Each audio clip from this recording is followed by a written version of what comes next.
We are live. I think we are on. Let's see if that does it. Try it one more time. Let me try to watch party again. Watch party. Live. But so, Michael, if you wouldn't mind elaborating on that, if the 1099 truly got outlawed. Yeah, Michael, let me catch you back up on that. I was telling John in California this last year, they tried to pass legislation that would effectively eliminate 1099s. It started with the Uber drivers and the Lyft drivers, and the state saying these were employees of the respective companies. At the end of the day, Uber said, if you do that, we're out of California, and so did Lyft, so they dropped it. But this was a legislative agenda that would have literally crushed the small business community. And they didn't care. California did not care. It wasn't until Uber said, we're out of here, that they actually listened and said, okay, we won't do it. That sounds like California. I just see how outlandish we can be, and cripple our people. And But it's staggering. I was telling them they're also looking at legislation to outlaw franchises, because the argument is that's just a tax dodge. These are actually employees of the corporation, and they should be taxed as employees of the corporation. It's insanity. Yeah, I don't know how they do that. I mean, you've got the IRS is the one that set the test for the 1099. So I don't know how they get around that, because that doesn't even make sense. That that's an independently run business. They're just paying homage up to the mothership. So I mean, they've got systems and processes that they get by being a franchisee. I don't get it. It's just a function of government wanting to deal with one great big taxing entity, not 2 million small ones. Right. So, Michael, another question I wanted to ask, because you're a small business owner. What can we do, in your opinion, as small businesses to really unite to the next level so that our voices can be truly heard? Well, I mean, I think you guys are doing it right now. I mean, with this council, that's going to help a lot. I mean, you and I have these questions in a different realm over here constantly. What do we need to do to get people on board and everything? So I guess that's the age-old question. I was listening to something the other day, and they were talking about the loss of our conservative opinions on all the garbage, and the big tech platforms, and they were talking about going back to being pamphleteers back in the 1700s. And it's like, that's great in theory, but is that really going to work? That's a lot of pamphlets. That would be a lot of pamphlets. We were talking earlier, Steve. It's like, with Leah, what do? If you're just one business, you can't, especially if it's your lifeblood where you're getting your leads, you can't just leave Google, or you can't just leave Facebook, and that's where you're getting your clients. But if we're able to get everyone on the same page and say, no, we're sending a statement here as small businesses on a small business issue, you get enough numbers in there, then you can actually hit it. And I think on a consumer level, that actually happened to Facebook and Twitter. Wasn't it Twitter that lost like 10% of their stock value? I think all of the big boys lost a good chunk of money there for a little bit. No, Twitter was a Trump vehicle. I mean, Trump built Twitter. It's like, I don't know what MSNBC will do without Trump. This guy generated all of their news stories, all of their everythings. You love him or hate him, but he certainly was a moneymaker for MSNBC. Or MSLSD or whatever Mark Levin calls it. Unfortunately, I don't watch most of those mainstream media channels, so I don't. I know that all they did was hate on him all the time. But I don't know, John. That's a great question. I mean, do we have the clout to be able to grow that to where it's getting the same message out? I mean, I had a little hissy fit and was gonna cancel pretty much everything, and I'm like, crap, I can't. I'm stuck. The only thing I canceled was Twitter. Yeah, well, I did, Snapchat. and Snapchat, because I don't ever use it. I don't even know what that is. So Right. I think, yeah, I Obviously, we didn't cancel Facebook. We're sitting on it, right? yeah, that's the problem. I mean, I'm not on it. I guess I'm with whatever stream you guys sent me, but you're streaming it Streamer. live. Yeah. Um, getting a text message that somebody's watching this. Thanks, Darren. Appreciate you. You know, the Google. I mean, I don't use it as a browser so much, but my business is on it, and that's one of our strategies is to use the reviews to propel our business. So, which is important. You know, I mean, we spend money on AdWords and Google local services and stuff. So they masterful design to actually make it to where you're dependent on them, even if they make you mad. Well, again, we were talking about that earlier. As one individual entity, there's not a whole lot we can do. However, if we get enough together, then you can make a difference. I mean, that's where Steve was talking about. You have this kind of national boycott day, so to speak. If we're not going to be listened to as small businesses, we play a pivotal role in the economy. We play a big part. If we have enough numbers, then we can't say, all right, we're all going to take a day off, whatever platform. Deal with it. That's one of those things where it wakes them up. What I came up with was we ought to get all the suppliers to the French Laundry and have them quit supplying the French Laundry in protest for them violating the governor's order. I like it.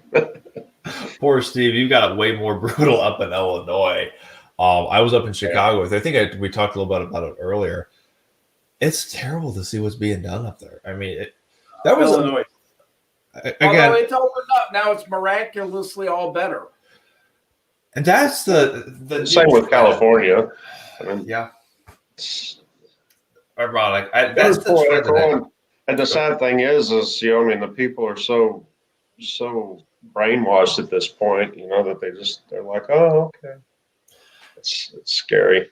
It's a new trend that I don't like in the world of political bargaining, so to speak. The small business got left behind. The small business got used as a bargaining chip. The economy was used as a pawn. And I'm like, oh, I don't like the look of that. Yeah. I'm curious about Steve, since you guys are doing the technology platform here. What's your thoughts on Section 230? I think it ought to be repealed immediately. I don't see any justification for it. It's put on there simply to say, because these companies do not editorialize on their sites, will protect them from liability. Well, the fact is they editorialize all the time. So they have no different protection to me than Washington Post. But they don't see it. They get to do whatever they want to, so, for the most part. So it's not going to change, and that we have a makeup in the Senate right now and in the House that will not change that. If anything, it's going to kowtow to it.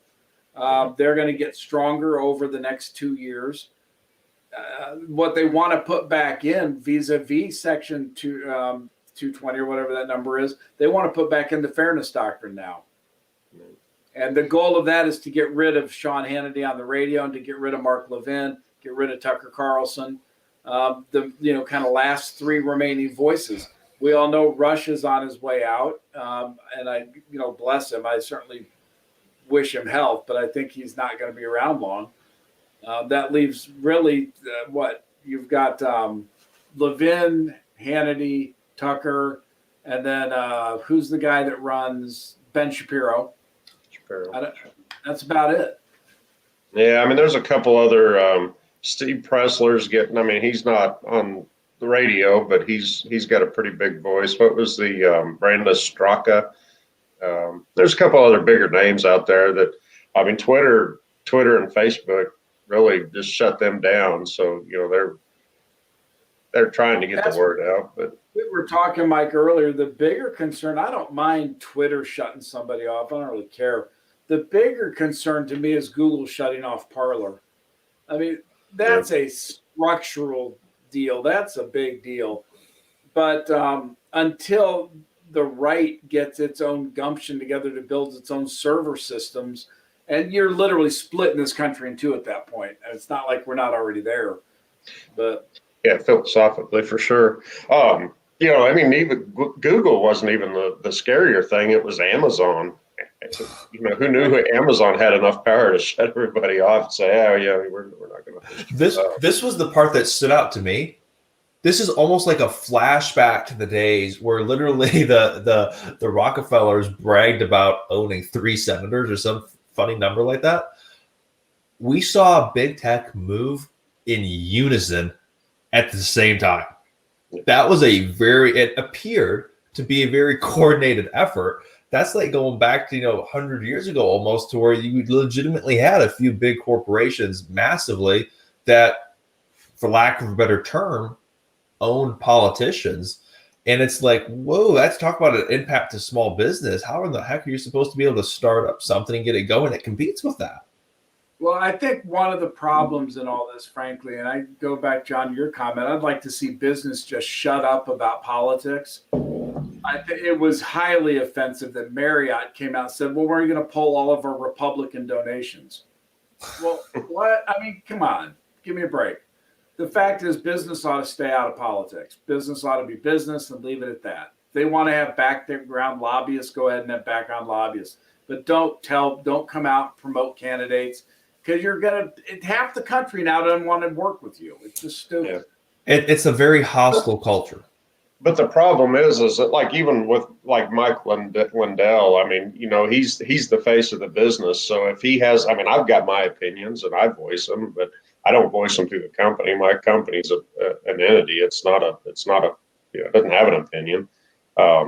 You kind of walk in a fine line, because then you're stifling especially small business people. You're stifling. I'm not suggesting that all of them should shut up. I'm more saying the big public companies, when they're publicly owned, Mike Lindell's a private guy. He said what he wants, but if you come out with General Electric openly calling for one candidate, or Marriott in that case, that's just wrong. Do you know the guy? Do you know Frank Luntz, Mike? Do you know that name? Yeah, the pollster. Mm-hmm. He just quit on national television. He was on a Fox program, and on the program said, "I quit. This country's so divided, so split. I can't even do polls anymore because people are paralyzed. They're either Fox people, they voted for Trump, or they're CNN and MSNBC, they voted for Biden. And there is nowhere in the middle." No. Unfortunately, I agree. I mean, it's, my wife, John has spoken to my wife. She's from Maine. She's probably one of the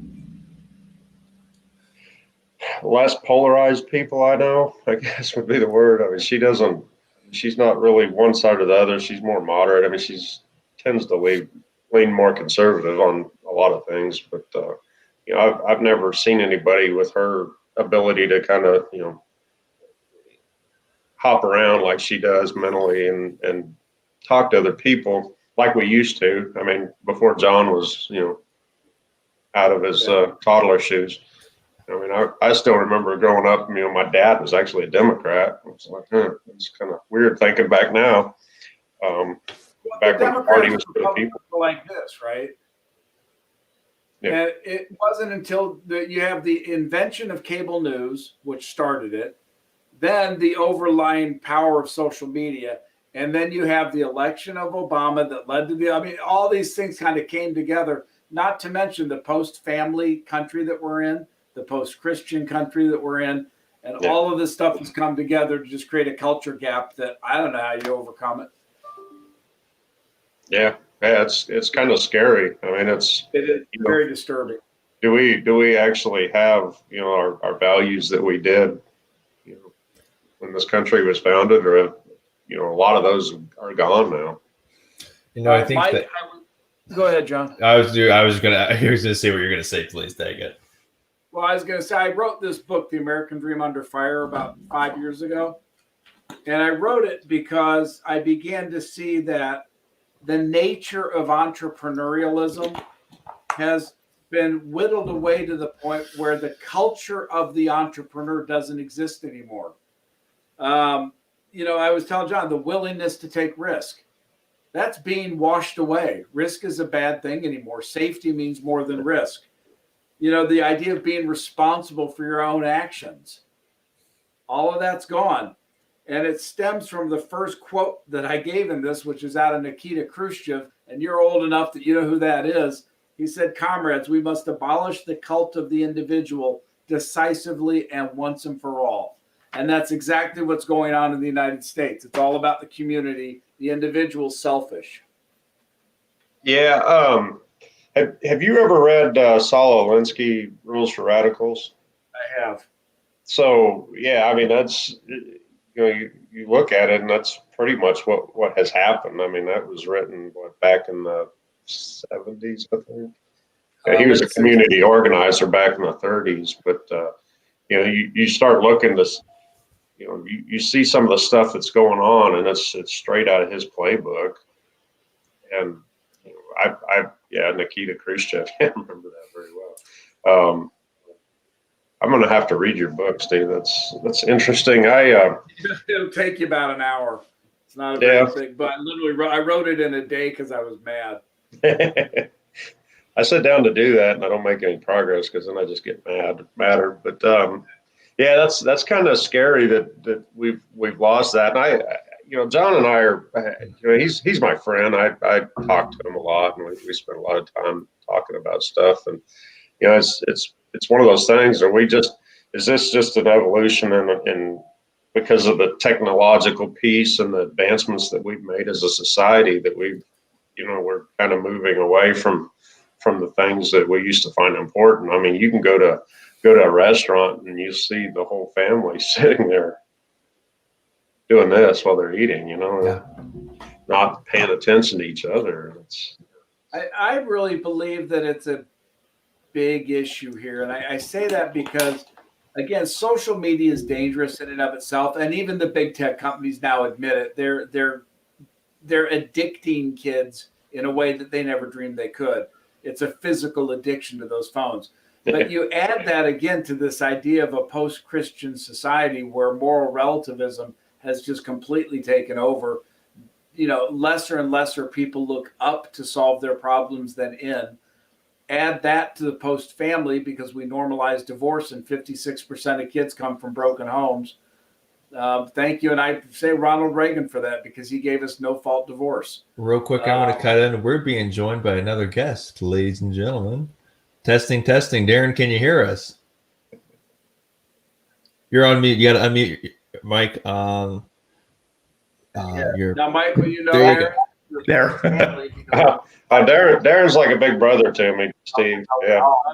Okay, well, Darren, we're just pontificating here this early in the morning about what's causing the dysfunction in America today. And so I'll continue my thought. But if you add the social media addiction and you bring it into the post-Christian, post-family world together with the disparate cultures we have, when we all grew up, we had 3 television networks, right? Yeah. We all got the same news for a half hour a day. We had the same radio stations. We had the same everything. Now there's 500 TV channels, 8,000 radio stations. There's no family continuity. The schools teach Marxism, but we have social media. This is not a recipe for a happy, 2020. No, but I heard you actually allude to that earlier. I've listened to you guys a lot today whenever I've been working, and so it's been a lot of fun. But when you said that earlier, Steve, I don't know what hour of the day it was.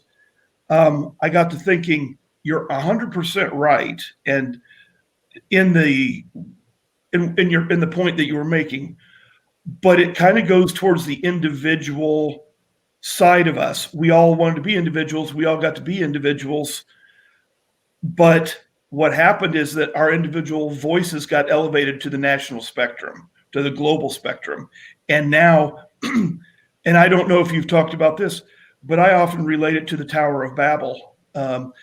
The story of the Tower of Babel in Scripture, and the fact that all these people were trying to elevate themselves and build this monument to climb, this building to climb to God and be like God. And now we've done it because we've believed that we're all that important, and this is where it's gotten us. Let me give you, I've been quoting out of the book I wrote, The American Dream Under Fire. Let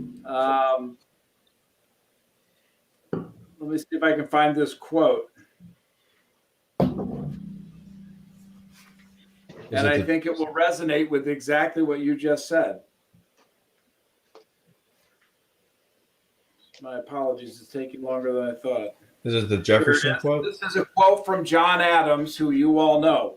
Our Constitution was made only for a moral and religious people. It is wholly inadequate to the government of any others. Right.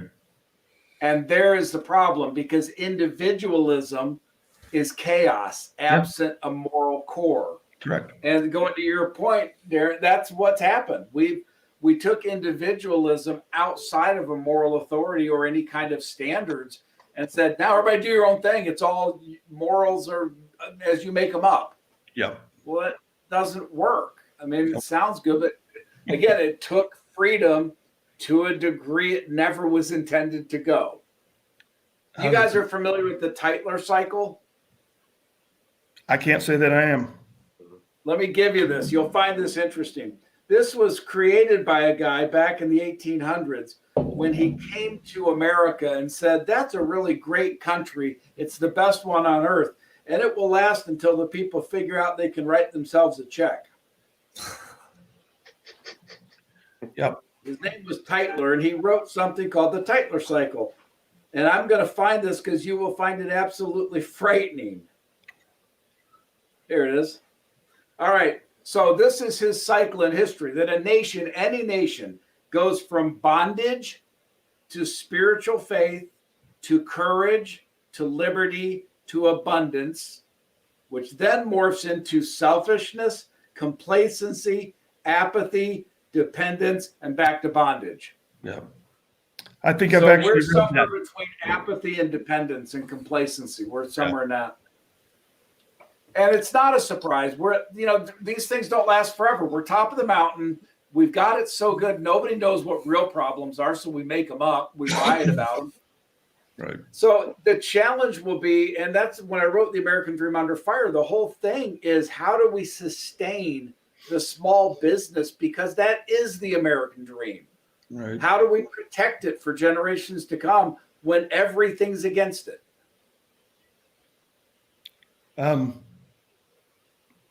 Wow. Well, I've been telling people, and John and I have had this ongoing discussion now for a few years. I believe America is 100% dead as it was founded. I don't think there is a way to get back. Not the constitutional, founding fathers version of America, not our most recent Reagan-esque ideas of what we thought that was going to mean. And my only reason for saying that is my study of Scripture, and knowing that unless we are going to, fall on our knees and worship the one true God, that we're not going to be blessed. And the story played out how many times in Israel's history throughout Scripture when they would go their own way. And we have taken patriotism in this nation. And if anybody else is listening or watches this at another time, this is about business, because Michael and I have talked recently about this.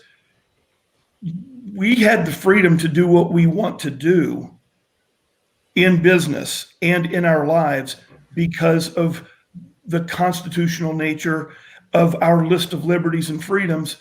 Well, we took it, as you said, Steve, in a direction, as Tytler said, in a direction that it was not meant to go. And we focused on ourselves. And in our most recent, and historically speaking, in our most recent patriotic day, really patriotic days, I remember celebrating the bicentennial all the way up through, Reagan and this newfound, nationalism with Trump. We made it about something that this country really wasn't there. It was more about flag waving than it was what the Constitution had as taking us out of our bondage, as it were, King George's bondage, to something about just focusing on ourselves only. And I'll do what I blank well please. And the me generation moved us into the me generation. That's what it's all about. Yeah. But there's some interesting statistics, and that's if you go back to older England and you say, when the king ran a tyrannical tax on the people, how much was it? We were commanded by scripture to do 10%. So that's kind of a standard tax throughout the world. But when the kings became tyrannical and had war, they would have a 30% tax on people's wealth. That's how they funded it. Okay.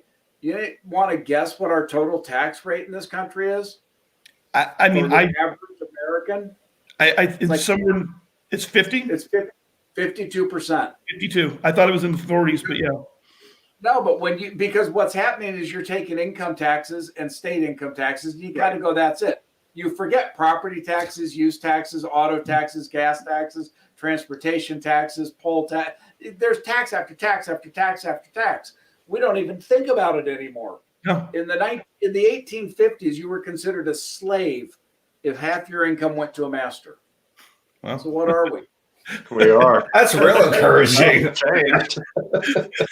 John, that's why I'm not Who's the kidding. master? When I ask you that question at the board meeting, what does 2030 look like to you?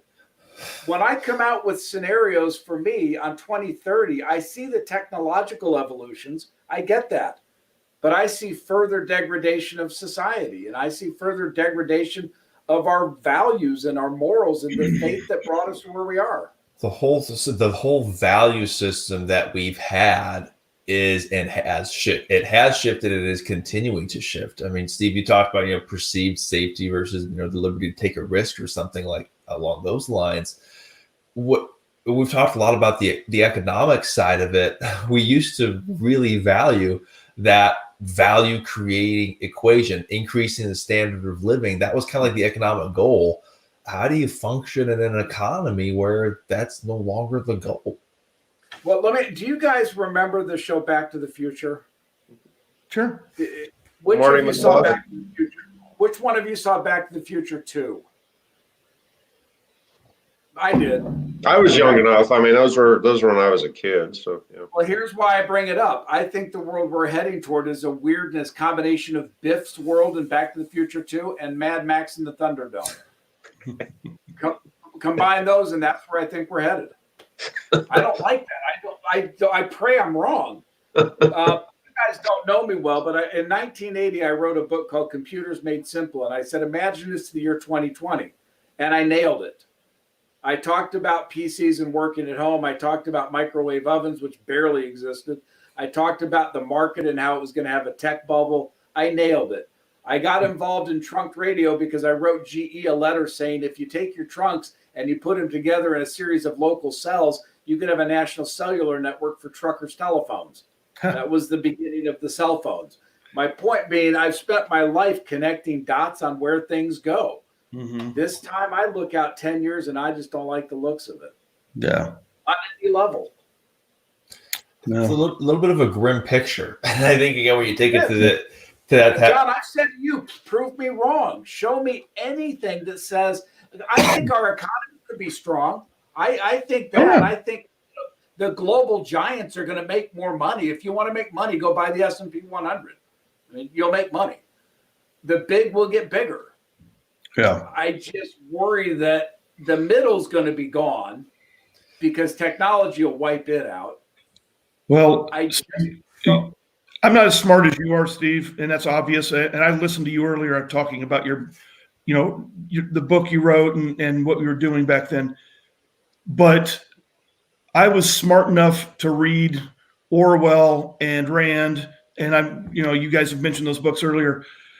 And when I read those, I put those pieces together with what was politically happening in the day. it wasn't hard to do, right? No, it wasn't. It wasn't hard to see. And I think I was telling Michael this the other day.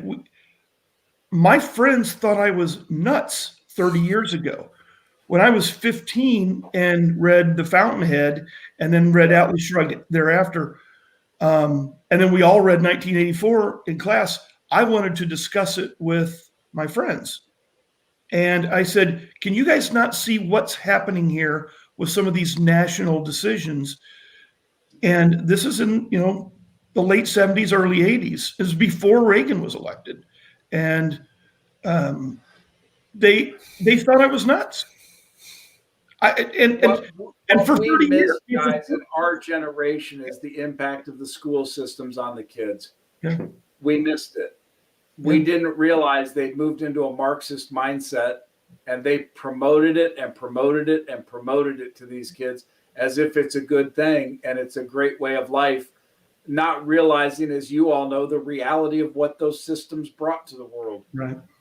So you don't have to look very far. I mean, Venezuelans are eating their dogs. Right. Doesn't take much to look at.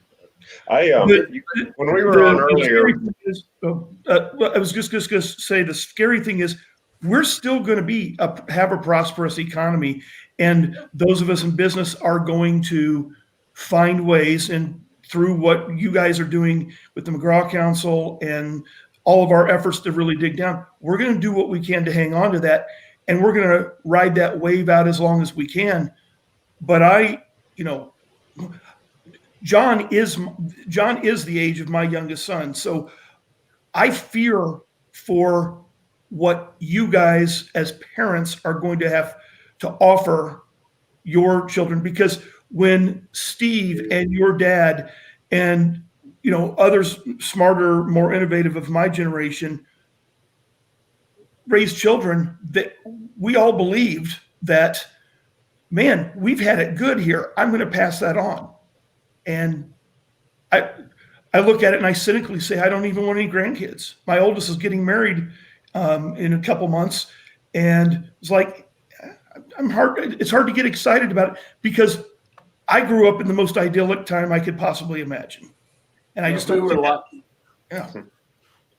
But Darren, here's something you don't have to worry about. They're not having grandkids. Kids, the 20-somethings aren't having kids.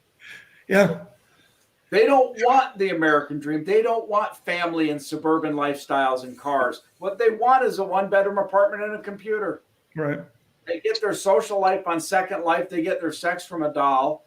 They don't care. Right. By the way, Michael, you think I'm nuts? Go look at Japan. No, he knows. He knows. It's spot on. we have these conversations. John and I have these conversations all the time. No, Steve, you're spot on. And the weird part is, it's such a massive opposite cultural shift in terms of values. But again, going back to that economic equation, how do you build an American dream in an economy where the goal isn't to create value? What happens is we become Gulch in the sense that as much as we'd like to be an open institution for 30 million small businesses, the reality is you're going to be a closed institution for 10 million of them, because the 10 million will hold the values we hold. Right. And we'll become part of the split, because you can't not. We're going to look to people of faith. If you guys watched a couple hours ago, we did the 33 Laws of Stewardship. Good luck doing that in a public forum, right? I did sleep in between. So. I envy you, my man. Yeah. You know what? This actually, you guys have woken me up. I'm now good to go for another 4 hours. But I do think, Darren, I really appreciate the comments, obviously, you give me about being a smart guy. I don't know that I am or not, but I wouldn't put my scriptural knowledge anywhere above yours. And I think if you're able to connect the dots through scripture, that has much more validity than my connecting the dots through history. Because scripture is the perfect word. Well, right. But I was taught that I didn't need to look outside of scripture to learn the valuable lessons of life. And when Israel kept running into, walls of their own making, I was able to draw those parallels from the idiot moves I've made in my own life. So it's called people, right? They wanted a king. That didn't work. So now they want judges. That didn't work. So now they want, it's us. I mean, we are the problem. We are indeed. We are the problem. Well, it highlights our need, but I love what you just said, Steve, about we, meaning the McGraw Council and the people buying into that, and that remnant of us that's going to be left that values not the patriotism, but the reality of what that freedom, those liberties meant. When we're, someone's going to have to rely upon somebody when the going gets so bad. And hopefully there's going to be a core group of us that will have been able to sustain that idea, those belief systems, and the ability to rebuild whatever. Somebody in Venezuela is going to be that person or that group eventually, hopefully, that will get them back to looking similar to what they were. We're going to go through that same thing. It's just we're so much bigger and we're so much more visible on the global scale that and we have different cultural things in Venezuela. I do think if the government tried to take away our guns, you guys would stand up, and the answer is no, you can't have them. oh It's going to yeah, be a bad day for somebody. That's it'll be a bad day. I mean, I know enough guys who would say, look, I'm old, I'm going down fighting, I got nothing left to live for anyway. So I think there are differences, but I do believe you're right, and that it ultimately will become a remnant of people. I got in an argument with somebody recently. They were giving me the whole it's 1619 project crap. Yeah. And I was arguing about my faith in America. And they said, how can you love such a racist place? And I said, because I don't love the place. I love the idea. Right. I mean, you know, it was said that Camelot was a dream, right? And the King Arthur stuff. America was that dream. Mm-hmm. That's all it is. It's an idea. It's an idea that people can govern themselves and have private property and handle it well. So what happens then when you theoretically have a society that doesn't want to govern themselves, and in some cases, many cases, isn't capable? What then? I mean, from an economic standpoint, I'm like, holy shoot, You I don't end know. up with a very dystopian thing, because what's going to happen in the next 5 years is the Fed is going to release the Fed coin. That's a digitized currency, which they want to do because they want to get rid of the paper money. I get that. The problem is now there are people in Washington who want to tie our whole lives into a social score like the Chinese. Right. If that happens with the Fed coin, now your coins are valued at your social score. This little section we're having right here just took our social scores to zero. Yeah. It just wiped out our wealth. probably negatives, actually. We might have the You know what I mean? Are we going to do this when that happens? No. No. We're going to be like the Soviet system where people just don't talk. Exactly. So is that for tears. You see that in a small way now with the whole behavioral control device mandates. That's what I call the facial coverings. That you see that now people don't interact out in public nearly as much as they used to because they're afraid of catching someone's eye if you're not wearing one, or invading someone's space if you are wearing one. And so it's a lot less. Now, I will say this, in our little enclave of Rockwall County, Texas, it isn't that bad, not compared to your gulag state that I escaped from many years ago. So. No, the gulag state. But even the gulag state, now that Biden's president, it's all better. We're all opened up now. Of course it is. Of course it Well, is. coronavirus is not, although But they want you to wear what? 3 masks? I heard that new Fauci was saying the new strain may cause us to wear multiple masks. Right. Yeah. Again, Oh, that's Exciting. I forgot I was going to wear my, I'm a remediator, Steve. I was going to wear my big full face I'm in respirator. my house. I should do this. look, and that's the other thing that really got politicized and just drove me up the wall. There's this notion that you can't be safe and run a business simultaneously. First and foremost, common sense is going to solve it. Second, what happened to the individual choice of this? If someone Somehow does it, free people solve their own problems. It's when you get government involved, it screws it up. amen. Amen. By the Amen. way, you know how safe these things are? You know what I use this for is cleaning my dashboard. Nice. I mean, that does a lot of good. Well, and that's nice. It's dual purpose. If you're out there in traffic, it's like you wave it on your dashboard, and people think you're waving your behavioral control device at them, and they think you're virtue signaling. So, But you guys heard my story with the senator of the guy on the white horse, right? I did. Yes. I've used that and said that for years because I have an uncle who's a very liberal federal judge, very liberal. And we were talking back in 91, 92, and I said, Walter, what you're doing is destroying my life. Yeah. I'm the guy that's going to be stagnated by this. And he said, "Oh no, we would let you do it." And I was like, "Who the hell are you?"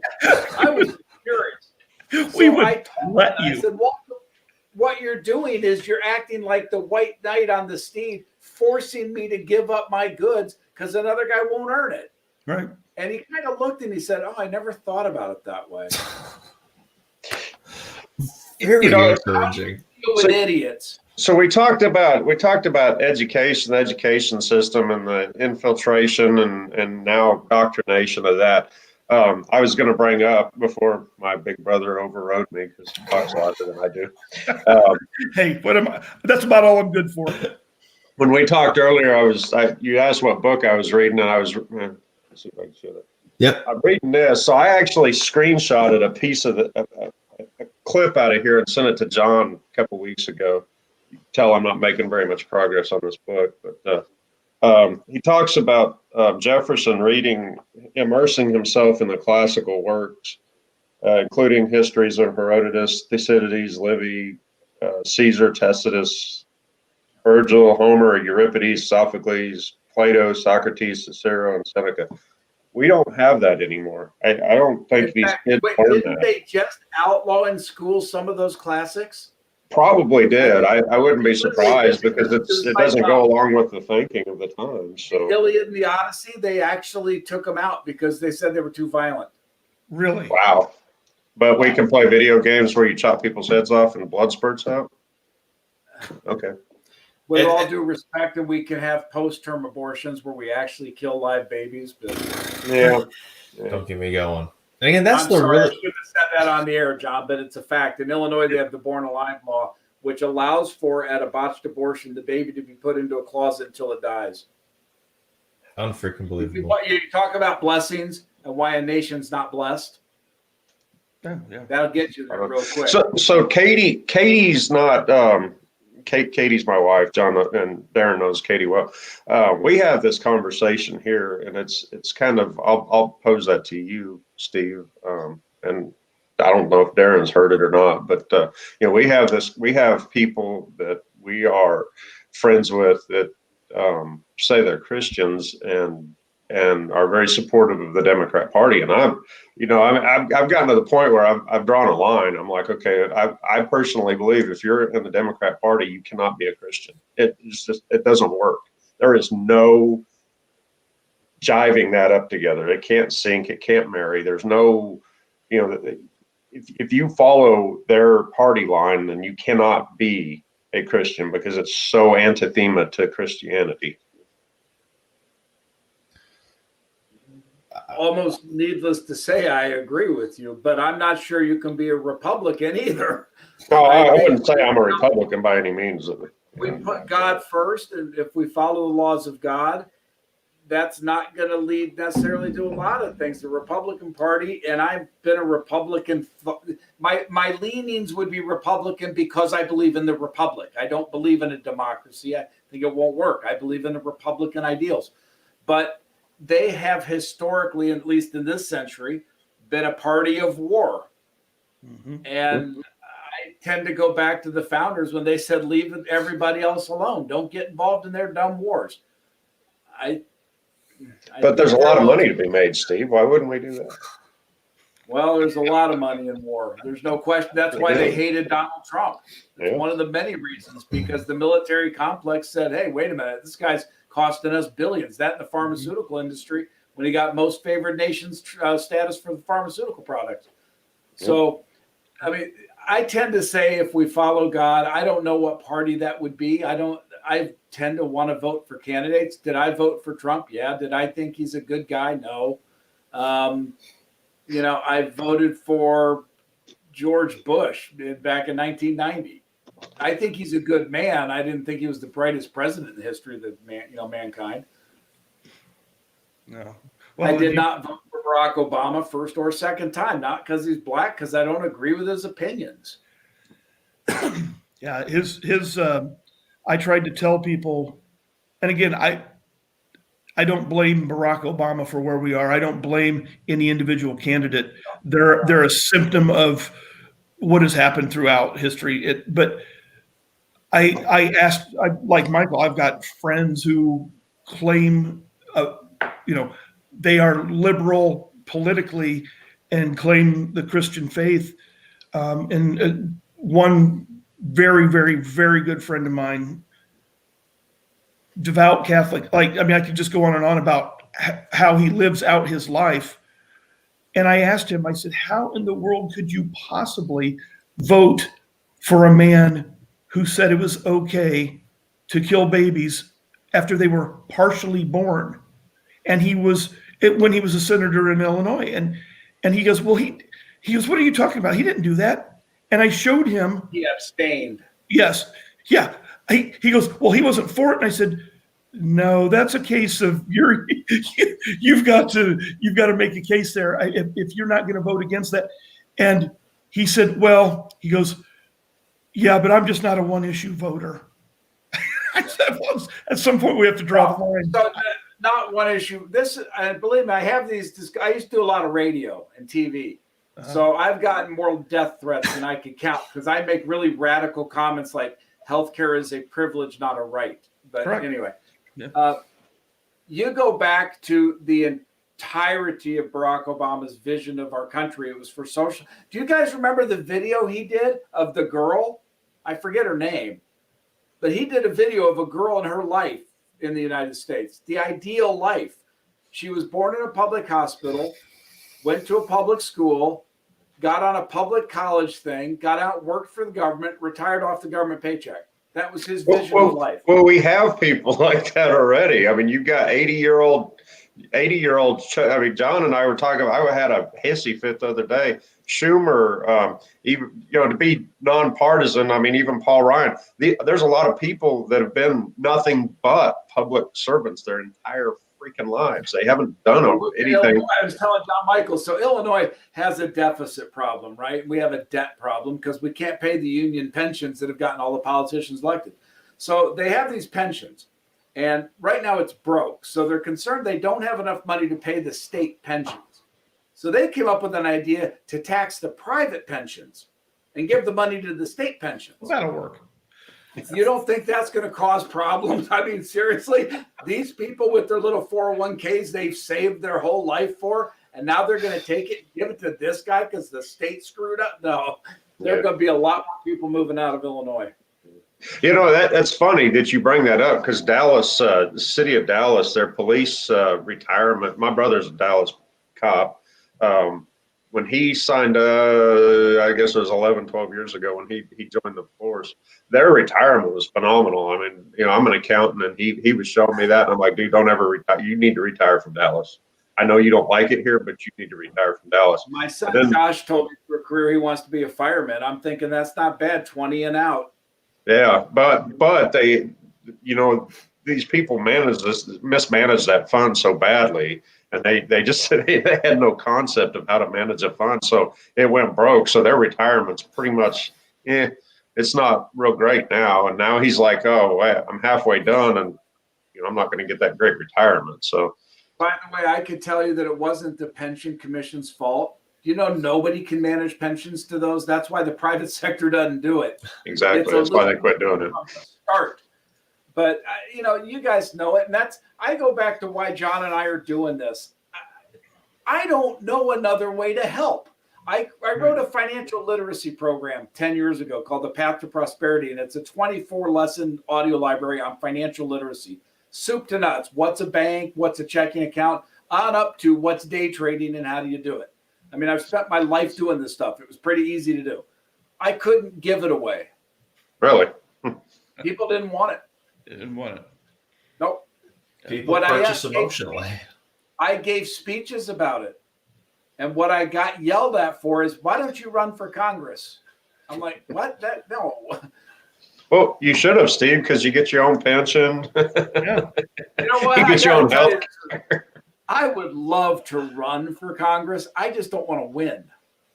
Yeah. I could not spend 5 minutes in Washington with those idiots. So not to pick on John too much because I love him, but he's a public servant. So I had sent him something a while back that said, hey, people that get into politics are not the best of us. You have to be some kind of special messed up to want to take that on and to be. I don't know that that's so true at the state level.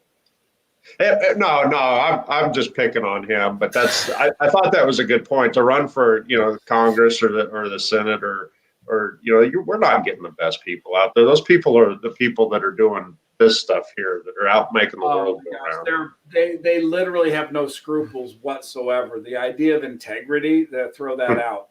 Yeah. But yeah, I've known several Congress people, a bunch of them. They all tell me the same thing. So the first day of Congress, when you go there as a freshman, right? You walk into this room and there's all the freshmen. And the first thing they do is they say, Democrats over here, Republicans over here. Now, you may have a friend on the other side of the aisle, but we are the party. You support the party. So first thing, they split them and say, don't work together. Second thing happens is you get a phone call from the leader of the party, the Speaker of the House Minority Leader. They bring you into this room, and I was joking with Joe Walsh, the congressman from Illinois. And I said, so Joe, let me tell you how it happened. You go to this big office and you have a 2:00 appointment, but they don't let you until 2:15. He's like, okay, that's about right. And I said, when you went in, he was on the phone. And he said, yeah, let me get back to you on that. And Joe's like, yeah, that's kind of what happened. And I said, he said, you're a really smart guy. You're great. You can have this committee assignment. You'd be great for this committee. Yeah. And I said, he said, now, did you meet Joe over here, the other congressman? He's raised $10 million for the party. How much have you raised? And that's how the meeting ends. Mm-hmm. And he said, that's exactly what it is. It's all about money. Congressmen spend 300 out of 365 days a year looking for money. This is why I told, as you affectionately call him, John Michael, why I told him I will never again support a Republican, anybody at the GOP level, or at anybody in the GOP for any level. I will support and have supported the individuals, but not a dime of mine will ever go through a party machine, nor will I ever go to your breakfasts or your lunches or your get-togethers or your self-aggrandizing, because regardless of what we do at the municipal, the state, the whatever level, the county level, it all feeds into that machine. Yep. And then eventually somebody at those smaller levels is going to be told what to do to get to the next step, because that's how corporate America works. And there's the model. If you want to get into middle management, you want to get into upper management, you're going to have to play their game. The only way out of this is not tearing the parties apart, but re-engineering them. And unless we have people who are going to state that they're going to do that, it's hard for me to get behind them. Like, I love Ted Cruz because he's hated by Republicans. Trump up, spit him out. Yeah. Well, which one of our founding fathers said the two-party system? Today we go to a two-party system where James Madison. Yeah. It was Hancock. 1997, a guy named Mike Espy was put in at the Department of Agriculture. It took about 6 months for the department just to spit him out. It didn't want him there. He wanted to cut it back and reform it. And they just kind of said, we're too big. You're out. That's exactly what they did to Trump. He went in to reform it. He went in to be a change agent. And the system said, just get out. Right. Yeah. And unfortunately, that's correct, until so many people gum up the works, right? Until people like Cruz, who, look, I have no delusion that he's 100% pure, but when almost as many Republicans hate him in Congress as the Democrats do, then I know that he's doing something right. I think Ted stood up for things. I think Rand Paul has stood up very well. I like his dad, so I like Rand's ideas on free markets, and he's a little too silverbug for me. But I think there's hope in some of those people. I just think the American population has changed. And I do think the growing majority of people think government control is better. Yep. And I think Go ahead, John. I was just going to say, Steve, to your point. I think we're done as the country that we knew and that we dreamed of. Doesn't mean that we can't save something, but I agree with you on that. So I'm sorry, John, I jumped on you. No. You're spot on. And I think it plays into your point, Steve, because you and I have talked a lot about the gig economy theory. I think that's kind of the, again, I hate the terminology, but to your point, Darren, about not going back, yeah, kind of welcome to the new normal in a variety of ways. You kind of interpret it as you will, the new normal. But that's where the gig economy makes sense, especially in an economy where its end goal isn't really to create value. It's not really centered on individual liberty. It's more about basic sustenance, so to speak. Everyone that is in business having 3-4 gigs, for lack of a better term, I think makes a lot of sense in terms of projecting where it goes. I do have a question for you two guys, and I think you're biased in your answers, but I'll accept that bias. Do you think John Michael should go ahead and take the gloves off and make the McGraw Council a 501c4 where he can make political opinion known? I've actually thought about it a little bit, because on one hand, I would love to be associated with something that would have the testicular fortitude to do something like that. Yeah. But on the other hand, at this young, tender age, with the need to grow and accomplish the end goals, is it the smart play? And I will leave that up to you guys with your board. Let me give you the business concept and tell me if you think I'm wrong. And John, I think we've talked about this, but I believe America has become so polarized that there's no middle ground. You're either them or us, however you define them or us. I think the McGraw Council membership is all about free markets, free transactions in business, freedom to run your business, freedom from regulation, low taxes. That by definition says John's a hardcore conservative. Right. He's a Trumper. Why not go after the 60 million Trump voters? Well, it's a valid point. We get there faster. I mean, John is okay. I love talking about him while he's staring at me in the face, but his legs are hurting. You got to wonder. I know My back is killing me now. Do you not have a high You'll be career? okay. So, the problem is you make that move, and you're going to have to be ready to truly sever relationships and have to deal with some of those harshly. And I don't mean meanly, but that's Honestly. Very honestly, I've got no problem doing it, but I'm 57. He's 27, right? 20. Yeah. Spot on. So Yeah, but I would argue for John Michael. And John Michael, I'll throw it. I mean, you have a desire to be a state senator at some point. I would argue that there is no middle anymore. They're either over here or over here. No, again, that's which hat do you want me to put on right now? Do you want me to put on the nonprofit 501c3 management hat, or do you want me to put on the John Beeman speaking from the personal side? Put on the John Beeman, because I don't really care about the 501c3. I think if we're a C4, it makes no difference. Let me take off the 501c3, put on my personal hat real quick. And in all seriousness, the duty of an elected official is to represent the whole, even the people that you don't represent. That doesn't mean you compromise on your values. You stick to your values. However, you do represent the other side too. And that's They where get you elected. No, but again, you're still. I didn't ever say cave on your values. Never give in on what you believe. Don't give in on those principles. Don't compromise where it's not. What's the right way to put it? There's not all compromise is evil in that sense. If you're compromising a principle, that is wrong. Yeah. But in the context of politics, So John, let me shoot you down right now. go for Are it. you pro-life? 100%. You just lost every liberal in the state. I'm not afraid to die. That's a sword that I'm willing to fall on every day of the week. I'm just telling you, you'll never ever get support from the other side. They won't look at you. I don't necessarily think it's about getting their support. I hear what you're saying. Even though, like, it's like a police officer, right? If you take that job to protect and serve, to serve and protect, whatever, you're going to do your duty to every citizen. You're going to, ostensibly, that's what you do. You protect and you serve all of the public the same. when you get elected, no matter who elected you, then your job is to represent everyone else. And so I see what you're saying. You're not going to just say, okay, you're the enemy. No, I respect that. I respect John Michael for that. My point is he won't get elected. Give me one quick minute. I want to read something. Yeah. Okay.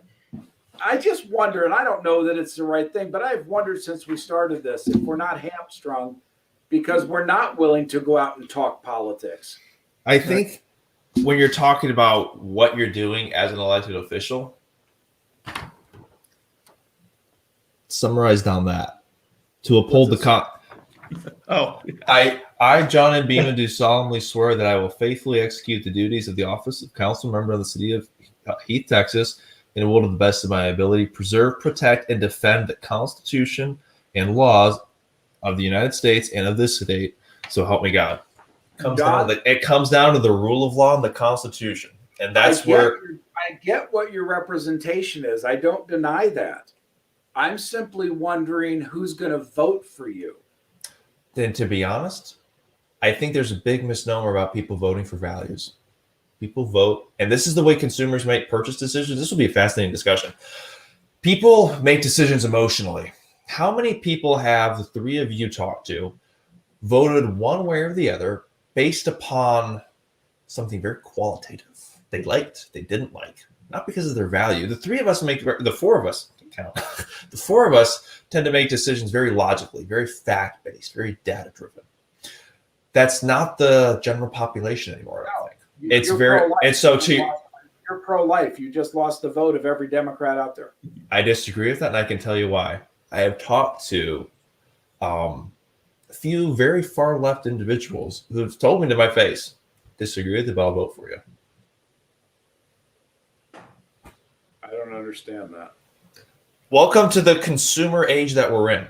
It's not purchase decisions, things like that aren't made based on, as we in politics call policy. It's the same reason why someone who classifies themselves as a Republican didn't vote for Trump. It's not logical to do that. It's then, not John, logical I have decision. follow-up questions. You would say keep it a C3, number one. Secondly, you don't want this video on the air. You're going to have to cut this video. Yeah, inherently. Remember, I took off my 501c3 hat. No, but you know what I'm saying. And that's where I haven't said anything here that I couldn't stand on. And I have. Yeah, you're all entitled to your own opinions, and if people want to, chairman of the 501c3. You're still entitled to your own personal opinion. If people wish to throw us in the boat of guilt by association, so to speak, that's a different battle that we'll have to fight. But that, again, I think goes off into a different conversation too. You know what I mean? As I say, I'm not opposed to a 501c3. I'm not wedded to it. I want to do whatever makes the membership grow fastest. And I think that's the best way to describe it. I think it gives us certain tactical advantages to serve more people faster.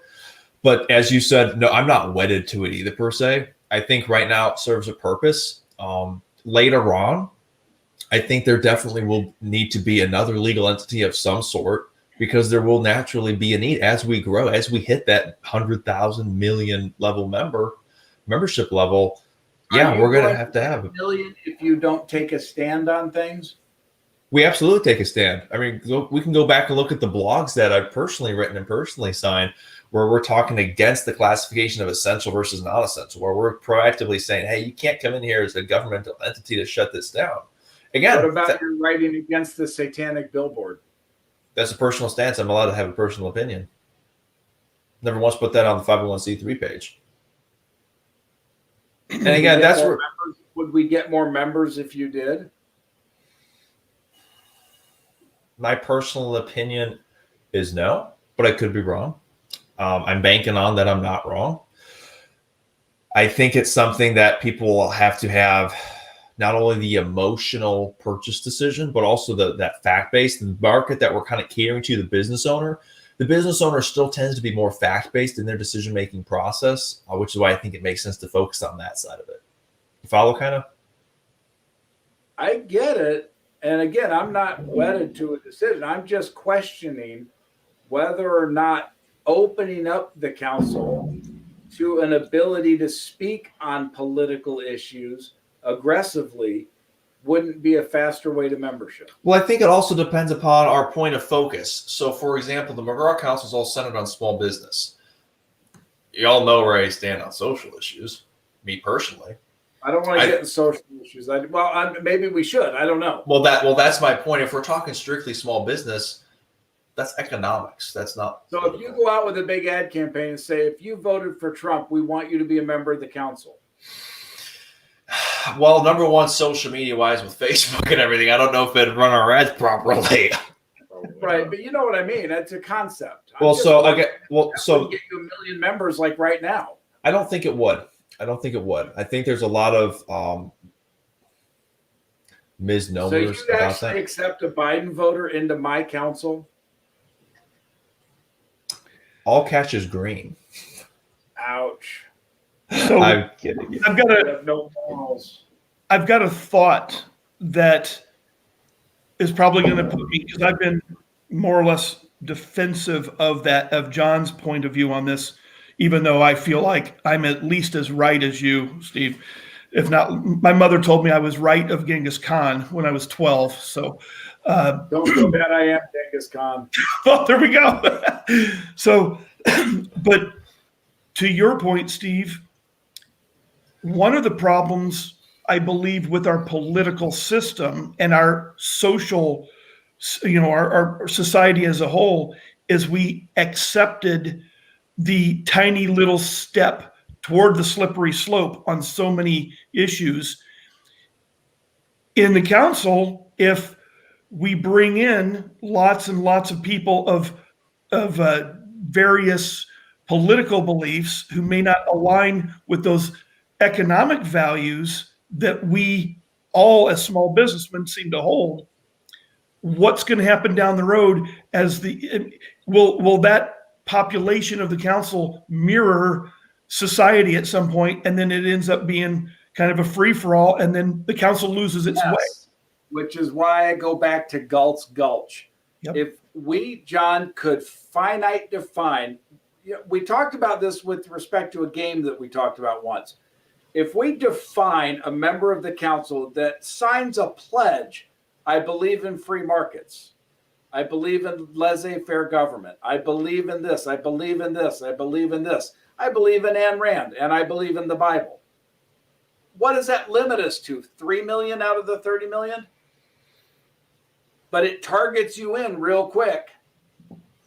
I think the assumption would be in this case, your assumption is that people would sign on because of that shared value.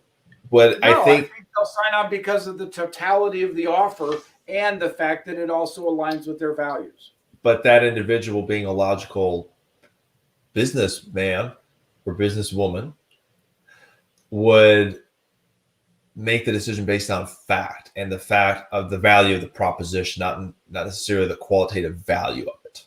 You know what I mean? But then you go to the risk Darren highlights that you run, instead of 3 million believers, quote unquote, you run 10 million people, of which half of them have no values, and they will fight the council on every stance it takes. I think we're then talking a difference of target marketing versus letting someone sign up. Right now, anyone can sign up, but yeah, obviously we're going to have more of an affinity with that small business owner that has that same shared value system, which is kind of the crowd that we naturally attract. And so to that point, if you look at our member demographic, yeah, it's all that value system. And so it kind of naturally attracts it, and our marketing kind of obviously runs in that direction. So in a kind of funny way, we're kind of organically going that way, yeah. You see what I mean? Darren and Mike, it's kind of your guys. I mean, you believe what John's doing is the right thing. Yeah. Here's the thing. I haven't given this much thought on this. When I joined the council, it was because John was a friend and he said, hey, this is going to be a good thing.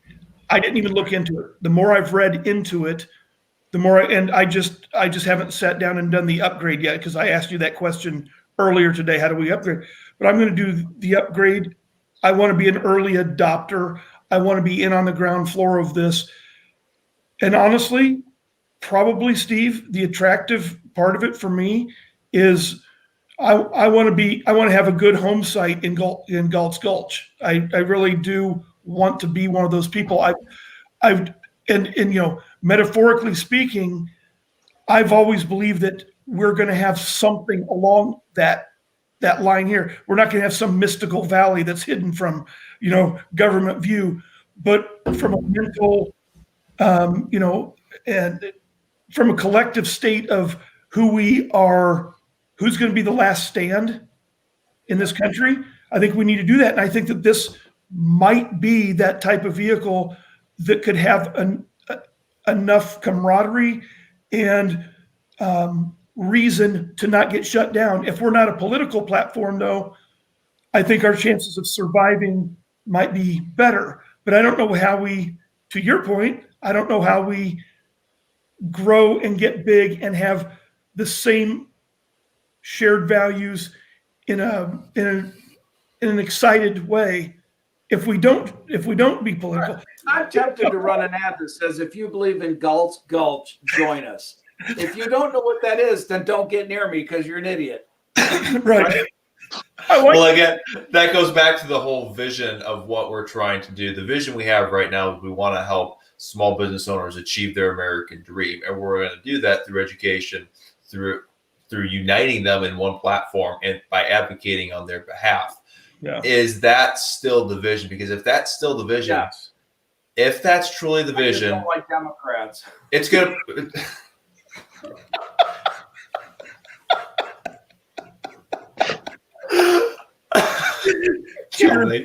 You're not alone in that. So It's good. Your membership's probably going to be general 80-20 rule. Yeah. Generally speaking, would be my best guess. Yeah. Well, hey guys, I enjoyed this. I got to get up in an hour, so unlike Hey, you I guys, don't get to go to bed for 3 hours, 4 hours. How long do we have, John? We got another 4 hours, 30 minutes, and a few seconds. yeah. Well, guys, you have been a blessing in the middle of the night because it really did make this go a lot faster.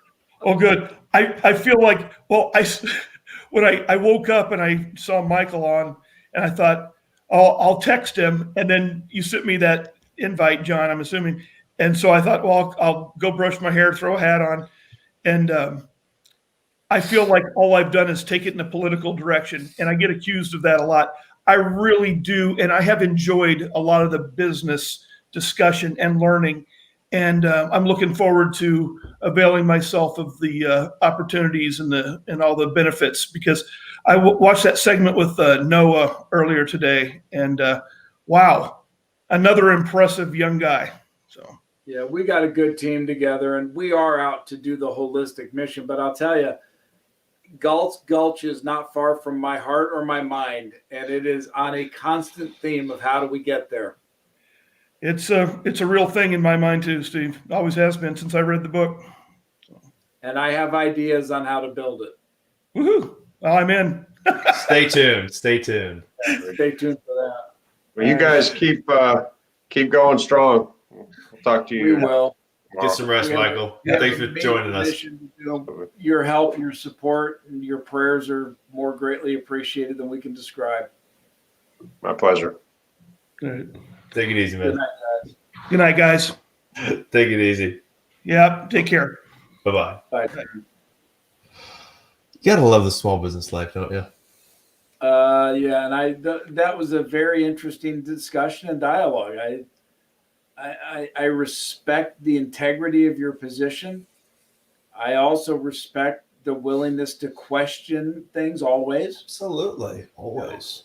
If you don't ever ask questions, you're never gonna grow. I Ask wonder questions. if the business offer, John, is enough to get people to join because it's not hitting their hearts. Well, again, that's where I think the hitting the heart component is. We are that. I'm just stretching my back. By the way, my lower back is getting really tight. No, I get it. Believe me, my back is killing me. The emotional component is we are that support center. We are helping other people fulfill and achieve their dream. And it's not just talk. We really are. I think it's Right. something that's tough for a lot of people to really, and it was hard for me to grasp. I intellectually understood it. I didn't get it though until I worked in Verbella, and I was like, now I get it. Now I see what all the hoopla is about. I think we need to get that game built. remember we're recording live, but yeah. It's a game. We'll just leave it at that. But yeah, no, I think the other thing that we can try to incorporate into our marketing better is get better visuals, more definitive. Here's what we're doing. Here's the benefit. And again, I think the other general thing is the number of times people have to see a message before it resonates, which then leads to action. Used to be 7 times. I think now it's between 12 and 18. We have to have, to your point earlier, very, very defined target market, very clearly outlined, and then have a very good marketing plan to reach them through content, through written And content, that's, videos. I guess, John, where it really does come down. You need to have that market so identified and a message tailored to that market that we start to knock them down. The reason I go to the other side is it's so easy to identify. Well, again, that's where we can talk offline about things. I can tell you exactly who our target market is. Well, see that then you're already on the right track. I am not needing to go to the right side of things just to do it. It is a matter of how do you target the market. That's an easy target. So if you've already got that, then that negates that point, makes it moot. And again, I think it's back to, circling back. What is our vision? We want to help Hey, small why do I business. see the lower left-hand corner? Pardon me? Is that because that's me Where? on the lower left of my screen? Oh, yeah. That's all normal. Oh, okay. Yeah, it shows who's in the studio. Yeah, right? Yeah, it's just back. Yeah, mine's not up on me. So in the hour going from 4 to 5, we can show that video I gave you at the bottom of the hour. Yes, let me pull it 5 up. to 6 will start to get better because the sun will start coming up. Mm-hmm. Precisely. 6 to 7, the sun will be up and my kids will be up. Mm-hmm. Then 7 to 8 start blaring. It's the 7 to 8 will be up. final countdown. Yep. We may And I've- get somebody who dials in too. You never know. You never knew. And I'm starting to receive my morning round of emails. So there's light at the end of the tunnel. But no, I think that's all really good discussion because, as a 501c3, we got to watch, the whole political side of it. But again, it's largely political candidates. And we don't get into the who said what or this or that and all that stuff. We're focusing on the small business issues. And those small business issues, it's all economics. It's HR. It's things like minimum wage. That's not what I'd call a political issue. That's very much an economic issue. It's a small business issue. To what extent you're allowed to be on a policy like minimum wage or the 1099. I don't know. Well, I can tell you in the context of churches, no, to retain their tax exempt status, they're not allowed to talk about candidates a whole lot. However, they are allowed to talk about the issues all day long. Okay, well, that would be us then. Precisely. So no, we're not gonna get into the candidate discussion, but any small business policy topic, as we have done, whether it's the riots, the looting, the liabilities of mask orders, the essential versus non-essential classifications, so on and so forth. Absolutely, we have taken a stand, we have advocated, and we're going to continue to do so. I think we can, and that's fine. Absolutely. And if for some reason things change, it's okay. It's not our identity. It's a nice tool to have. It's a nice classification because I believe it helps us achieve our vision better. But it's not as though it's our lifeblood to success. Correct. I think that's I the was big thinking difference. about this. If you ever do a 24-hour again, Yep. you ought to start the thing at 8 o'clock at night. Agreed. Then your last hours are in the late afternoon. Agreed. Except for the fact we get better Facebook algorithm reach if we start at 8. Do you have any idea how many people saw this? Couple thousand. Really? Mhm. Oh, that's spectacular. I was hoping we'd hit 1 million. That was the goal. But I will don't know definitely how take that it. stuff works. Where do you get that number? So if you go to our Facebook page, as our admin, I can see the people reached per video. Go back to our first one here. Our first video had 829. Second one had 1162. Third one had 65. The most recent had 4. So a little over 2,000. Very cool. Now, those are people who saw that or who actually watched it? Those are people who saw it, but then the engagement was actually very high too. So typically it's a small percentage. Out of 829 people who saw our first video, 610 engaged it. On our second video, 1162 reached 362 engagements. And then our engagement rate is very, very good. Because shocking to me, YouTube didn't show that many. YouTube is a little different. So if you have a large base of followers or subscribers, as they're called on YouTube, you're going to get a lot more, obviously. Facebook's algorithm is better at helping you reach people who don't yet follow you. There are avenues that YouTube has for that, but it's just not as dynamic, in my opinion. But again, which is why we're on both platforms, because we know that our members are in different areas. Speaking of, I think it's about time for that membership plug. Hope you're having a good time watching this. Hope you've been able to join us. Looks like we got another viewer here at 3:39 a.m. on this fine Thursday morning. If you stand with small businesses and you want to join us on our vision, know that you can do so in 3 great ways. Number 1, share the live stream to your Facebook page. Number 2, tag a small business that you love in the comments. Tell them that you love them. Tell them that you support them and that you have their back. And then number 3, join us as a platinum member, because if we hit 1,500 platinum members, we're going to be able to sustain a small business grant program. Also want to thank our sponsors, McGraw Capital Partners, Exiva, Get Sprout Funding, Job Formance, and Merchant Masters DFW. And our consultant. And our consultants, IGG. Oh, yes. And cannot forget the good coach, Brad Clark. That's my 18-hour brain. No, 20-hour brain kicking in. I get it. I've been doing this a while. www.themcgrawcouncil.com. Click join the council. Simple few clicks away. Select that platinum membership. Join our virtual officing 24/7. Attend our virtual networking events, virtual educational seminars. Get that $1,000 business financial health check donated for free. That $2,000 coaching product donated for free. Proprietary $600 job fit report donated to you for free for simply $39.99 a month. Easy, easy, easy. Well, tell you what, we got a little bit of a gap here. Do you want me to play that next video that we have? Where did I put that video? Oh, I need to upload a new one. It's about time I find one. Let's see what podcast clips we have. Sure. Oh, I tell you one that we have not done. A really cool one on servant leadership. Just a small clip from it. Let me go ahead and upload that one. 10 minutes. 10-minute clip. All right, you want to do that now? Just take a break? Let's do it. It's going to take a minute for this video to upload. But yeah, let's go ahead and get that rolling then. We'll take a 10-minute break. Enjoy this little 10-minute clip on servant leadership. We can talk more about that on the other side. What do you think? I think powerful. I really like the servant leadership discussion. Read a lot about it during my MBA program. It's very applicable. It works. It's very successful. And I really like the differentiator between, I think it was Jim Collins who defined it, level 4 versus level 5 leadership.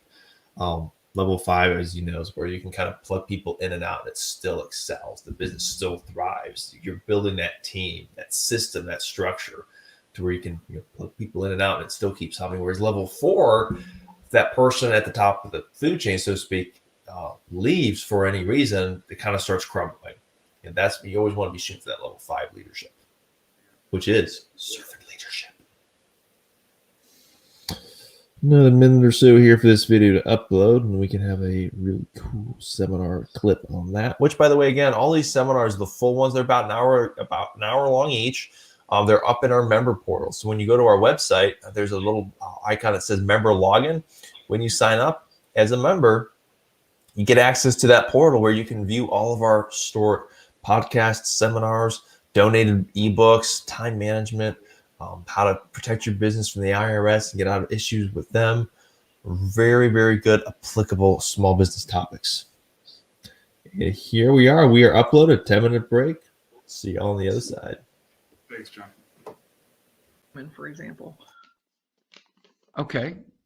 And I had more time, because this is, believe it or not, a 2-hour lecture that's going to be squeezed down into 30, a little more than 30 minutes. So the answer that I have for you is that it's kind of a trick question. The answer is that great leaders are simply this. It's an ordinary person with an extraordinary commitment. Great leader is an ordinary person. Gandhi was like in this image, was just he was a lawyer. That's all he was. From India, living in South Africa. He was an ordinary person with an extraordinary commitment. So that really engenders the thought, what is this thing called commitment? Now you're saying to me, if you're looking at the screen, what the heck? Talk about a transition, Andrew. You went from Gandhi to pizza? But there's a method to my madness. By the way, hint, hint, notice the pizza I'm showing is New York style pizza. I did notice. That's what I'm talking about. So what I said is, a great leader is an ordinary person with an extraordinary commitment. But something that I learned is that, what is this thing called commitment? Well, there is this thing called an extraordinary commitment. And me being a geek, that means I realize that 100% committed doesn't always equal 100% committed. Let me explain to you guys what I mean, so you can understand the gravity of what I mean by extraordinary commitment. Let's pretend I go on a diet and I need to lose 15 pounds, and I'm on a diet for over a month, and then we have lunch and you order that pizza. And what you don't know is I love pizza.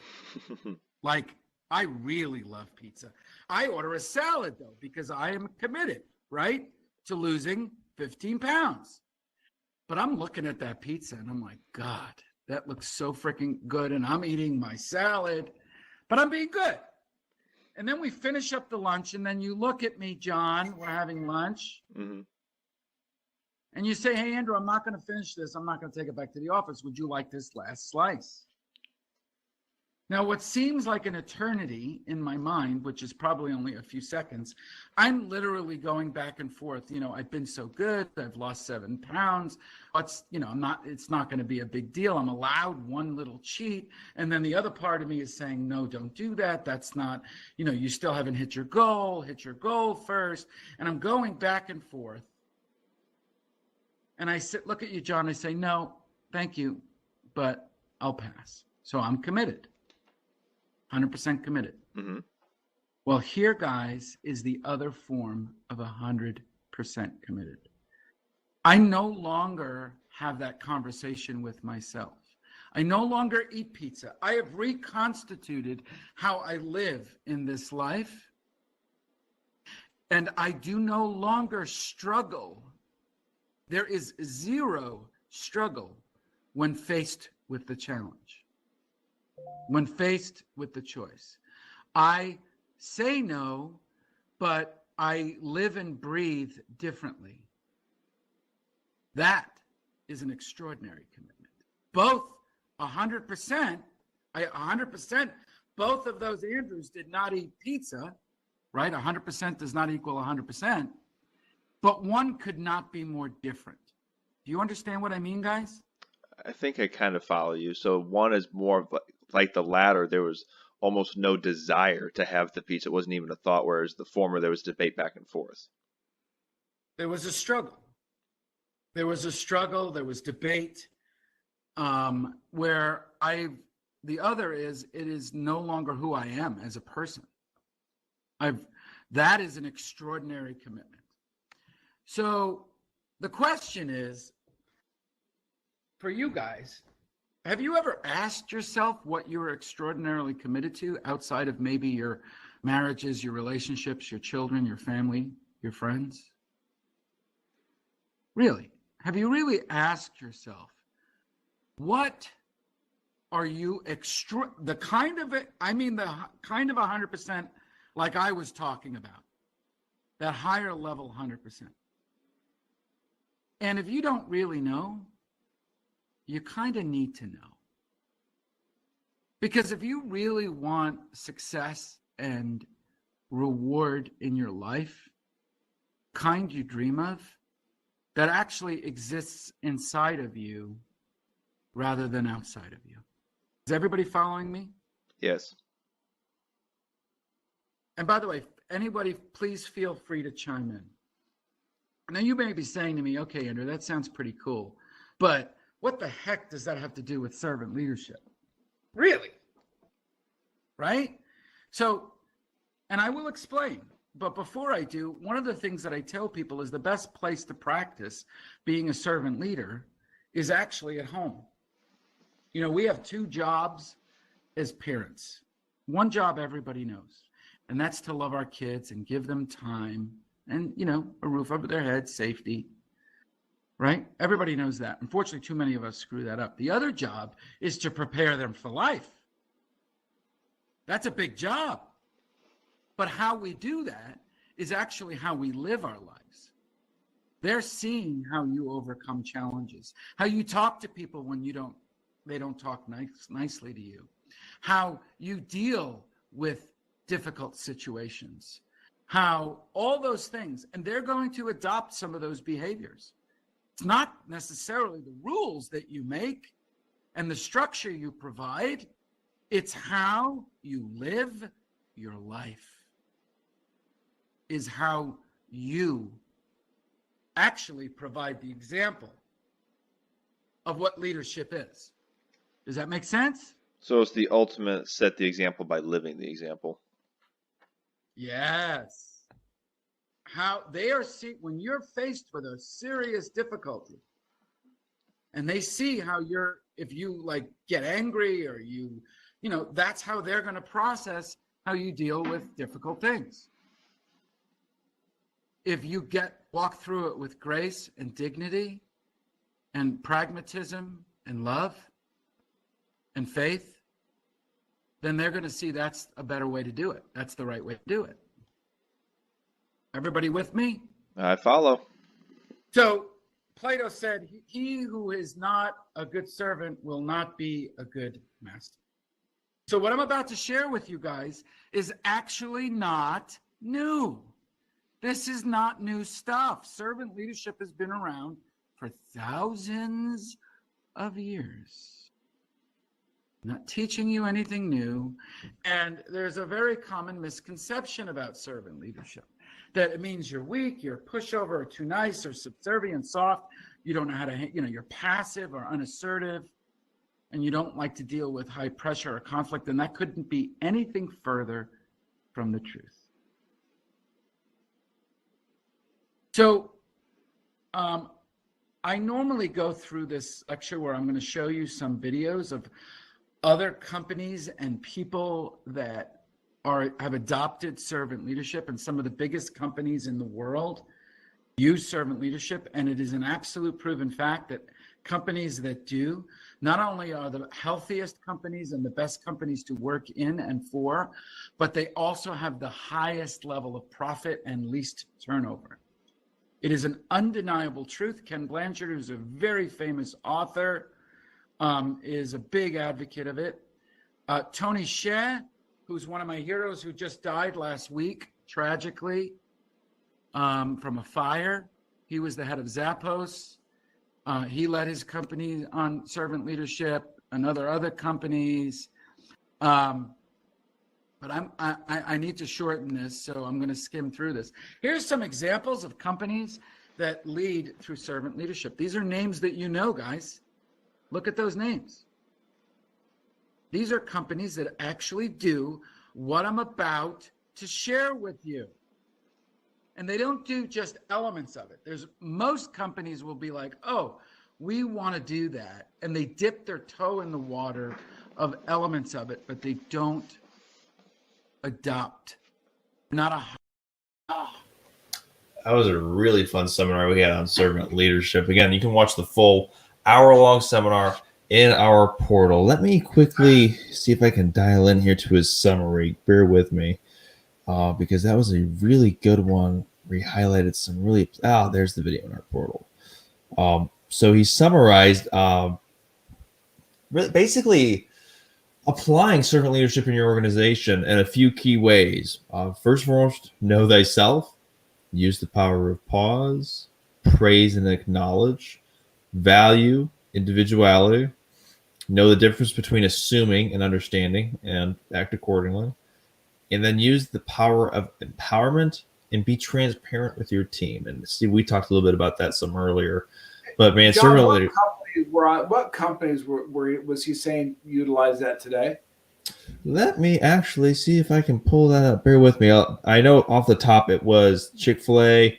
I think it was Interstate Batteries, the Marine Corps, the San Antonio Spurs. Bear with me. Let me pull it up here. I'm going to pull up the summary of companies again. There. Let me pull up the list. So the list of companies include that truly implement, in Andrew's opinion, servant leadership. Chick-fil-A, Home Depot, the United States Marine Corps, UPS, Ritz-Carlton, Whole Foods, Starbucks, Southwest Airlines, San Antonio Spurs. Very interesting. Indeed. We were talking just a hint about servant leadership before we took that short break there to watch that short clip of the seminar. I find servant leadership to be extremely effective. Very effective, building solid teams, strong organizations, strong cultures.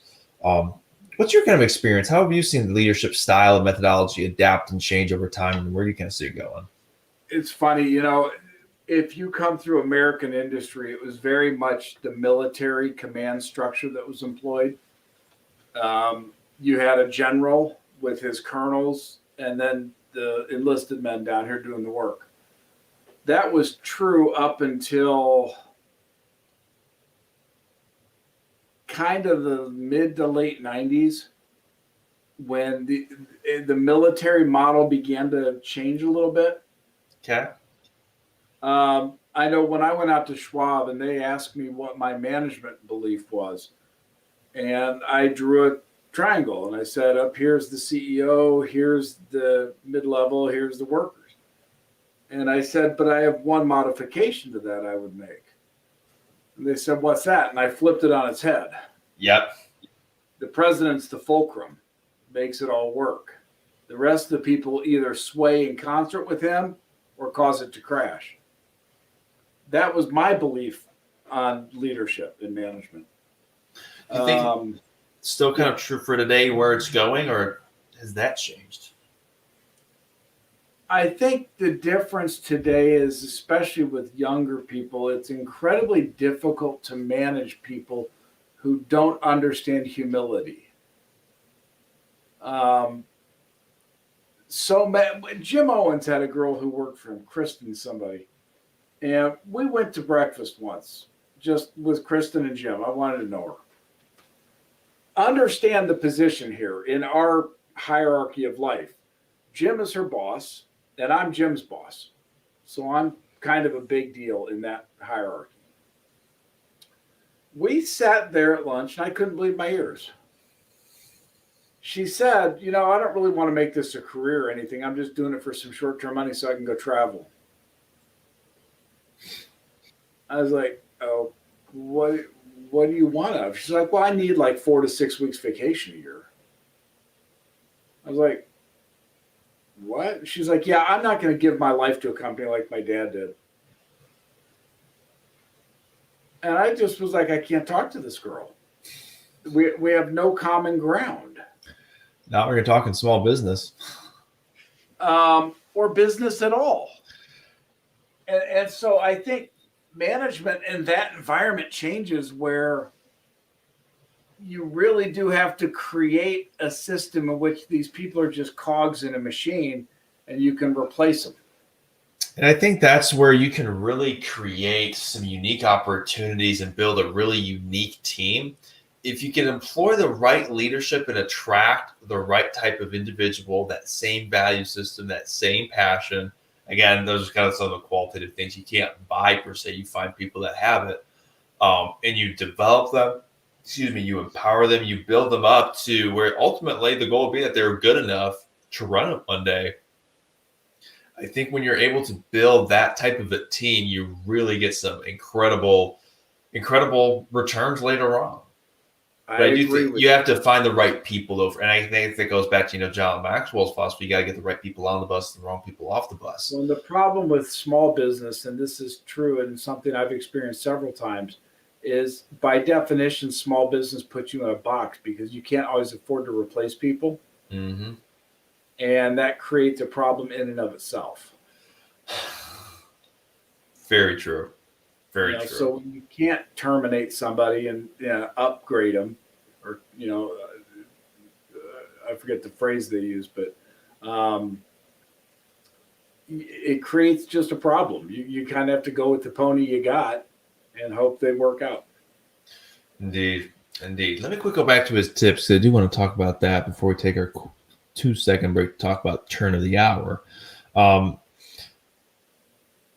Really praising and acknowledging the accomplishments and such. I think that's a really important one, especially for the younger generation.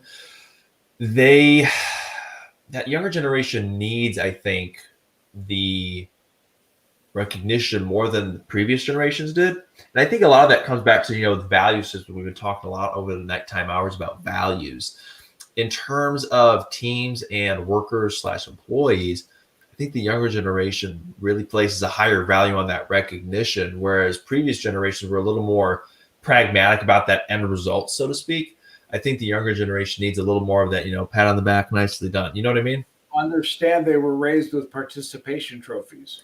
Again, totally agree. A different value system, different triggers, for lack of better terminology. That which inspires them is different than that which inspired the previous generations, the generations leading up to it. Quick break right now, as in to recognize the 4 a.m. crowd. We are now hour number 20 of our 24-hour marathon. We are standing here 24 hours straight to show that we truly do stand with small businesses. You too can stand with us. If you want to stand for small business, you can do so in 3 simple ways. Number 1, share the live stream to your Facebook page. Number 2, tag a small business that you know and love. Tell them that you love them. Thank them for what they do for the community and show that you support them. And number 3, join the McGraw Council as a platinum member. As a small business, there are a wide variety of values and business tools and resources donated to you at no cost. You can gift it to another small business if you choose to do so, or you can simply join as an individual and help because you believe in our vision and want to help us help small business owners achieve that American dream. As soon as we hit that 1,500 platinum member level, we're going to be able to sustain a small business grant program so that we can truly help small businesses when they need it most in the way they need it most. www.themcgrawcouncil.com. Click join the council, select platinum membership. A few simple clicks, and you got a wide variety of business tools at your fingertips. And with that, we're going to bring the conversation back to servant leadership. I think it's a very reliable leadership model. I really like it. We've talked a little bit about it earlier, but going back to that generational discussion, what inspires people, what gets them motivated. And I think, again, this goes back to the entrepreneurial risk taker. I think if you look in terms of employment and what motivates people, in generations past, it was very much about the upside. People didn't mind taking a risk. Commission work wasn't a bad thing at all to a lot of people. It was very much of a, hey, if I got hired, what was. Exactly. Whereas today, I think, I could be wrong, but I think there's a lot of data pointing this direction. My personal opinion is that the younger generation values stability more than potential upside. I would agree with that because I've seen that. Exactly. And I think from a small business perspective, one of the first instinctual things that we often do is I'm going to bring on a sales force, we bring on a sales team, we're going to put them on commission. Yes, there are people out there who will do that and who do like that. However, I would pose to the small business that number is continually decreasing. You're going to have that commission model, that high reward for high results for this younger generation isn't going to be as rewarding, literally, as a pat on the back. And it's interesting. It doesn't sound like the logical result. Okay. I can attest to it. I've seen data for it. And again, that's where you have to know your team, know the culture that you have. And then obviously when you start incorporating servant leadership, level 5 leadership, so on and so forth, I think you can really bring the best out in your team. And that's where you can focus on team development and all that fun stuff. I think there's a lot of truth to that. You know, I'm not real keen all this time on setting names on strategies. It's the old management by objective. And I was like, well, is there any other kind? So when you talk about servant leadership, I look back to the stewardship concept. And to me, if you are literally running your operation as a steward and understanding that, you know, your priority is in heaven, your secondary goal is down here, I think that keeps you grounded. And I think that really helps you run an organization that respects the right things. Wholeheartedly agree. And you're talking about setting a strong foundation, a strong framework. If you don't have those values in place as an individual, as a business entity, ultimately, I'm afraid you're going to get screwed because you've got no framework to build. I mean, it's like the old biblical analogy, a house built upon the sand, it's going to get blown away. Build a house upon a rock, you get that strong foundation, you're going to be fine. You'll weather the storm. But you got to have that strong foundation. And I think when you get those, like you're saying, you get those values in place to where it's really rock solid, no pun intended, strong in place. And then I would also go off on a little bit of a tangent here, making sure that there are organizational practices to emphasize those values, whether it's a tradition, a ritual, for lack of a better term, or artifacts, as they're called in business, things that highlight those values, that exemplify the values, that enact kind of the same way you would look at Christianity and say, the fruits of the Spirit, that's what shows someone's belief. No, it's not the actual act that gives them that salvation, but it's the act of the fruits of the Spirit coming out from the right heart that kind of demonstrates the belief system. The same thing in business, I think you can apply for an organization. I fully agree with you. Yeah, this is going to be an hour that's long, by the way. Tis true. What was it? My brain kind of half shutting down. Hang in there, man. We got 3 hours, 54 minutes, and a few seconds left. I'm not giving up on the standing for thing. I'm just telling you, my brain's going to shut down. Yep. That conversation with Darren and Michael definitely rejuvenated me. Give me a little bit of that shot in the arm I needed. It was a little bit for that hour that we had them on, hour and a half. That was really nice. Mm-hmm. Indeed.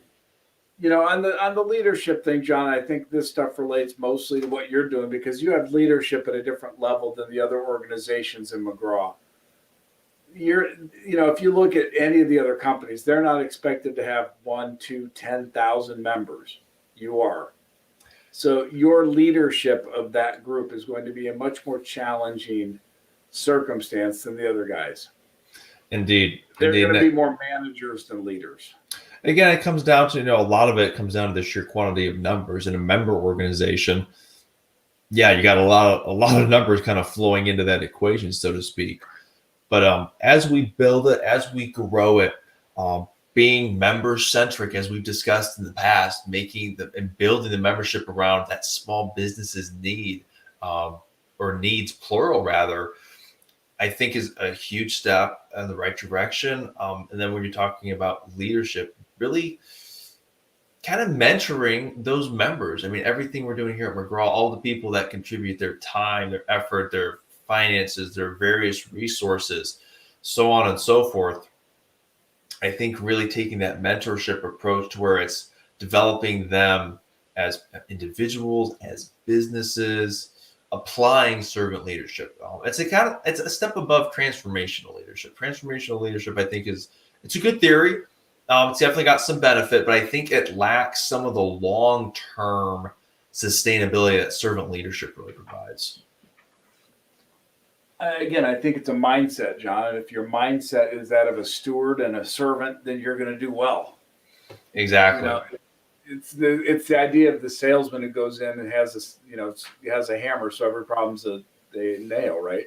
If you go in with an attitude of arrogance into leadership, or I'm the boss, it's not going to work. No, and that's another thing I want to talk about too a little bit. Well, we got time still. The difference between, or rather, not the difference. When people hear leadership, they often think position and title, and that's not what leadership is. Leadership, is influence. Being able to positively impact others, positively influence them. It's not just the title. It's kind of like the philosophical difference between power and authority. Leadership isn't. It's not power like that. It's more. It's not a title. It's influence. It's having that ability to positively impact, to positively influence others, to achieve. If somebody's going after the title for the power, then don't give it to them. Oh my goodness, so true, so true. Because again, it's kind of the same thing, getting into business. If it's solely 100% about the money, red flag alert. I mean, because it should be a tool. Again, money is a tool in and of itself. That business should be a platform to achieve a higher purpose. When it's properly aligned, we've talked about this over the last 20 hours too. Having the right mindset, having the right values, the right framework in place. Got to make sure you're getting into business for the right reasons, because there are going to be times when you look yourself in the mirror and you go, am I doing the right thing? Am I making the right call? Is this all worth it? And when everything checks out properly, you have the business as a platform. Yeah, it's not who you are, it's what you do to achieve that higher calling. Correct. That's when those boxes start checking off, and it's like, yep, you're on the right path. It might be a difficult time, but you keep going. Then you get in the business side of it. Is there demand? Am I, adequately or even better, above and beyond exceeding expectations and delivering my product/service, so on and so forth. But it's definitely an interesting topic, I think. John, I give you a lot of credit, by the way. You're carrying this segment, and I appreciate it. Absolutely. No, I'm here for you. Got your back. 110% all the way. Absolutely. I enjoy it. I can ramble on about leadership for a while. I mean, it was so funny story real quick, since again we got time. It was actually my concentration in my MBA program, and early on I started dabbling in some of the leadership theory stuff in undergrad, and early on I thought the transformational leadership theory was the most dynamic, and in the way it was presented amongst the relative choices, it largely was. However, as you read into leadership theory, what works, what has the most influence, what has that big bang, so to speak, impact on people, is servant leadership, or as Jim Collins knows. Yeah. All of that's academic. What's your style? What's yours? Your unique style? Servant leadership, absolutely. And so let me put this where the rubber meets the road here. Transformational leadership seeks to change people. Not inherently a bad thing, but it's not inherently a good thing either. If you take that servant leadership model, what you're doing is saying, I'm taking my talents, my gifts, that which I am good at, and I am using this to positively impact and serve others, to help them, to empower them, to help them achieve their best. And I think that's something, for example, if you look at like a successful coach, if you look at like football coaches in the football world, if you see like that coaching tree and you see that kind of single source of, what's the right terminology? If you see that single source, that single coach that is able to have several head coaches kind of blossom underneath them, go on and be their own head coaches, so to speak, then that pedigree type thing. Yeah. Odds are, I'd wager that's probably a servant leader, because Well, let me counter you there. Woody Hayes spun off a ton of coaches, and he was hardly a servant leader. Why wasn't he a servant leader? Very military command and control. Servant leadership doesn't inherently mean soft. It's one of the great misconceptions. I'm not suggesting it does. I'm just suggesting it's a different mindset. So let's talk. Well, so that's actually a funny one. It is widely accepted in the United States military that they teach servant leadership. So when we're saying militaristic, that doesn't inherently mean that it's not servant leadership. Servant leadership seeks to empower those beneath you, to enable them to achieve, to basically sit where you currently are. And so the rationale is you become so good at developing people and building them up and empowering them that no one could let you go if you're in an employment situation. That's the value of servant leadership. You're able to develop people, to develop teams. And I think that, again, with rubber meets the road theory for a small business, develop your team, develop your employees so that they can become so good at what they do, so they can become so excellent in your business that they can run your business without you. Yeah. That's the goal. And that's what I think the big driving home point here of servant leadership. Not to look at other people as, especially your team members, as a threat, because they really shouldn't be.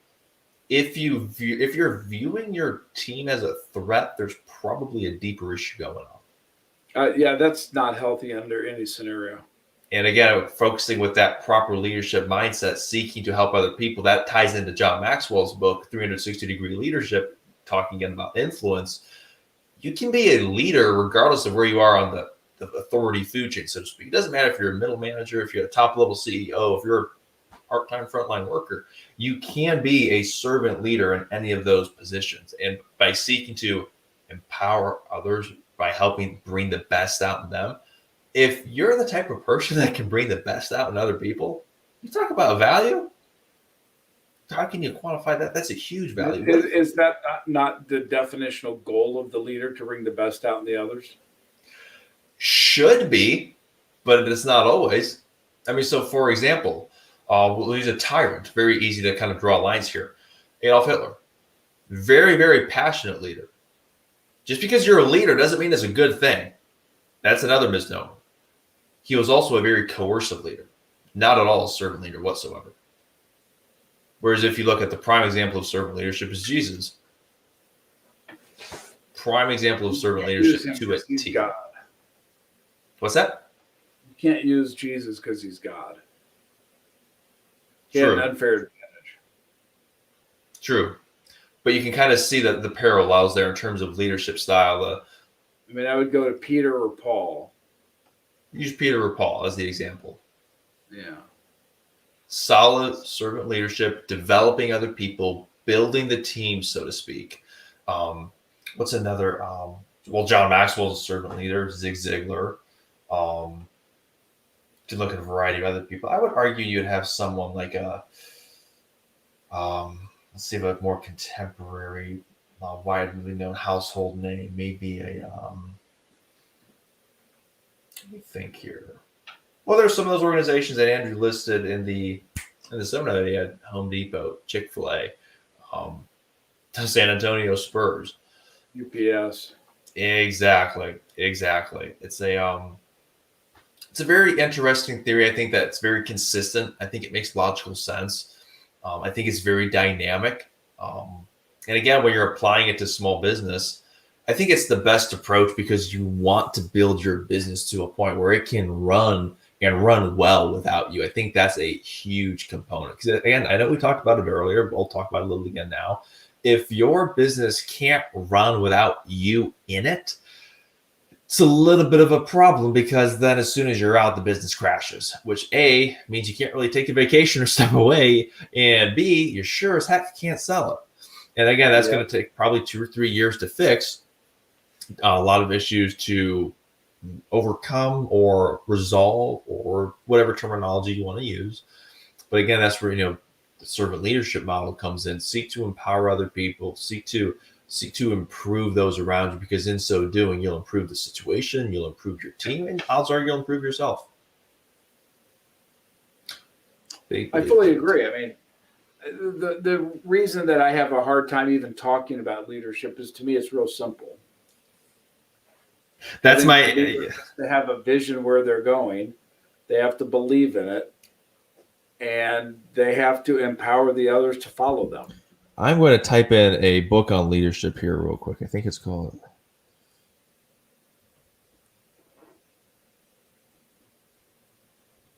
I believe it's the 21 Irrefutable Laws of Leadership by John Maxwell. You talk about a rubber I have meets that book somewhere. I need to reread that again. One of my favorite leadership books because it's so practical and applicable. To your point, in order to be a good leader, you got to have a clear vision. If you don't have a vision for where you're going, not only how do you expect yourself to get there, but how the heck do you expect other people to follow you there? Right. You If gotta they have- don't know where you're going, they won't know where to go. Exactly. Do You me a have to- favor, cover for me for 30 seconds while I get a refill on this. Absolutely. We're gonna have fun with this. Yeah, I'm going to be watching to see how you do. In that book, he talks about those 21 irrefutable laws of leadership, but he goes through examples of each one and reasons why it works, as well as different shortcomings that different people have had in trying to apply it or failing to apply it, and what happens when you don't apply those laws of leadership. The way the book was written, I highly recommend it. Again, 21 Irrefutable Laws of Leadership by John Maxwell. It's an easy read, and it's written in such a way that you can apply it right away. It's one of the things I really love about John Maxwell's works. All of the books that he's written, at least the ones that I've read, it's very applicable. You can apply it on the spot. It makes logical sense. And the examples that he's able to provide in backing it up, to me, make it real. Again, that's part of, sales, telling a good story. You got to be able to have a good story to kind of close the deal, but it gives it meaning. It gives it depth. In those leadership books that he writes, he's always, ensuring to include a story on it. But I think Steve mentioned having a clear vision is absolutely essential. You can go all the way down the list. I'm trying to see if I can see it on my bookshelf from here. I'm definitely due to reread it though, because it's a great book, gets down to the nuts and bolts of it, gets down to the application of it. Because again, that's exactly what we're all about here at the McGraw Council. We're about making it applicable, where the rubber meets the road. I think I read that book for the first time. My goodness, maybe 2.5 years ago or so. No, more than that. Back about 3.5 years ago. Again, one of the things that I loved about the book is that how quickly you can apply it. And that's one of the. Then we get into the fun leadership. Are leaders born or are they made? Kind of one of the theoretical questions hanging around leadership all the time. There is the innate desire to learn and grow. However, there is a healthy degree to where leaders mature. They proactively research. They seek out new information. And I think that's part of the maturation process of a leader. There are certain qualities for sure. You have to have for lack of a better term, the ambition to grow, the desire to help other people, I believe, is essential in a truly authentic, specifically servant leader. But I do believe that my personal opinion would be that leaders are made. Yes, some people are naturally born with leadership abilities. You can look at different individuals throughout history, generals, presidents, pastors, so on and so forth, business leaders.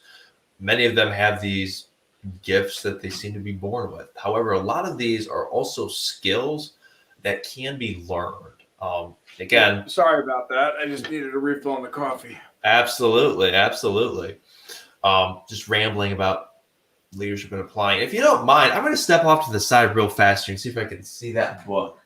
Because there it is. Okay, I'm going to be right back. Bear with me 2 seconds. All right.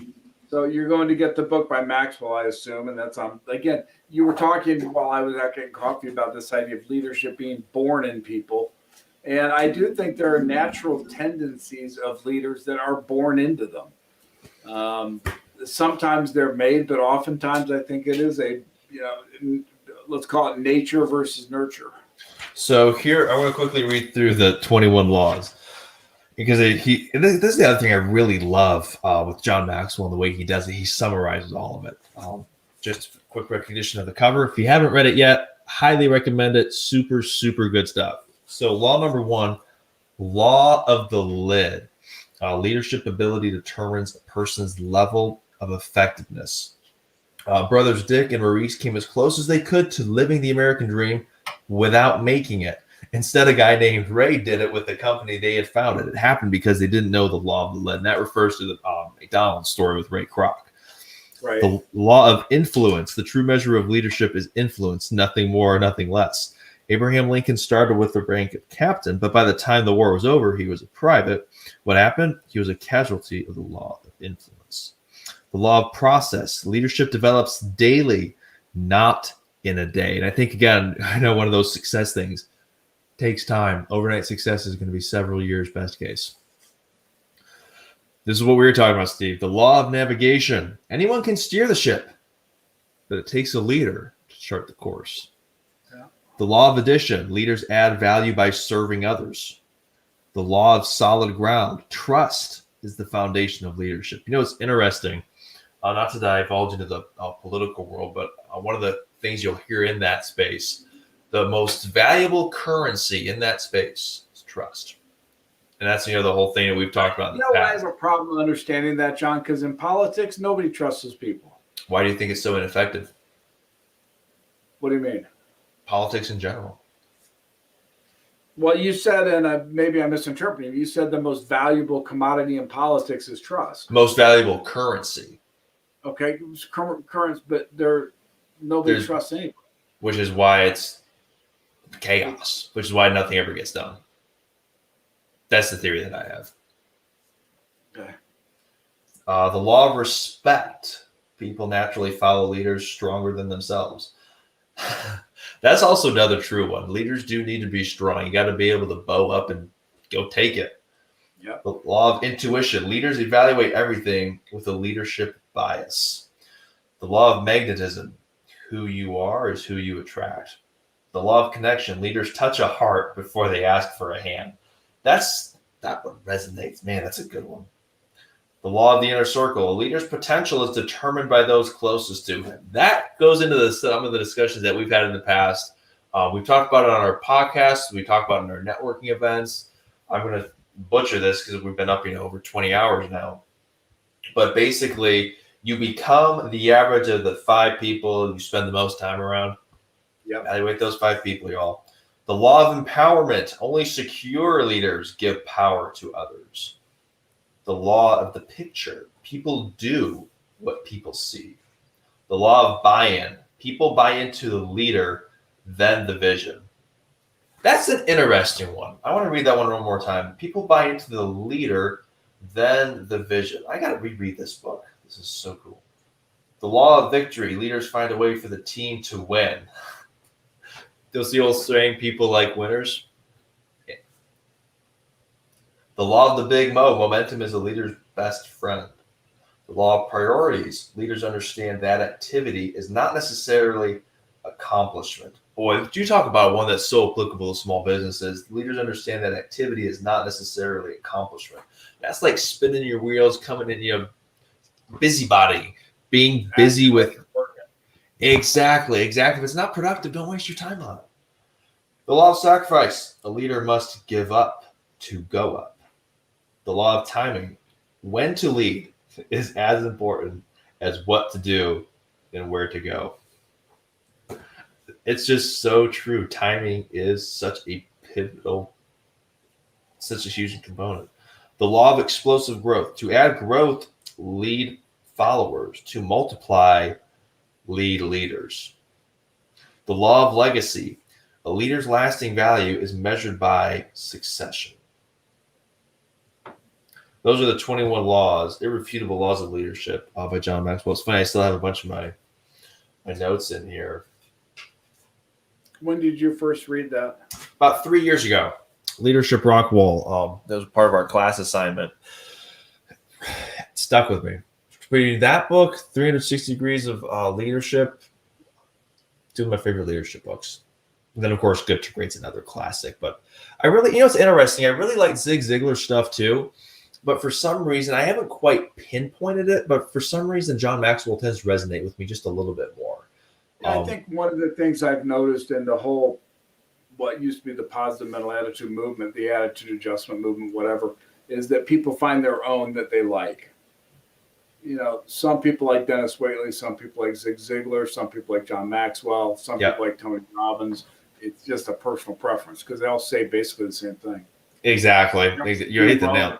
The whole thing. You hit the nail on the head there. And I do think that's back to, some of the communication discussions that we've had in the past. For one reason or another, one speaker may resonate with you just a little bit better, and that's not good, bad, or indifferent. It's just different. That's okay. We're all going to have our own preferences. They're both authors, John Maxwell, Zig Ziglar. They're both outstanding leaders. They both know their stuff inside and out. Both quality people that you can learn from. But yeah, that's definitely one of my favorite. And just the way it was written, I love the applicability of it. You can apply it right away. He provides great examples. It's written in such a way it's really easy to get, not just intellectually understand, but to really get and apply. Excuse me. I just find that whole concept and topic fascinating because you're talking about influencing other people, something that you don't have power over another person to make them do something, but you can achieve influence. And I think that's where you're getting to leadership. How do you gain that influence? How do you use that influence in the right way? Too, John. Don't deny it. You can, but you have inherent power when you're someone's boss. You have inherent power. In that situation, you do. And that the boss would, in a hierarchical structure, the person on top would. Correct. In most situations, I find that there's a large degree of influence that determines that. You know what I mean? Well, I agree. I mean, you don't want to have to command people to do things. You want them to come along of their own volition. And again, it speaks to organizational culture. What kind of culture do you have? Because if you have the type of culture where everyone's dragging their feet to keep the ball rolling, that's really not what you would call a healthy culture. You want people to, again, that goes into the whole accountability versus ownership thing. You really want people to feel and have that ownership in it, so that they can exceed expectations. So it's not meeting a requirement; it's blowing past goals. It's taking it to that next level. Again, I think that's where good manufacturing companies back in the day had employees who were, even though they may be unionized, still empowered to make their jobs better.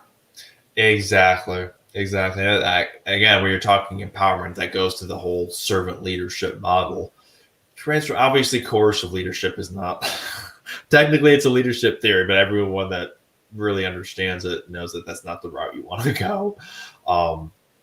But then you have transformational leadership, and that's a good one too. Transforming people is definitely a very good thing. It can be very dynamic and powerful, but it's not quite as sustainable as servant leadership. And that's where, again, that the John Maxwell's, the Zig Ziglars, it's really more about that servant leadership, in my opinion. That's interesting. You really latched on that. I mean, you enjoy that topic. It's clearly a close one to your heart. It speaks to me on so many levels. I'm not really sure why for one specific reason. If I could really pinpoint, I'd really have to dive down deep to try to find that. It's just something that resonates. I find it intriguing. I find it very relevant, whether you're an employee, a middle manager, a small business owner, especially. You want to influence people and influence them positively. I mean, to your point, you don't want to resort to the "I'm your boss, so do what I say." That's deeper issues to deal with. If you can develop your culture to where people not only follow you willingly, but want to follow you, and that the classic example of people want to follow you in the battle, that's when you got something really good going on. That's when you've got that strong culture. Again, we don't live in a world anymore in which you can do a command and control. I don't think so. And again, that comes down to, like we've talked about, cultural values, societal values, so on and so forth. I don't think people respond as well to that environment as they used to. Now they complain that they're being harassed. A legitimate threat that the small business owner is going to have to be aware of. I think about my dad and his running the paper plants.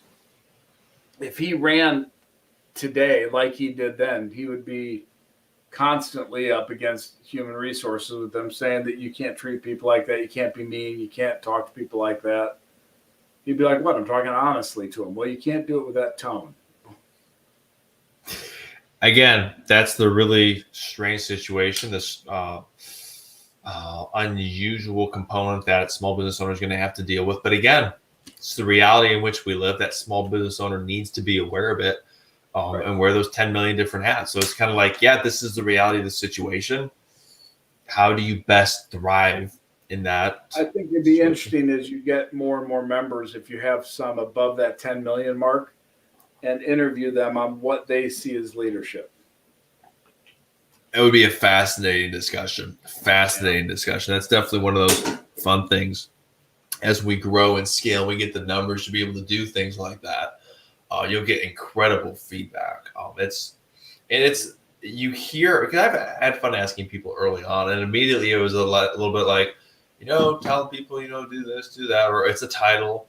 And then there was a hefty percentage saying that was like, leadership is influence. It's like, there's your answer. It's not title. You can't put someone in a title and say you're now a leader. It doesn't work like that. Right. It's influence over other people. Again, not to be manipulated or to be used for manipulative purposes. It should truly be used for the right reason. And again, circling back to servant leadership, that influence is to be used to benefit those around you, to benefit the team for their best interests. I look at that stuff again. I say, is there any other way to do it? Well, shockingly, there are a lot of people that don't follow the model. They might say, yeah, that sounds good in theory, but in terms of practice and actually applying it, no. I mean, there are a lot of businesses that don't. It's more nature than nurture in terms of practicing it. Are there certain people more likely to do that and others less likely to do that? Absolutely, no doubt. And I think John Maxwell kind of talks about that. If someone's willing to literally pick up the book, you've got it in you. If you have the drive and curiosity to pick the book up, to open it up and do your own research and read and seek that new knowledge, you've got it in you. If you're not willing to even pick up the book, to try to learn new things, to try to get better, it's a very bad sign that you don't have that internal drive to become the best that you can be and to try to bring out the best in those around you. And I think that's kind of what our leaders are born or made. There are definitely some underlying qualities that you're born with or not. On the whole, I do believe leaders can be made, but you do need to have, in my opinion, again, this is my 2 cents here, so take it with a grain of salt. You need to have that internal drive to seek new knowledge, to seek improvement, self-growth. And I think another important desire is to You gotta be honest with yourself. Oh my goodness, absolutely. We've had multiple people tell us that in our podcast and our seminars. Michael Smith actually mentioned that in his podcast with us. Andrew Kolikoff mentioned it in his seminar with us. You got to know yourself. You got to be honest with yourself. And if you're not honest with yourself, you can't get anywhere. You're just going to be rut after rut after rut after rut. And again, just highlighting that point, we all have our own shortcomings, and that's okay. No one's going to bat 100%, 100% of the time.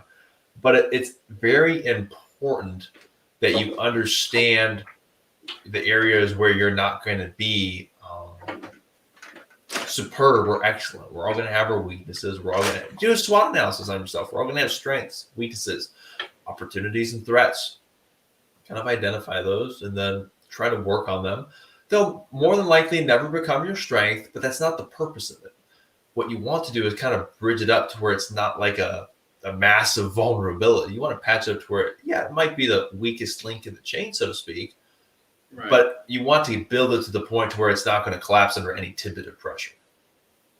That's the kind of a dangerous position to be in as a leader. Because again, as a true leader, other people are depending upon you, and you don't have the luxury of randomly crashing like that.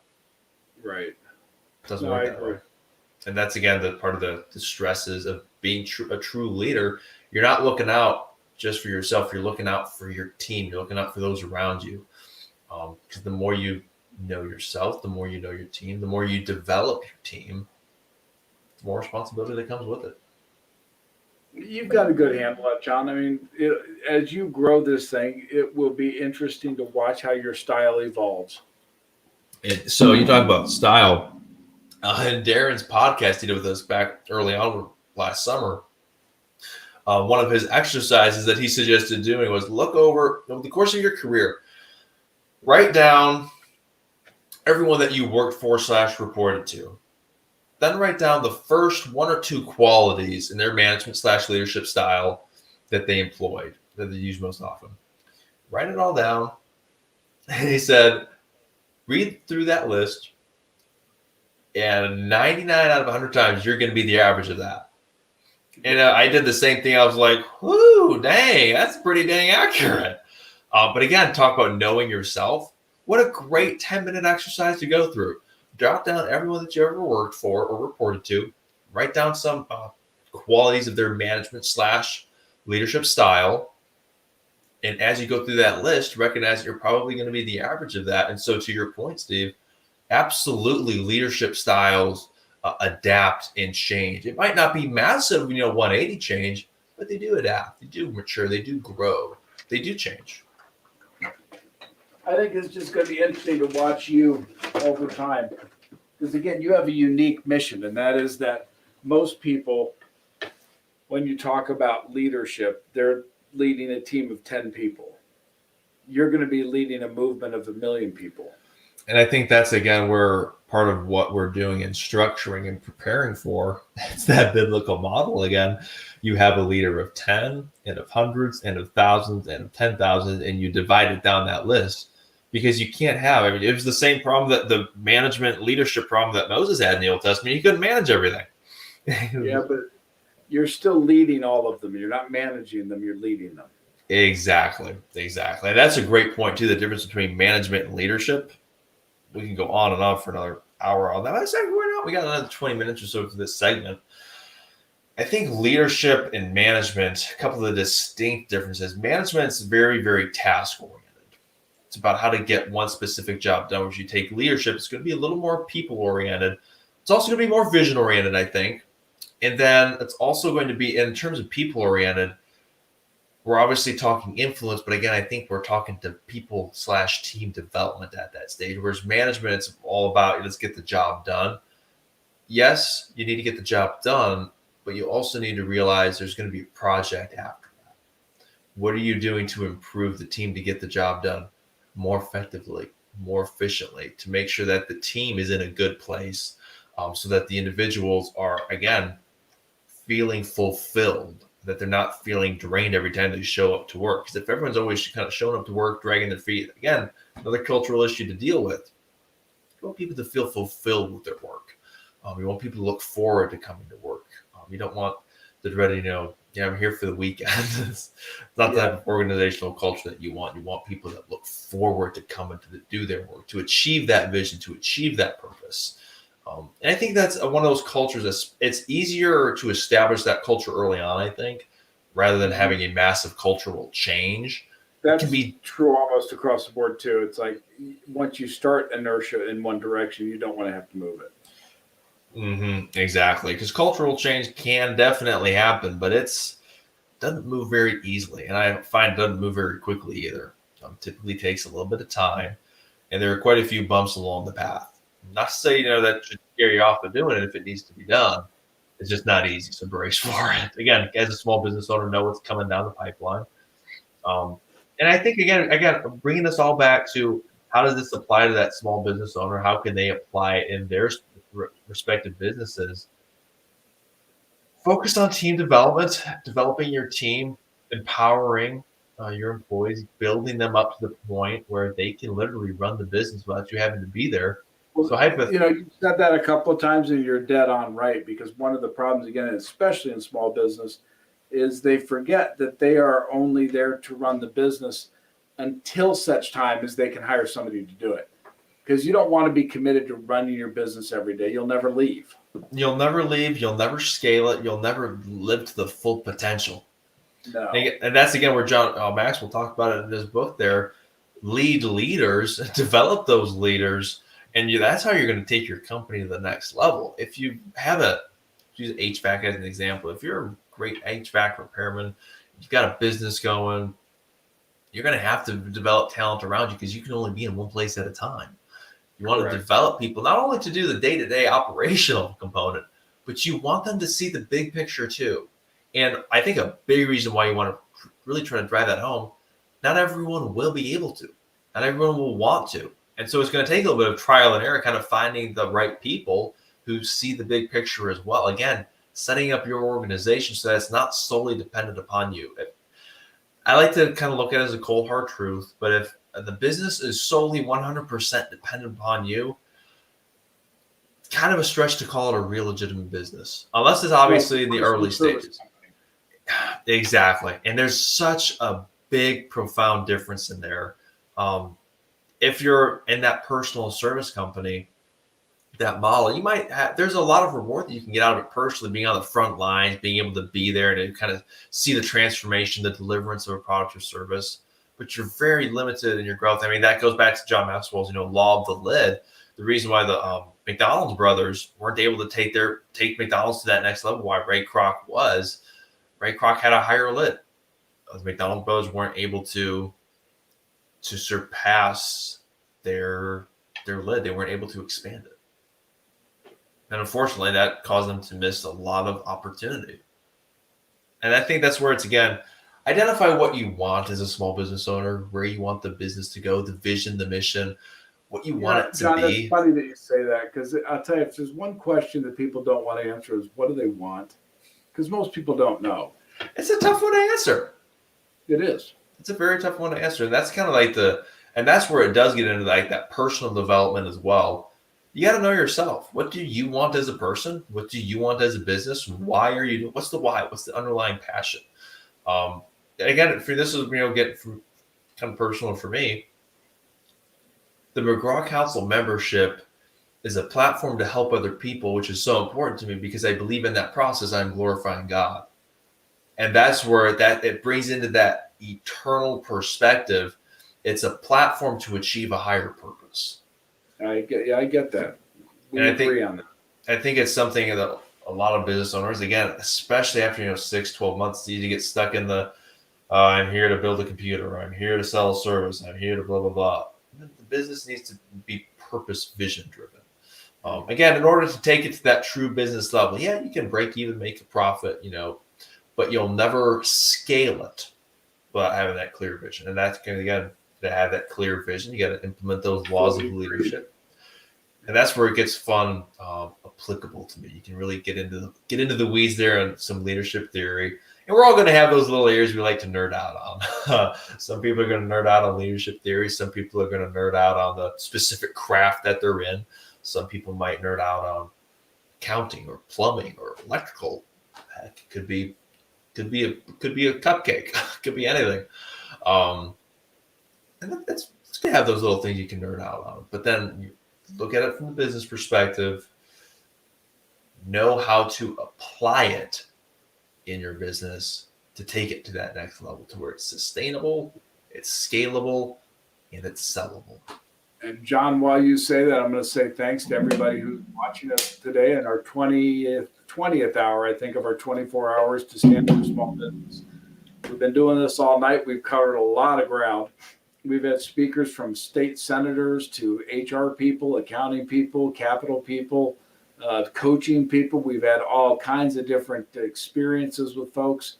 The overnight operations, we've had people talking about the nature of the council and the benefits of it. We had one of our members who came in and spoke extraordinarily highly grateful that he was a member. Again, if you've just tuned in, the membership that we're offering today, we are doing this for a not-for-profit. We're trying to get 1,500 members. It gives us the backbone to build a nice donor program. Membership is $39 a month, and in return for that $39, we provide you with over $4,000 of tangible assets, tangible things that you can use to make your business better. In addition to that, we provide unlimited virtual networking. We provide the community.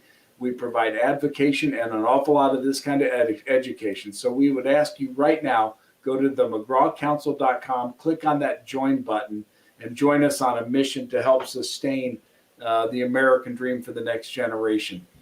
John, again, you've carried a lot of this, our 4 o'clock segment, and it's interesting. Your thoughts on leadership are valuable. I mean, you've studied it a lot.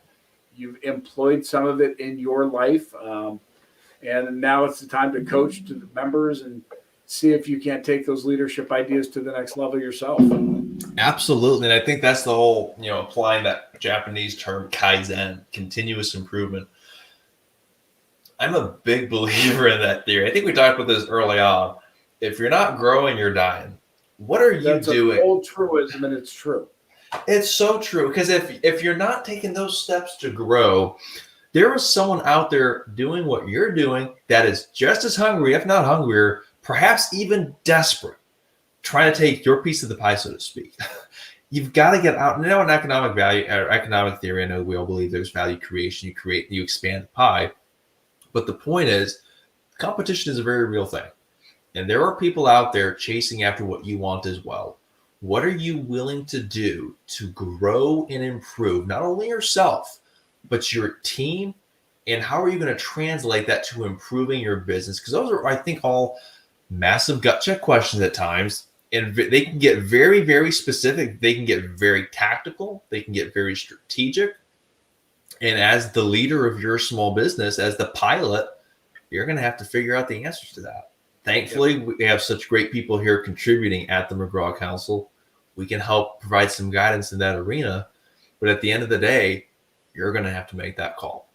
And that's, again, part of the... Everybody has to run their own life, and that's just the fact of it. But to your point, we offer every resource that's needed. We offer coaching, counseling, consulting.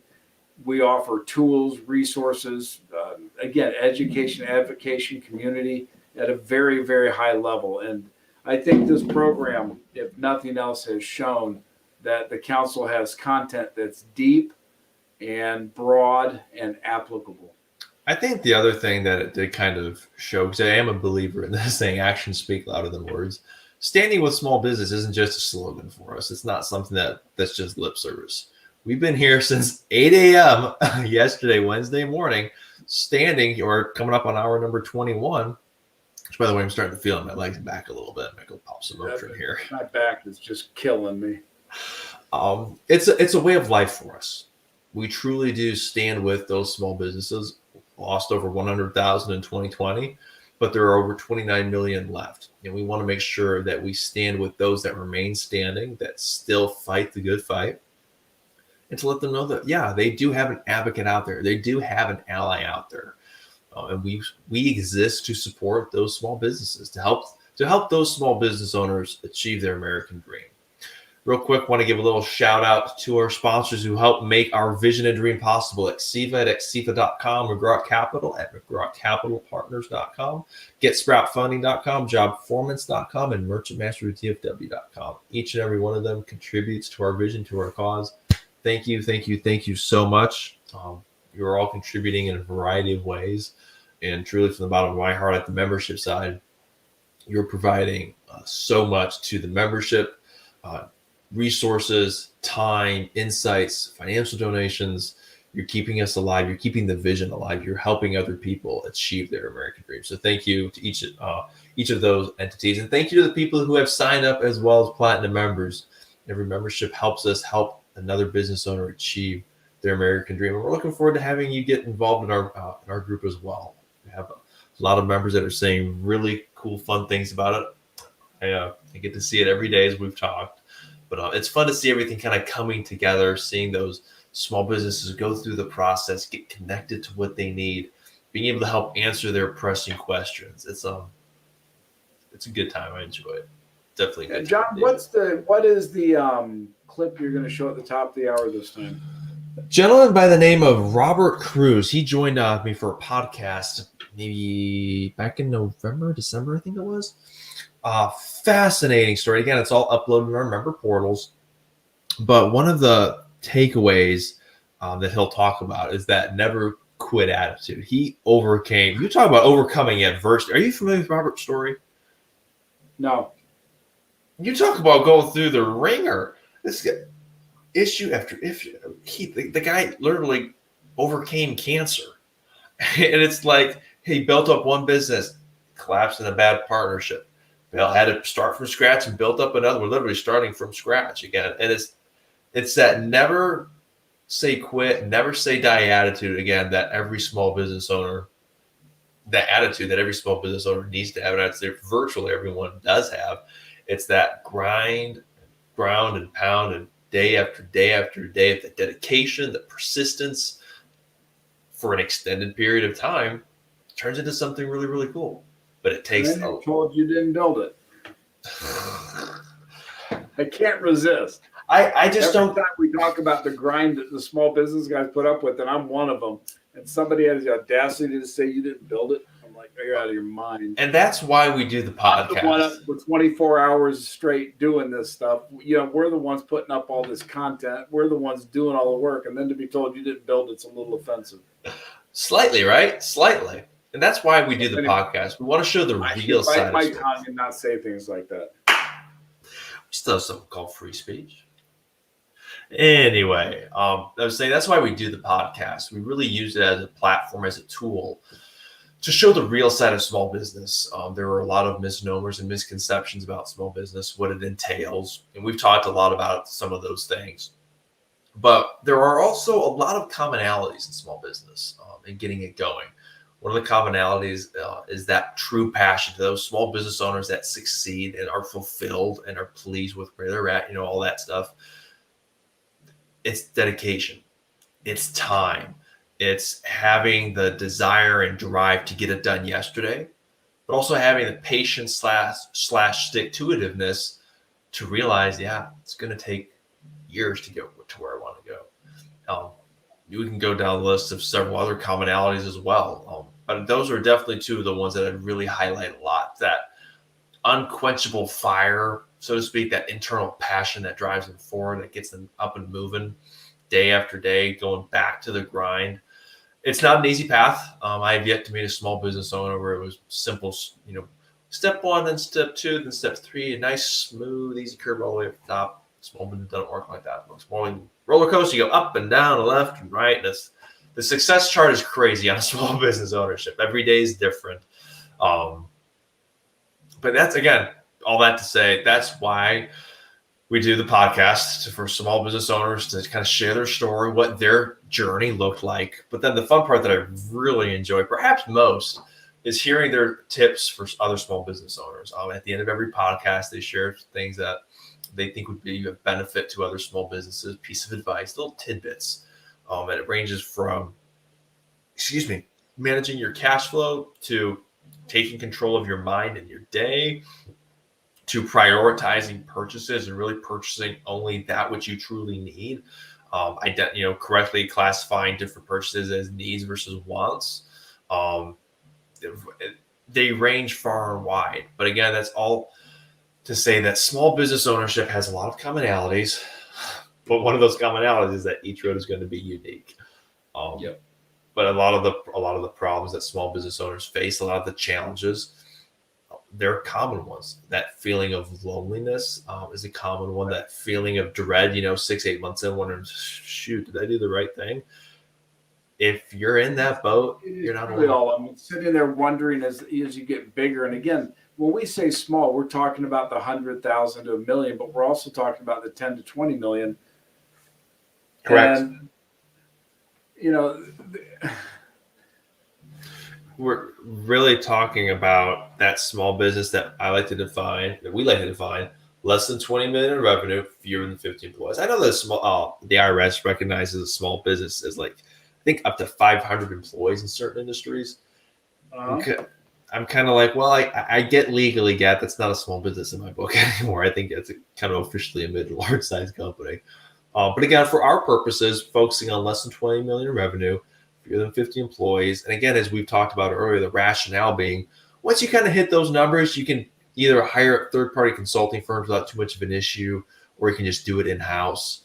But if you're as an organization, we'd like to walk with them up that ladder because we have the resources for the small end of it. We have the resources for the larger end of it. And it is that shared mission of helping survive that dream or, supply the needs or to the needs they have. That's what we do. And that's everything we're about. So as you grow through your journey, we can grow with you. And that's an important component to the council. And I've talked to people before, and Steve, we've even talked about it. The kind of vision that we have is you have a young business join the council. We're able to help them grow. And then the hope would be they're so successful, they outgrow us. But then that's where we'd love for them to come back as like a mentor to other small businesses, contribute their knowledge, their insights, maybe even the resources, whether it be a product or service. Maybe it's a financial donation, whatever it might be. But again, back to that development of other small businesses, as that small business community goes, so goes the economy of the whole. And again, as we've said, John, time and time in the last 20 hours, if you know someone starting a small business, have them get in touch with the council. They should unquestionably join. Again, it's a 10-to-1 return on equity or investment. And so they're not going to be sorry about that. Unlimited networking across the country with other business leaders, a lot of education, advocacy to help them through the difficulties and legislative issues. There's just not a lot more they can ask. And the council is there for them. If you go to the McGrawCouncil.com, you can click right on Platinum membership. It's $39 a month. Again, it's a 10-to-1 return on that investment. So you put up $39 a month, we give you back $4,000 in tangible services. So again, if you've got a small business or you know somebody starting a small business, please go visit the council's website, click on the Join Now, help us support the small business. And what we're looking for, obviously, we're growing. We've validated everything now with existing memberships. We know the value of it, but we're looking for 1,500 members so that we have the ability to donate back 70, 80% of our revenues to the small business community in our unique donor program. We're there to help the businesses afflicted by hurricanes and fires and tornadoes and, whatever that is, that undone, where they didn't do it to themselves, right? It's an unearned problem. Exactly. It's not like they made a bad business decision, put their business under. It's not like they bought a piece of equipment they didn't need. Dumb luck. They got caught up in something that they had nothing to do with. Wildfire, tornado, hurricane, Kenosha, Wisconsin riot, whatever it might be, total fluke. We can go in there and we can be the Red Cross for small businesses. It's a big vision, and we know we can't complete it without you. Yeah, that's actually, a good point. I want to quick highlight before we hit, the top of the hour here. Who is the McGraw Council for? If the best way I can summarize is this: if you or someone you know is a small business with less than 20 million in revenue and fewer than 50 employees, it's worth joining. And if you're not blown away with what you see in the first 30 days, you get your money back. $39.99 a month. The reason, by the way, John's so confident is the feedback we get from members, actual live members. Absolutely. It's on our Who was website. it, John, we had on yesterday during the day who said they wished they'd have known about us when they started their business?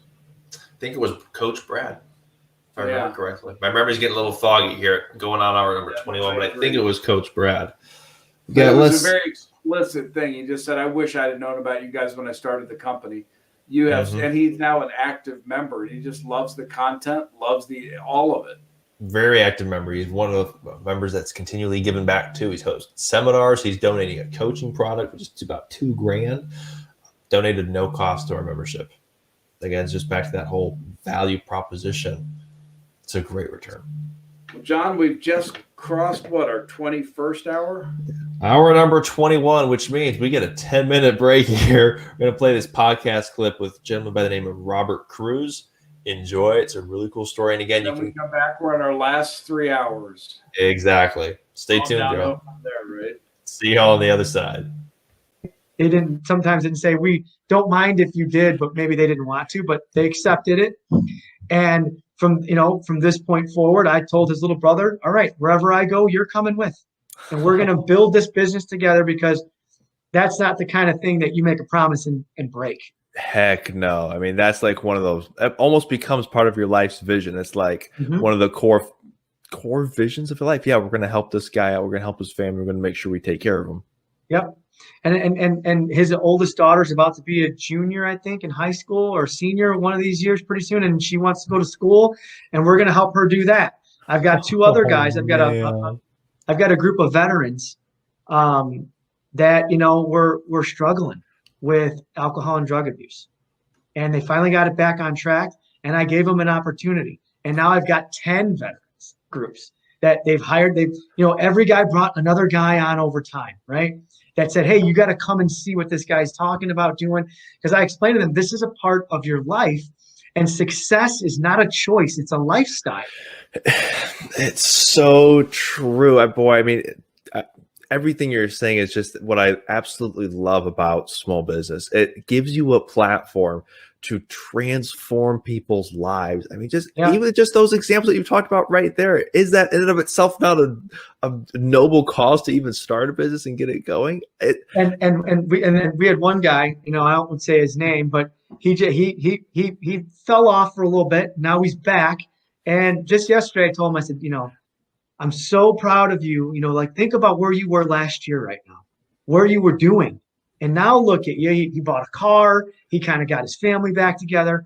And at the end of the day, taking care of these guys is a part of the small business, right? And it also kind of talk about putting the project first, put your teammates first, put your guys helping you get to be successful, put them first, and everything else usually takes care of itself. So true. It's that's one of the concepts in servant leadership. They're like, organizations need to be about, you know, executives need to be about taking care of the customer, take care of the customer. And servant leadership says, no, that's technically not true. The executives, you know, they take care of the team. The team then takes care of the customers, because if you're serving the teams well, they'll take care of the customers perfectly. Yep.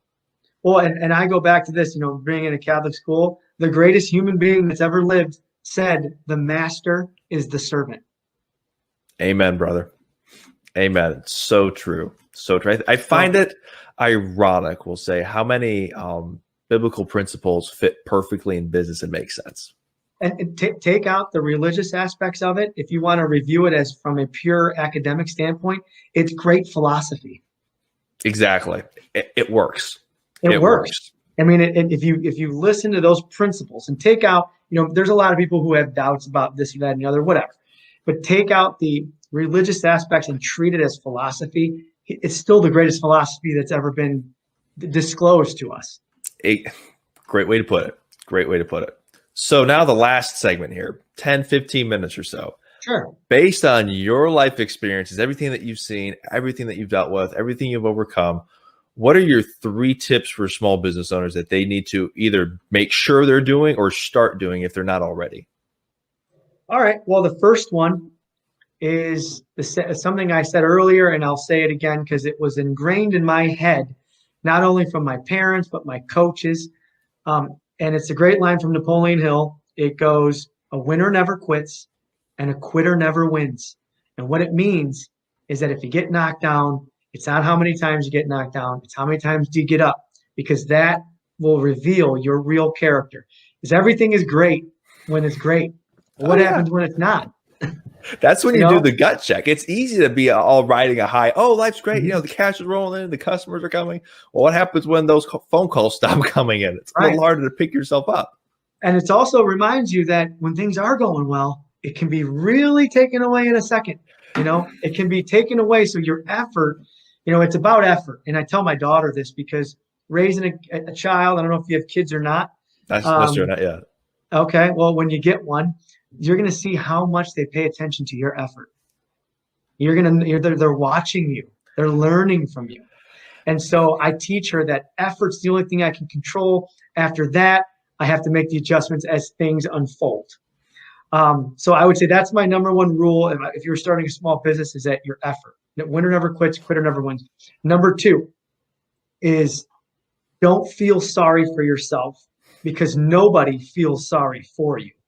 And what I mean by that is when you hit a rough patch, remember, brighter days are ahead. It's not going to last forever if you give that effort. If you revert back to rule number 1, don't feel sorry for yourself, because nobody feels sorry for you. They'll say, oh, I'm so sorry to hear that. And then they'll turn around and go back to living their lives, because that's the truth. And you're the only one in your circumstances. So I try not to feel sorry for myself, especially when things don't go well. And then number 3, I try to do this one as much as I can. Don't have 2 bad days in a row. If you have a bad day at work, right? Tomorrow's a new day. Hit the reset button. Get back after it. Because if you have 2 bad days in a row, now it's a trend. And you don't want to trend back. One. Can you talk a little more about that one? I mean, because that's a really funny, deep one. I never really looked at it like that. Sure. Well, in theory, we're all living day to day, right? Even though we're healthy people. To a large extent. Yeah, we're all living day to day. So let's say you have a bad day at work. You everybody made a mistake one day, right? From a job site, and the owner decided not to pay you, and everybody's mad, right? So you could easily kind of scale it back, not answer the phone, right? Be distant and vacant, go into another job site and start yelling at everybody for no reason. You could do that. Or you can come back the next day, you can put on your thinking cap and say, how do we get out of this situation? How do we get to where we want to be? And let's focus on that right now, because what happened yesterday is the same that happened 50 years ago. They're both ancient history. True. It's what's done is done, that you can't change the past. And there's an old there was an old picture in our locker room, had a guy walking his path, but his head was turned around, and it said, if you keep looking back, you're not going to know where you're going. So true. And I really liked it. And I thought, you know what? You have to let it go. When you have a bad day, let it go. Again, using football as an example, yes, know why you threw the interception and know what you missed in reading the defense, or maybe you just didn't see the guy. Mistakes happen. Live and learn, but no, don't dwell on it. There's a difference between living and learning and dwelling on something. Yes. And I tell that to my daughter, don't have 2 bad days at school in a row. If you screwed up on a test, all right, you get your one day to feel sorry for yourself, kind of. But the next day, wake up and go back and give that same tenacity and effort and repeat those same rules. And if you don't, you'll find out you'll have more good days in a row than you will bad. Truth. And that's, again, one of those outlook things on life. I'm a big believer in the philosophy. You find what you look for. You're looking for good news. You're looking for positivity. You're looking for success. How are you going to find those things? If you're looking for the world to take a bad turn, for that next negative rainy day to come around, you're going to find it. Yep. And it's easy to be the victim. Oh, my goodness. It's easy to be the victim. And look, there are certain circumstances like, I got told I had cancer. It's nobody's fault. It wasn't, maybe it was my fault for whatever I was doing or eating. I don't know. Nobody would know that. But I could have easily said, oh, well, this is, woe is me. But that wasn't going to get me up. That wasn't going to help me get better. So what would be the point of even using my energy in that method? So I would say winner never quits, quitter never wins. Don't feel sorry for yourself. Nobody feels sorry for you. And don't have 2 bad days in a row. I absolutely love it. I mean, I think those are all things that are super, super applicable. I wrote them all down. I particularly like that last one. I think that's a really funny one that very few people actually stop to think about, because you make a good point. That is a trend, and trends become patterns. Patterns become habits, and habits are hard to break. The good news is, if you get a good, strong habit together, you're going to be hard to break. The bad news is, if you get a bad habit, that's a hard thing to crack. Both work in the same way. One works in a negative amortization, and the other one works in a positive amortization. Right? Amen. Amen. Completely agree. Robert, thank you so much for joining us. Thanks for sharing the life story, the why, the successes, the highs, the lows, and of course, those 3 tips for business owners, all applicable. No, John, thanks for having me. And I want to wish you the best success with this. I think you're doing a good thing. And any way I can help, you let me know. Thank you so much. I appreciate it. You have a Merry Christmas and a Happy New Year. Thanks. Take care. Bye-bye.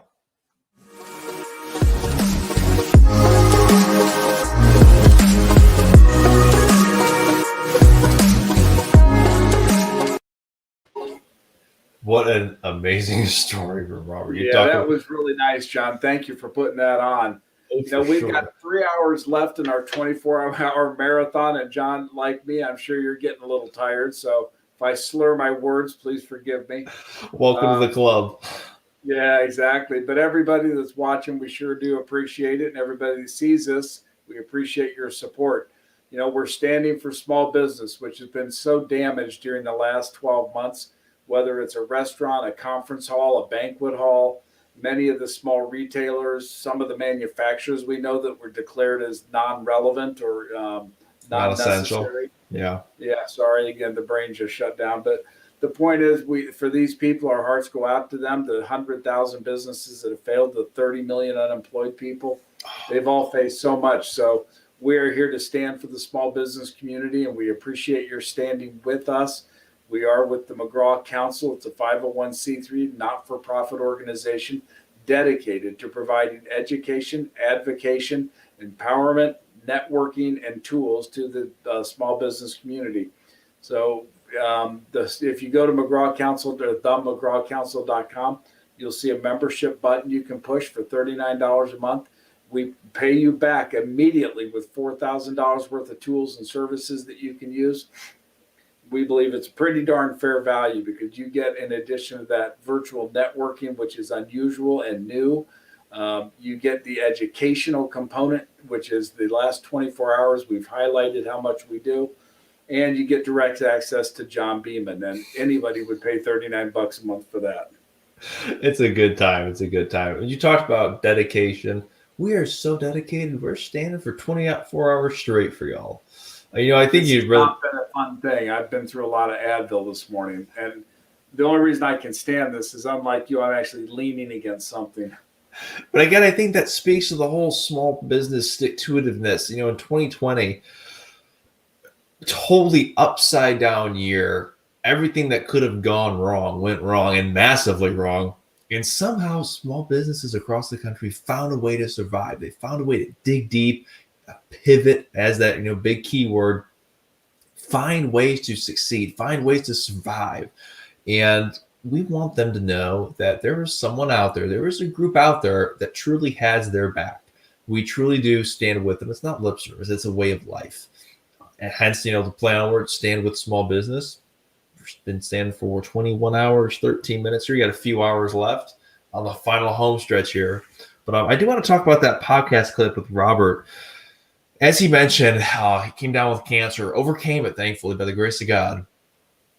But one of the things that really hit home in his 3 tips for business owners, Steve, you might be able to elaborate on this a little bit.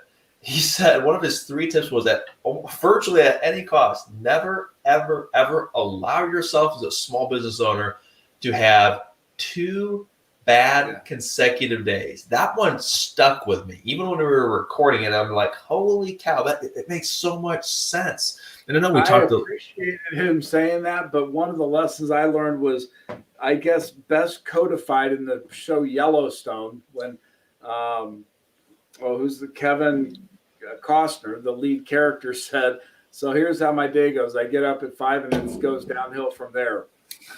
I have had way too many days of my life start off really nice when the sun comes up, and by the end of the morning, it's just shot. Look, let's face it, we all have bad days. Things go wrong. But we talked hours ago about stewardship and the idea of keeping in perspective why we're doing what we do, learning that there is perspective here. We don't have to get upset about every little thing. If an employee makes a mistake, if it's an honest mistake, you don't get mad at it. You just deal with the problem and try to train them. If it's a dishonest mistake, you get rid of them because they'll never change. Mm-hmm. If it's a supplier problem, again, is it the supplier that's a problem or a natural event? You just got to have the wisdom and the calmness to play it by ear. And I think so when he says, never have more than 2 days, I'm like, I would hopefully not. Usually days are independent events, right? You have a bad day. It doesn't mean your next one will. Exactly. I think that was the big caveat, was the 2 back-to-back bad days. Because you were like, yeah, you're going to have some days that are downright awful, but don't allow it to become a trend, because then it follows up. It becomes a pattern. Then it becomes a habit. And then you get into this really bad mindset. It's the Debbie Downer. It's the victim mentality. Again, as a line manager, you can afford to be a little bit like that. But as a leader of an organization, you cannot be. And John, especially that holds true for you leading this membership, because you've got to be able to show them a brighter day no matter how bad the day looks. You've got to show them that it's darkest before the dawn and that you can power through whatever problems that the members have.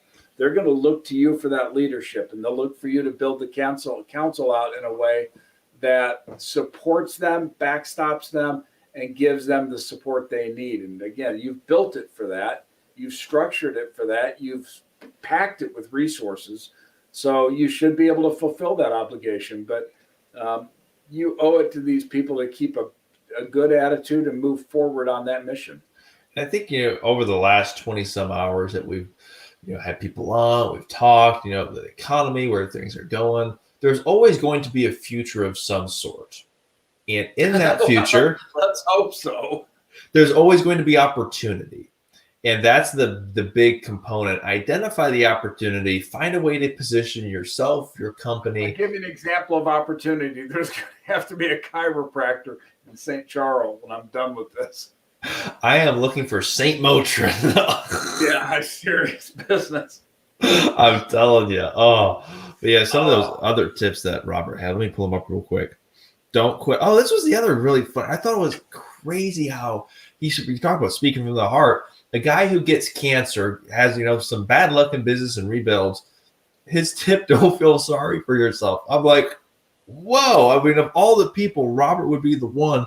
Robert Cruz would be the guy who could legitimately feel sorry for himself, but he never let him. He didn't let himself fall into that.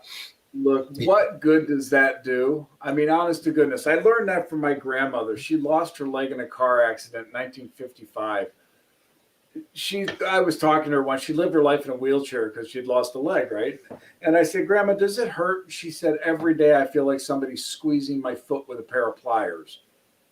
And I said, well, you never complain about it. And she said, well, Stephen, if I complained about it, no one would ever want to be around me. And that was that generation. She was a tough lady, and she wasn't going to let people, or a circumstance keep her down. She kept a good attitude regardless of the pain. I think those people you just respect and you emulate, you try to be like them. for sure. And I think that's a really important attitude for that small business owner to really adopt and embrace and try to embed, in their organizational culture. Excuse me. It's so important, that mindset. We talked earlier about establishing a strong framework. You as a small business owner get to build and establish that framework, but make sure it's built on solid ground. Make sure it's built on solid. Years ago, I used to do something called the Markets Around the World. It was a half-hour thing, and I just did it on YouTube when it first came out. So I was thinking today, if we got bored, I could always look at the markets around the world. But the biggest news in the markets is, for some reason, GameStop's gone crazy, and nobody knows why. Okay, so I saw something during one of our breaks. I checked my Instagram. I saw some meme about it. I didn't look into it. So is it like way up, or Yeah, it's like $500 a share. what was it previously? Not near that. I just thought it was interesting. That's fascinating. Yeah, if you don't mind reading into that a little bit, please, because again, someone spotted the opportunity there, or someone got totally scammed. I think so. It jumped more than 130%. Oh, it's a short cover. So explain what that means. Okay, so investors go short. They sell stock they don't own. The goal being they buy the stock lower than they sold it for. So again, you borrow shares at $100. You hope they go down to 80 so you can buy them back and then sell them, pay back the 100 you borrowed. What happens is you get what's called a short squeeze, where there's so many of these shorts and the stock price starts to go up that the shorts start to buy back the stock, and it forces the stock up. Gotcha. And that's Gotcha. what happened. Fascinating. Oh my goodness, here. Last few hours are going to be interesting, my man. Last few hours. Hey, listen, John, we've got less than 3 hours left. We can power through this now. Absolutely. It ain't fun, but the hardest thing for people watching us right now, if you've ever tried to do this, the hardest thing is because we are live, there's no script, we don't have anything like that. The idea of doing this for 24 hours and just talking is really hard. I think you gotta constantly come up with stuff to say. I think the other interesting dynamic too is at this length of time, the physical component starts to become a little bit of a factor, if I'm being honest. Yeah, I'm telling you, I tried to get another coffee. My back hurt so bad I just couldn't do it. Yeah. Well, that's life. Hey, you know what? That goes back to Robert Cruz's other tip. Don't quit. Again, you don't quit. What do we do? Say, we made it 22 hours? Nah, that's not going to happen. We're going to make it the full 24. Heck yeah. And then, I don't know about you, but I'm going to get on all fours and crawl up to bed. So I got to hit a networking thing at 8 first. I respect that. I told you I had a 10:30 meeting, but they canceled it in honor of us doing this. I think that was a wise, mature call. I think last week, if I'm being totally honest, I probably bit off more than I can chew. You never think this is as hard as it is. No, you never do. And I think that's, again, talk about a small business investment right there. When you get into a business, you always think you have a good idea of what it's going to be like. But as soon as you're in it, you're like, This is a little more than what I bargained for. I've spent my life in small business, and I will tell you it is a constant roller coaster of I'm having a great day, I'm having a terrible day, I'm having a great day, I'm having a terrible day.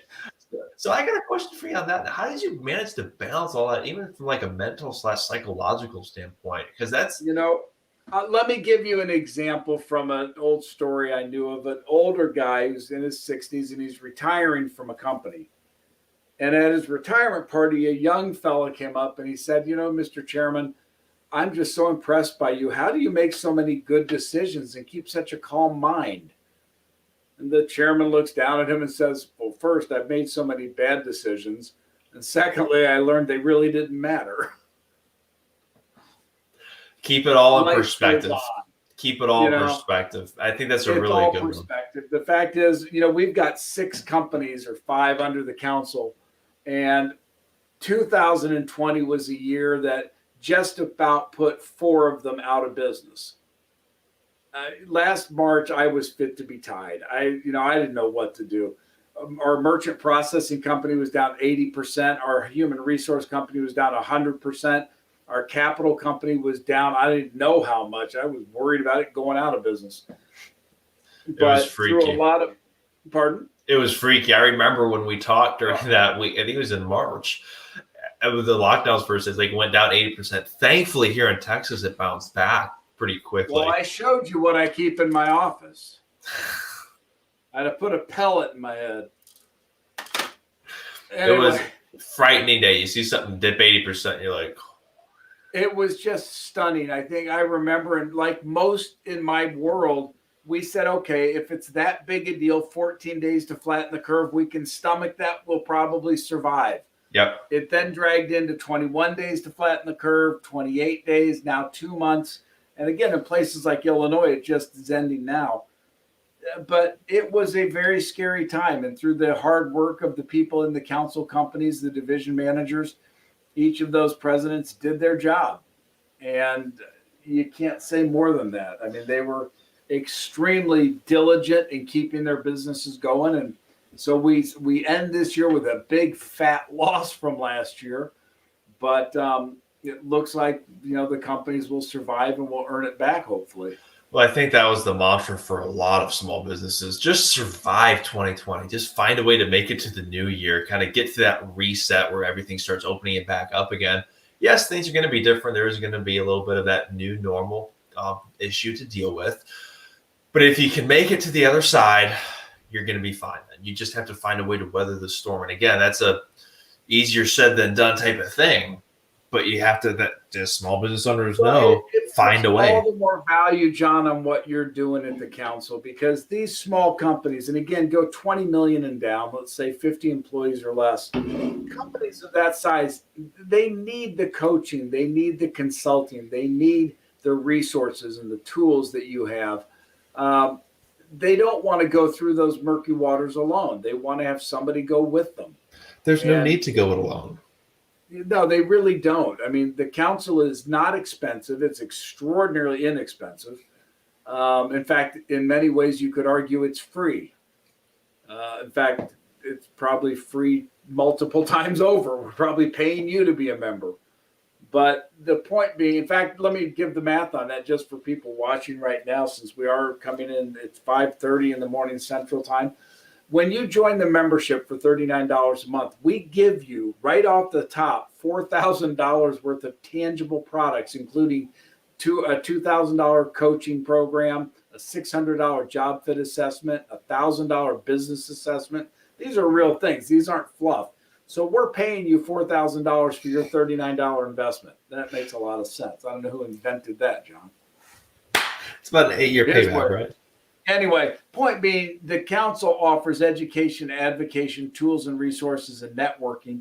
And on all of those levels, you've got the bases covered. So these guys, these women running their businesses, they don't need more than the council. They should come in. They can get peer help if they want peer-reviewed help. If they want to get coaching, they can get that. If they want to get accounting and finance help, we offer that. Across the board, we offer tools and resources to help them grow to another level. And that's just really healthy, and you can't argue with it. So we hope people join in mass. Indeed, because the more members we're able to get in here, the more businesses we're able to help. It's more American dreams that we can keep alive. It's more American dreams that we can You'll convert notice, to by the reality. way, John, you'll notice that I'm talking again. That last hour was brutal. But on this one, I'm like, we got 3 to go. I can power through this because then I got 2 to go. And then I only got 1 to go. And then Yep. I'm going to bed. Exactly. Then it's time to crash.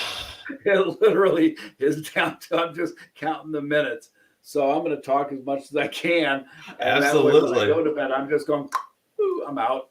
Gotta have fun. Gotta find a way to make the time go by faster. I wish there was a way. I was trying to find a program we could connect it to for music, then we could pipe in music as background and stuff. Because I would totally I be know. playing the final countdown.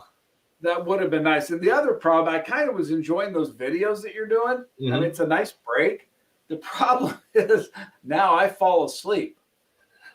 And waking up is a pain. So it's almost like I feel like just powering through the next 3 hours with no breaks, but I don't really want to do that either. So No, it feels so. I will confess it is a break. I do get to sit down for just a few quick minutes, take a quick break there. But no, I have fun recording the podcast with people. I get to what talk are we to in our 21st hour of this? 21 hours, 27 minutes. Yes. Again, we started this at 8 o'clock in the morning yesterday, standing for small business, because the McGraw Council is a 501c3 that provides support, tools, and services and resources for small business. We wanted to stand for small business for 24 hours to show them that we are there behind them. We've got their backs as best we can.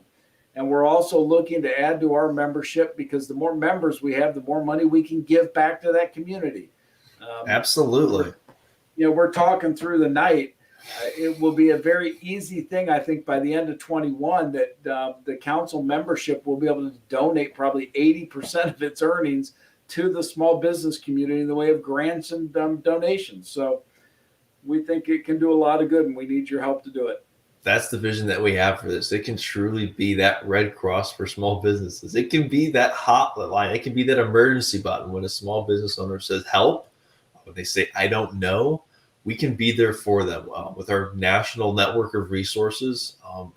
I can talk all day about it. I mean, one example that I love to bring up, there's a public library here in Texas.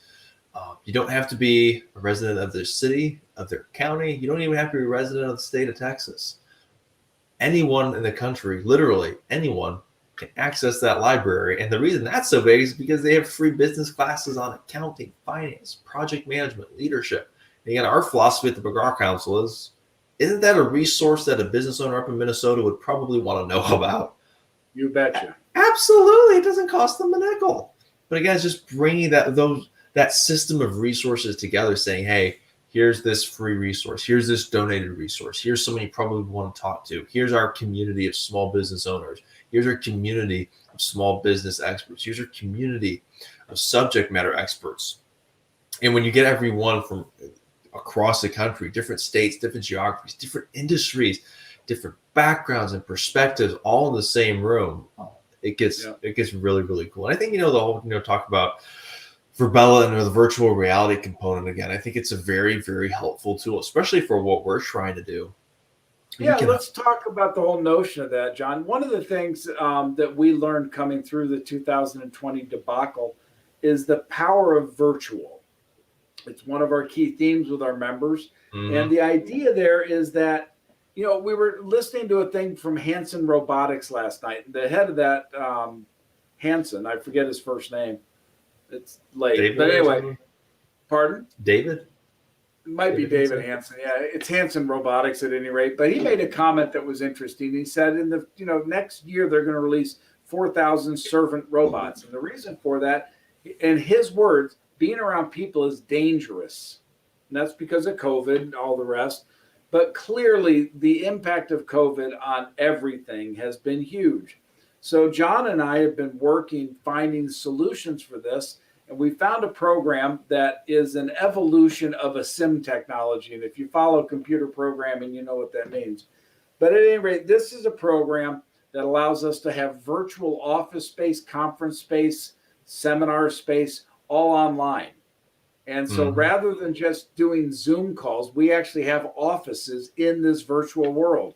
It's really cool. I mean, when I walk in the morning, I just walk into the guys' offices who work with me and say good morning. Just it's like walking into an office. I mean, to your point, it's the part for me that I really love about it. Not only is it cool, but it makes sense. I mean, obviously, you're gonna have to be in a specific situation for it to make perfect sense. But for what we do, Steve, it's like perfect sense. You're in Illinois. The finance guy is in New York. The CFO firm is in Missouri.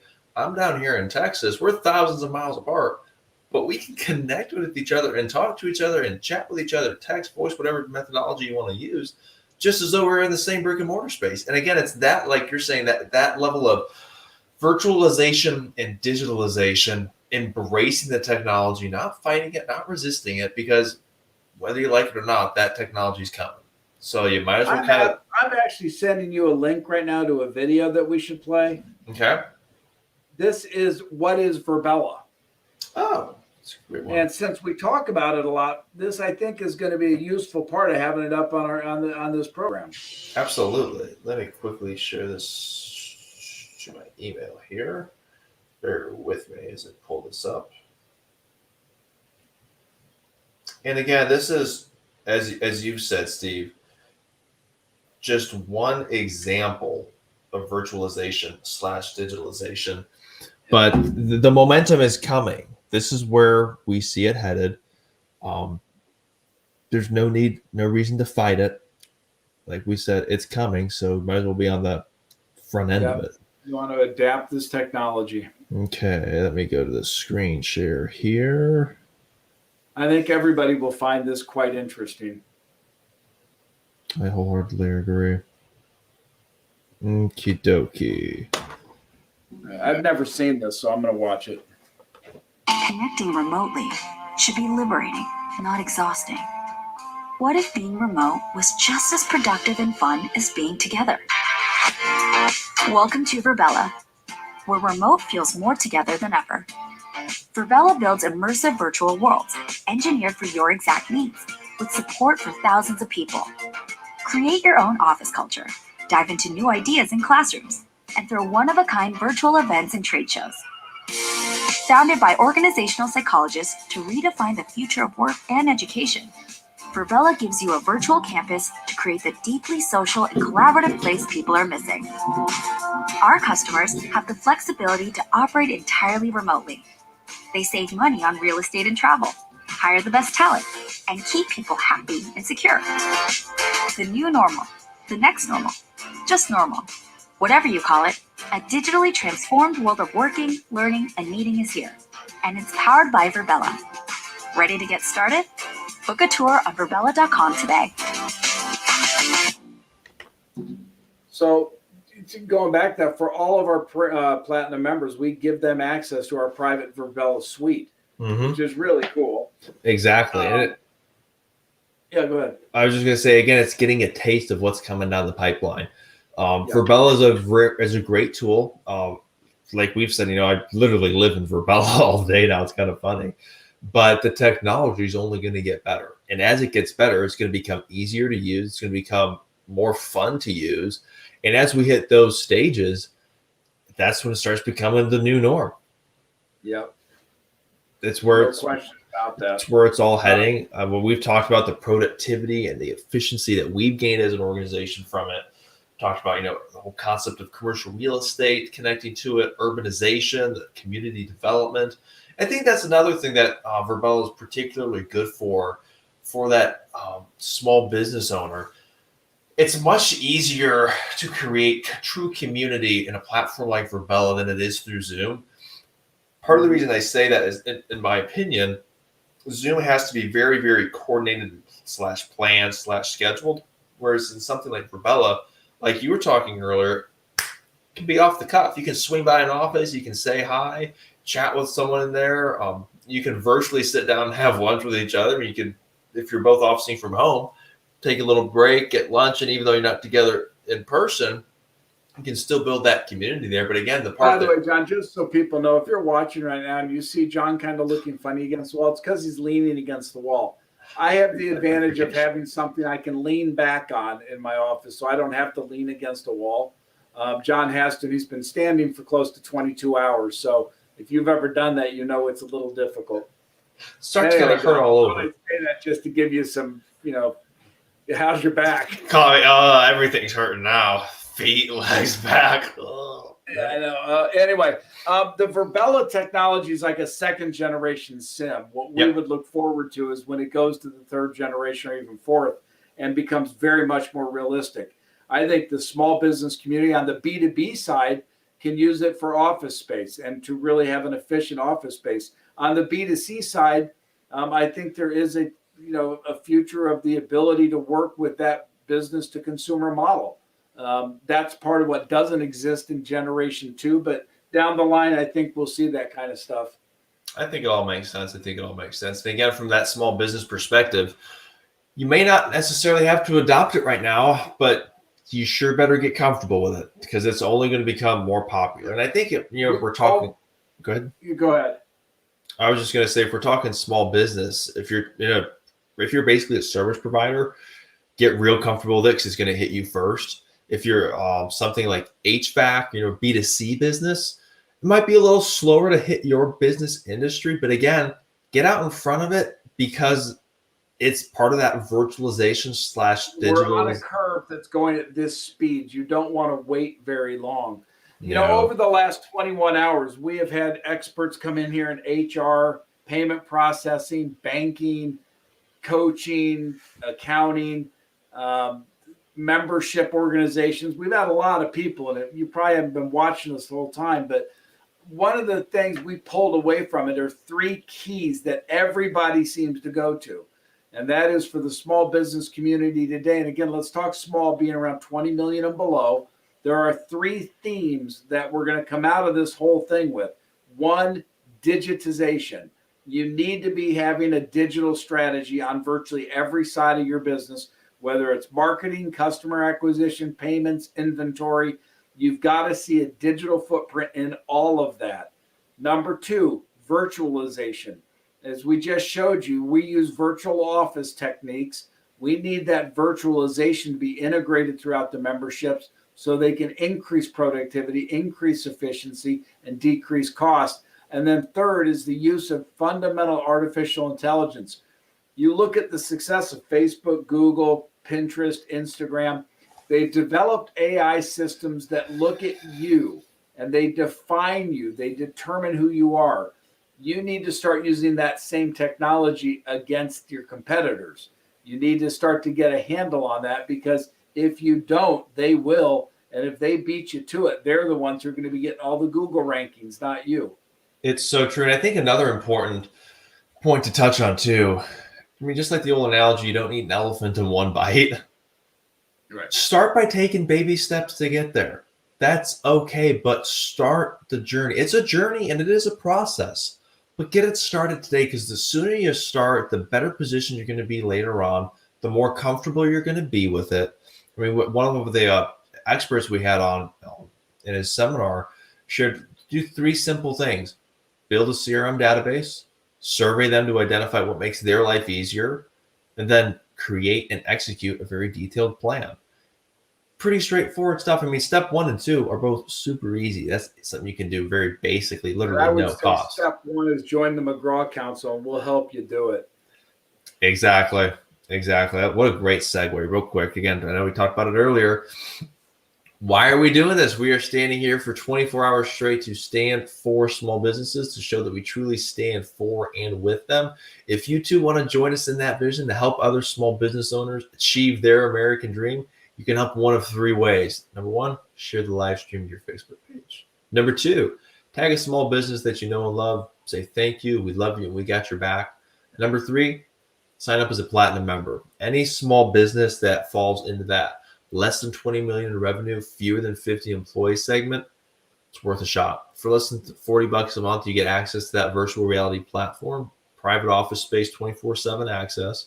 You get a $1,000 donated financial health check, a $2,000 coaching product, $600 proprietary HR product, and in addition to various other resources, donated books, ebooks, consulting hours, so on and so forth. It's truly, truly something that's extraordinarily unique and special. Suffice it to say, as we've talked, it's a 10-to-1 relationship. Over the course of the last 21 hours, we actually had somebody call us and say, write in and say, this is a great gift. We would love it. Gift it to your business colleagues. If you know somebody starting a business, give them the gift that will help make their business successful. $39 a month, and they get $4,000 worth of resources right up front. Plus, they get access to the community through our virtual world. You can't argue that somebody starting a business needs to be a member. And thank you to all of you who signed up through the middle of the night. Thanks for buying into our vision. Thanks for becoming a part of the McGraw Council. We look forward to collaborating with you, working with you, helping to take your business to that next level. Very excited to get into your business with you and help take it to that next level, to make your dream a reality. For $39 a month, you get John Beeman. How can you argue with that? It's not all bad. I just sold you for $39 to the highest bidder. Exactly. We got 18 minutes here to our next break. Let me tell you a little bit about our next one coming up here. I think I have a few clips I can share here still. Let me pull up my little file. We have a small business owner by the name of Chris Bunkoff. Cool background again, very, very community oriented. But then at 7 o'clock, we're going to go wrap up with a really cool guy, Coach Stephen Elcano out in California. Even though, again, it's only a 10-minute clip podcast, members can access. I think you can find that one on our YouTube channel as well. About an hour-long podcast where he shares his story, how he got to where he is today, his journey, so to speak. And again, being a coach, he's got his tips for business owners. And my goodness, I look forward to that. You know what's happening now, John? We're coming up on 5:45. We've made it through the night. We're into the morning. This is exactly when I start kicking into the time. I know, because the start sun's kicking going in to the start high coming up. And Coyotes are all yelping. And it's, going to be another morning. Exactly. And I'm starting to kind of hit that second wind stage too. I'm starting to feel pretty good in terms of energy. Body's hurting. Last 2 more hours. Especially for a vision like this. Keep going. Literally go day and night for it. Yeah. How many nightless or sleepless nights have I had running businesses? Only one or two, building. right? I mean, sometimes it's not headaches. You're just busy. Exactly. And I think, again, when you're talking that small business owner lifestyle, we talked about it earlier this morning, late last night. There were a lot of misnomers about small business. You start a small, you must be able to, take days off and do whatever you want, whenever you want. Right. If only. It's the first several years. Said last night, it's the only job in the world you'll work 60 hours so you don't have to work 40 and get paid less. And that comes down to, I know we've talked about it so much, but it truly comes down to that passion, that fire. The same passion that we've got for what we're doing. Otherwise, we wouldn't be standing here through the middle of the night on a Wednesday night, Thursday morning. You got to have that unquenchable fire. If you truly have that fire burning in your belly, there's nothing that's going to stop you. And I think that goes back to, Robert. Either that or you have an ulcer. I think I'm good right now. I don't think I have anything yet. Go through myself with a little health check there. You talk about fire in the belly. I'm like, yeah, that's definitely my ulcer. But as Robert Cruz says, don't quit. I think he quoted Napoleon Hill, a winner never quits. Need some painkiller there? Or you need to sit down? What? Need to sit down? No, I can do this.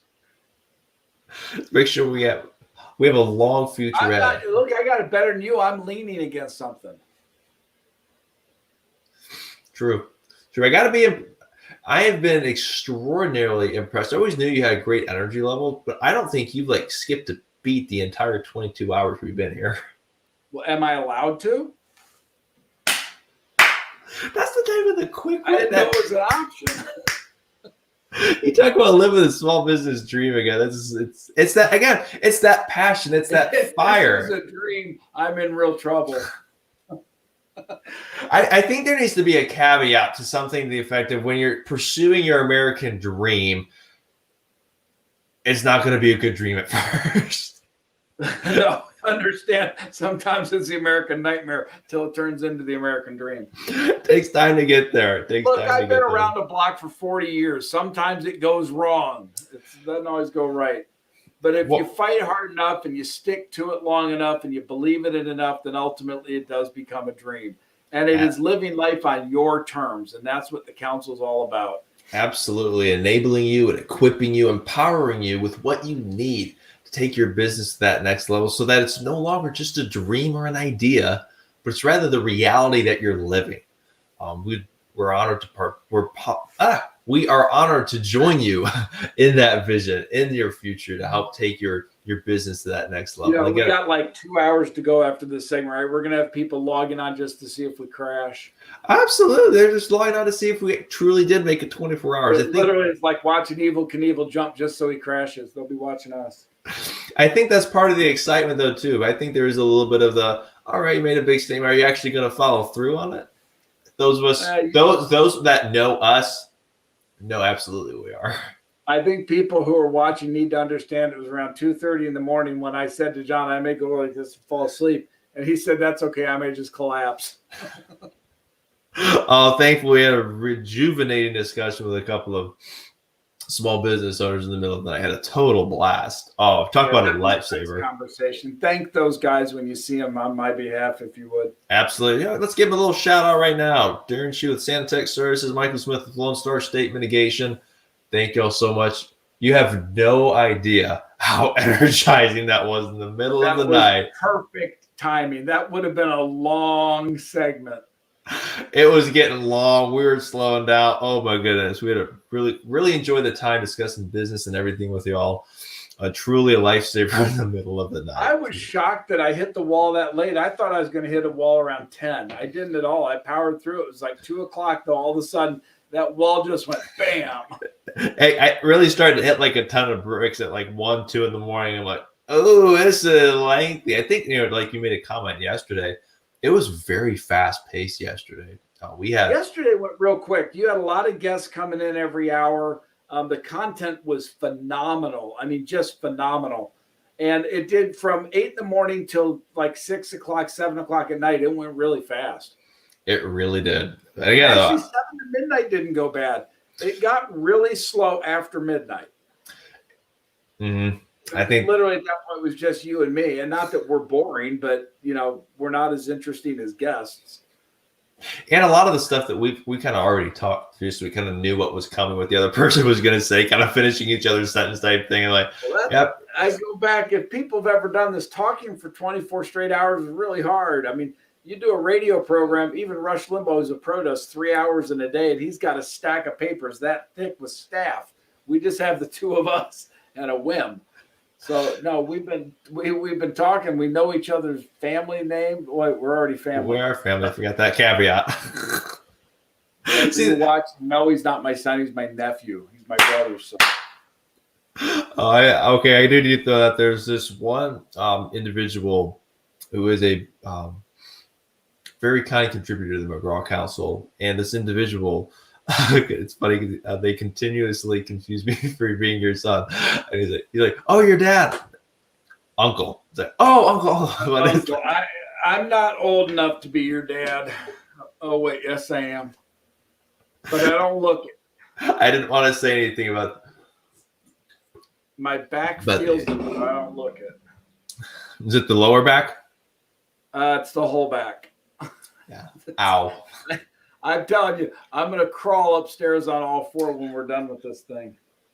Well-deserved crash for sure. Well-deserved crash. We're taking one for the team.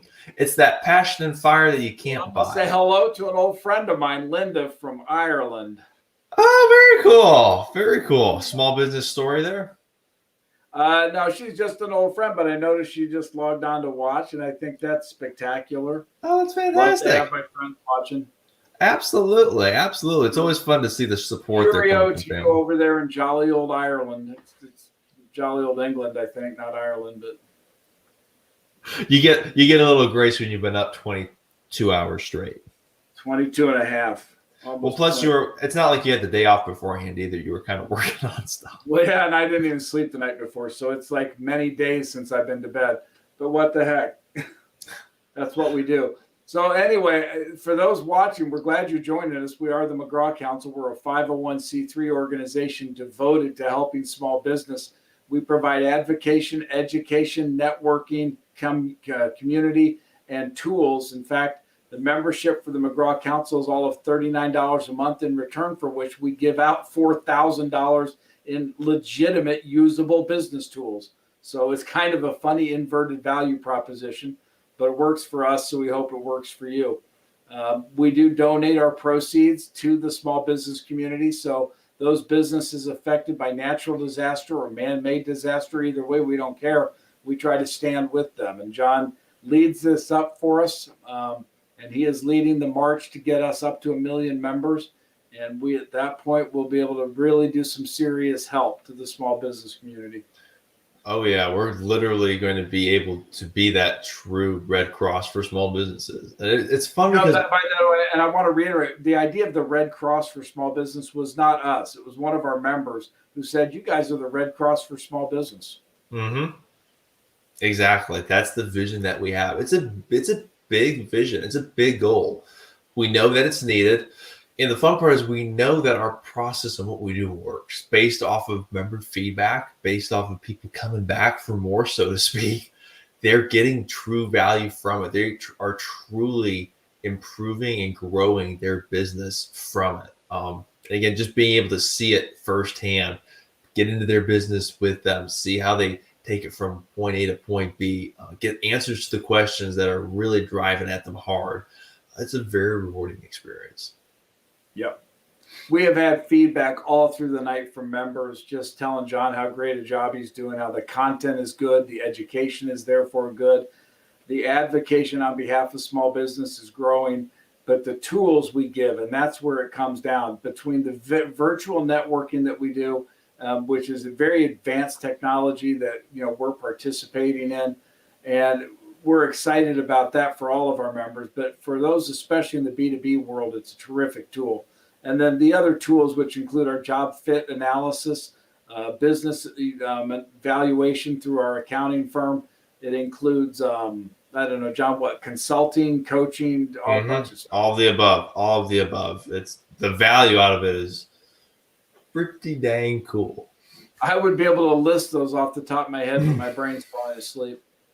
We've only been up 22 hours, been at it, grinding and pounding. See, the sad thing is it's not really 22 hours. It's more like 36 because I didn't sleep the night before that either. Well, that's true. Yeah, technically we've been up longer than that. We've just been live for 22 hours. We've been live for 20, yeah. So, yeah, that's a we're good point of carrying our clarification. what is this, a radio program now? Well, give it a name. Why not? Maybe we should officially get a radio program. McGraw Television Network, and we do a regular program like this. I'll get on every day, do a market recap. You can get on every day, do a leadership thing. I don't know. Exactly. Help small businesses. So much. It's all about helping these guys who've been so damaged over the last year or two. Oh, you talk about taking the brunt of the 100,000 hit. of them are dead and buried as businesses. It's just unbelievable. So Tragic. We stand for them. We're going to help them the best we can and turn those lemons into lemonade. Absolutely. That's all you can do. I think that's that whole small business owner mindset, that never say die attitude, that never quit attitude. No matter what's coming, they're going to find a way to survive. They find a way to adapt or pivot, is the more common word for 2020. And the analogy that you use, it's so true. You get lemons and make lemonade out of it. Adapt to the situation. Do what you got to do to survive. Do what you got to do to thrive. Because there is tomorrow. There is a future. It's going to look different. Some shape, way, form. It's going to be some areas quite different. John, we've talked about companies adapting. I knew a liquor company out in somewhere in Ohio. They actually stopped selling liquor and started making hand sanitizer. Made a fortune. Exactly. You talk about a brilliant move to shift the business model dramatically. That's what was necessary to thrive. And that's what I think small business owners really, why it's so imperative that they join the council. It's that type of opportunity saying, hey, this is where demand is. If you're anywhere near here, probably want to go there. We had a talk yesterday about 3D printing from Noah Owens, talking about the opportunities that exist there. Oh my goodness. That's just a growing, burgeoning technology, but within not too many years, it will be a regular part of the production of goods and services. Absolutely. And I think that's a part of a piece of technology that I'm still trying to like really wrap my head around, because it's one of those weird things to me. I can't like fully grasp. You 3D print literally anything. Again, organic food, which is weird. I know. Can you imagine if you could take that to a freaky level? You could grow your own stuff. Make I your can own. imagine it. I just don't know how it does it because I'm not a technologist and I couldn't, figure that out if I had to. But, it's interesting when you look at that. We looked at Hanson Robotics with some of the advanced stuff they've done through the Sylvia or whatever her name is. Sophia, excuse me. And then we also looked at the Atlas robot from Boston Dynamics and how robotics is changing so much. All we wait for there really is battery technology to take those things to be household items. Absolutely. So we're in the age of technology. It's rapidly advancing and has been. This is not new. But I think COVID here in the United States and around the world showed the power of virtualness, the need for digitization, and the need for use in AI in all levels of business. And that goes down to the guy at 100,000 or $1 million or 10 million or 20 million. They need that kind of thing about digitization, virtualization, and AI to be running their business. So true. It's so true. And I think, we've talked a lot about AI and everything, but again, just to highlight, as a small business owner, you might not be adopting AI 100% right now, or even tomorrow or next week. Might be quite a bit longer. However, good to be aware of it, because there are going to be a lot of freaky cool technological advancements in that realm that at one point you more than likely will be adopting in some shape, way, or form. And that's, again, if you're looking into the future, you'll be able to see it coming and prepare for it. The worst thing that can happen is that you willingly turn a blind eye to it, then you get blindsided by it. And that's where it just really can get out of control quickly. Do not be left behind this time. No. You can't. We can't afford it. You can't afford it. If you've made it this far and you found a way to survive 2020, don't survive that just to die off in 2021 or 2022. You've got some serious guts getting through 2020, some serious passion, some serious stick-to-itiveness. Now be willing to adapt and change to what the economy is bringing forward. And with it, there are going to be some really cool improvements in effectiveness and efficiency. Excuse me. We've talked a lot about reducing overhead and waste. So many opportunities. You have to be ready to seize the moment. And the only way you can do that is to be looking into the future, to be ready for that to come down the pipeline, so to speak. It's not a question of if, it's a question of when. The base technology, as we've seen in a lot of cases, already exists. It's just not at the point where it, A, makes sense, or B, is affordable. And that's typically a matter of, or very often, I'll say very often, a matter of function of time. The more time you give it, the closer it gets to your reality, and eventually it arrives. And it's very preferable as a small business to be on the front end of that for a host of reasons. Talk about a credibility What does our booster. official clock say? My official clock says 5:59. What do you got? I've got about 5:59. Okay, then we By are. the way, for those watching, the reason that's critical is we get a 10-minute break at 6. Exactly. We'll play a 10-minute clip of a podcast. Small You'll business like the owner. podcast, though. They're really interesting. They're first class. It's true, real small business. It's getting real with business And owners. then, John, we come back with 2 hours to go. Exactly. And the last hour will be the longest, but it'll be the most fun. For sure. It was officially 6:00 a.m. Central Standard Time. I'm just waiting for this video to finish uploading here, so then we can officially start that 10-minute break. We're now into 23 hours or 22? We are 22. 22. Yes. And here comes the clip, and y'all enjoy. See you in 10 minutes. See you in 10.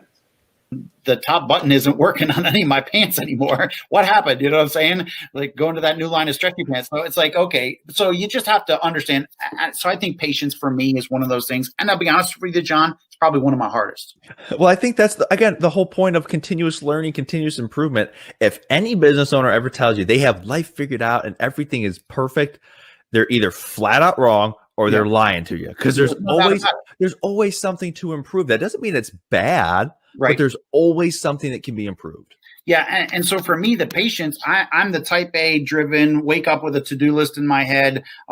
It's hard for me to take a day off. I have to plan intentional time for my wife and my family, so that way I don't get out of balance like we were talking about earlier. I have to plan those things, but I also have to give myself patience, because to be honest with you, as far along in business as we are, I'm not where I want to be. We haven't arrived yet, right? But it's kind of like, I tell my clients this all the time. You may not be where you want to be, but you certainly aren't where you used to be. So you have to be able to take that with some patience and just understand there's a learning curve. We all have to go through this learning curve. And for some, it's a faster curve. For some, it's slower.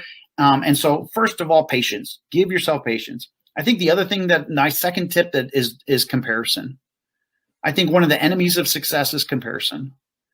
If you're constantly comparing yourself to the success of the people that you see around you, then it's going to be detrimental to your psyche and your thinking, because you're going to feel like I'm not as far along as I should be based on everybody else's. And let's just be honest. People are driving cars they can't afford to impress people they don't even like. So it's like, if you're looking at somebody's social media page to try to figure out level of success and what that is, and you're playing the comparison game, you're going to struggle in business. I think is going to really, because the emotional roller coaster of what that causes, I think will shorten your success ratio in business. There's a huge difference between benchmarking and comparison. I mean, again, going back to fitness, there's so many things you can apply in fitness and business that are just like so similar. Yeah. I think when you go into the gym, if you're a young guy, you're trying to, add 30 pounds of muscle or get buff, and you're feeling big and strong one day, then someone shows up who's about twice your size, lifting twice as much weight. It's like, oh, dang, this is demoralizing. That's not your benchmark. That's not your comparison. Your comparison in that situation, your benchmark are the goals that you've set for yourself. So to your point, absolutely, there's a huge difference between comparing yourself, keeping up with the Joneses, and benchmarking. Two very different things. And I'd be honest with you, I think most people, and let's just stick with this fitness analogy, this is where I see most people fail when they go to the gym. It's easy to get the gym membership and not go in and have a plan on how to reach your goal. Exactly. Have a business plan, and because you think you can do it yourself, or I know it all myself, and I'm not going to put the oxygen mask on and get training you don't hire the personal trainer that can help you understand how to map out a plan. So you might only be doing 10 or 15 pound reps at one point, and the goal is to get to 25s and 30s. But that's going to take a process of time to get there. But without a personal trainer or a professional or a guide or a network of people around you in business that can show you those benchmarks, so that you're not looking at the guy who looks like he eats the weights, you know what I'm saying? It's like, and trying to figure out, okay, how come I don't look like that? I've been here for 2 days. I mean, shouldn't I already do it? It's true. Again, having patience and not comparing to others like that. Yeah. 100%. And again, I'll be honest, oftentimes I just speak out of the reality of the challenges that I'm currently facing, or things that I've had to work through myself. That's the point of reality. Working on, right? Still working on these. So I remind myself all the time, have patience with yourself, Chris. Be in it for the long term and such. And then don't compare yourself. There's a lot of people doing what I do on all kinds of levels and such. And it'd be very easy to compare and then feel like a complete loser and miss out on the people that you are impacting and what you've been called to do in the arena you've been called to do it. Again, the keeping up with the Jones things just isn't going to work. No, it's so true. It's so true. So we've got 2 tips. We've got have patience. We've got comparison, parentheses, don't compare. What would that third tip be? I think I would go back to never stop learning. I think That's a good one. Life is about, education and learning. Of course, again, I come from a pastoral background, but even the Apostle Paul, who wrote 2/3 of the New Testament, he says, I press towards the mark. I'm constantly trying to get better. I'm trying to always learning and growing and never being satisfied with where I'm at today. Don't let complacency set in, but constantly learning, because when you learn, you can grow. Mm-hmm. The moment you stop learning, I believe you stop growing, and therefore you're going to start to slide backwards. Amen. Amen. If you're not growing, you're dying. That's the philosophy I've always believed in. That's one that I've always tried to live by. Always be improving something. Again, it doesn't have to be this big. Yeah, I'm going to go, again, back to fitness analogy. I'm not going to go into the gym and deadlift 500 pounds tomorrow. But if I deadlift, 350 this week, 355, 360, I'm on a path. I've got a plan. Correct. And it's through that structured, not comparing to others, giving myself a benchmark, having patience, and never stop learning again. It could be learning about the form of the lift. It could be learning about the diet that I need or the rest that I need leading up to that moment. All of those things. But again, if you're not learning, how would you be able to make those adjustments in order to get you closer to the goal that you set for yourself? Exactly. And that goes back to another one that my mom and dad always taught me. A smart man learns from his mistakes, but a wise man learns from the mistakes of others. Exactly. Exactly. It's true. And that's why you always have to learn. Go seek that knowledge, seek that wisdom. It doesn't just magically appear with a magic wand. You have to go find it. So keep searching, keep learning. Well, and I think, again, and you are going to make mistakes in business. All of us are going to make mistakes. So you definitely want to learn from them, but it's definitely cost you a lot less when you can learn from the mistakes of others. There's no doubt about it. So you can pay but there is a price to pay for success. Oh, yes. Often people think, it's, success, because that's what we see on TV. That's what we see in the movies, and half the world is out there, or maybe even more, they're stopping by the local gas station and playing a $1 lotto ticket every day. That's their plan for success. Well, again, that I really enjoy college football. When you see success, you see the college football national champion, they raise that trophy. Yep. When they raise that trophy, you don't see all the spring practice, all the summer practice, all the game days, all that. Oh, exactly. There's so much that goes behind success leading up to it. It's not one magic moment as it's often portrayed to be. It's a long series of good decisions and continuous growth that lead to that achievement. Well, and I think you can do that. I mean, you read the biographies of almost anybody that's been successful in sports, or the Abraham Lincolns, and how many elections did he fail? I mean, the failure rate and people, we all see the pinnacle of success. But most people don't understand what was underneath the water, all of the grind and all of the hard work and all of the discipline. You can celebrate, the Michael Phelpses of the world and all of these different people that you're just like, oh my gosh, but, and, the Usain Bolts and all this. But when you go back and read their stories, and that's, again, the learning process is there's nuggets to learn from life. And then you have to not only, though, learn it, but then how do you apply it? Exactly. Knowledge is power, but wisdom is the correct application of that knowledge. You can be the smartest guy in the room, but if you don't know how to apply it into your life, into your business, into your thing that you're doing, that's the difference between wisdom and knowledge. There's a lot of smart people out there. You probably even joked about, man, they're kind of like, they're super smart when it comes to classroom, but they have no street smarts.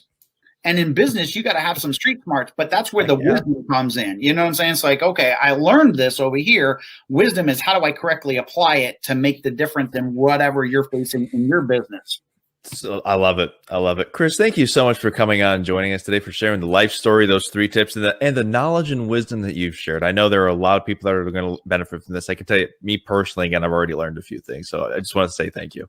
Well, John, anytime I get a chance to talk to a quality guy like you, and, just, again, I'm glad to have you in my circle. And we don't talk all the time and such, but when we do, it's always a great conversation. I think you're such an inspiration to so many. Love what you're doing in your community. And it was just great to be here on the show with you today. I hope those that watch it got something out of it. And just here's what I'll be saying. I'll be praying for you guys that your businesses will be blessed, and that you'll be able to make the impact that you want to make and achieve all of the goals. If you put these things into practice, take 1 or 2 of these and just start to work on it. I think you'll get there. Love it. Chris, thank you so much. You stay safe, stay blessed, and let's connect again soon. Sounds good. Thanks so much, John. Talk to you soon.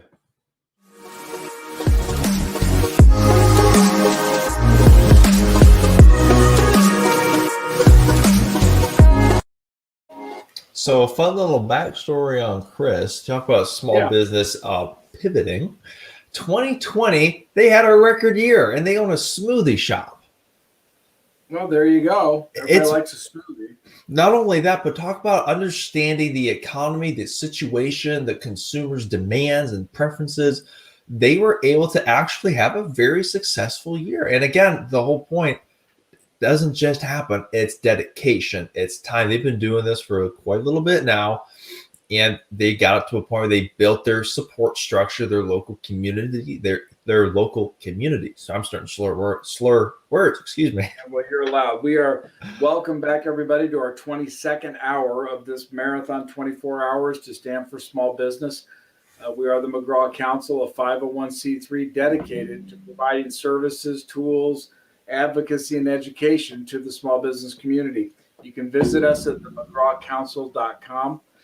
John has set up a membership for only $39 a month, which comes back with about $4,000 worth of goodies right off the mark. And these aren't just fluff. These are actual usable, tangible goods. So we hope you'll take advantage of that. We have several people who have, over the course of the last 22 hours, asked about gifting those memberships. You can certainly do that. If you know someone starting a business who you think might benefit from these tools and resources, feel free to gift them a membership. That makes a lifelong gift, and it's kind of a nice deal. We give people cell phones, but we ought to give them membership.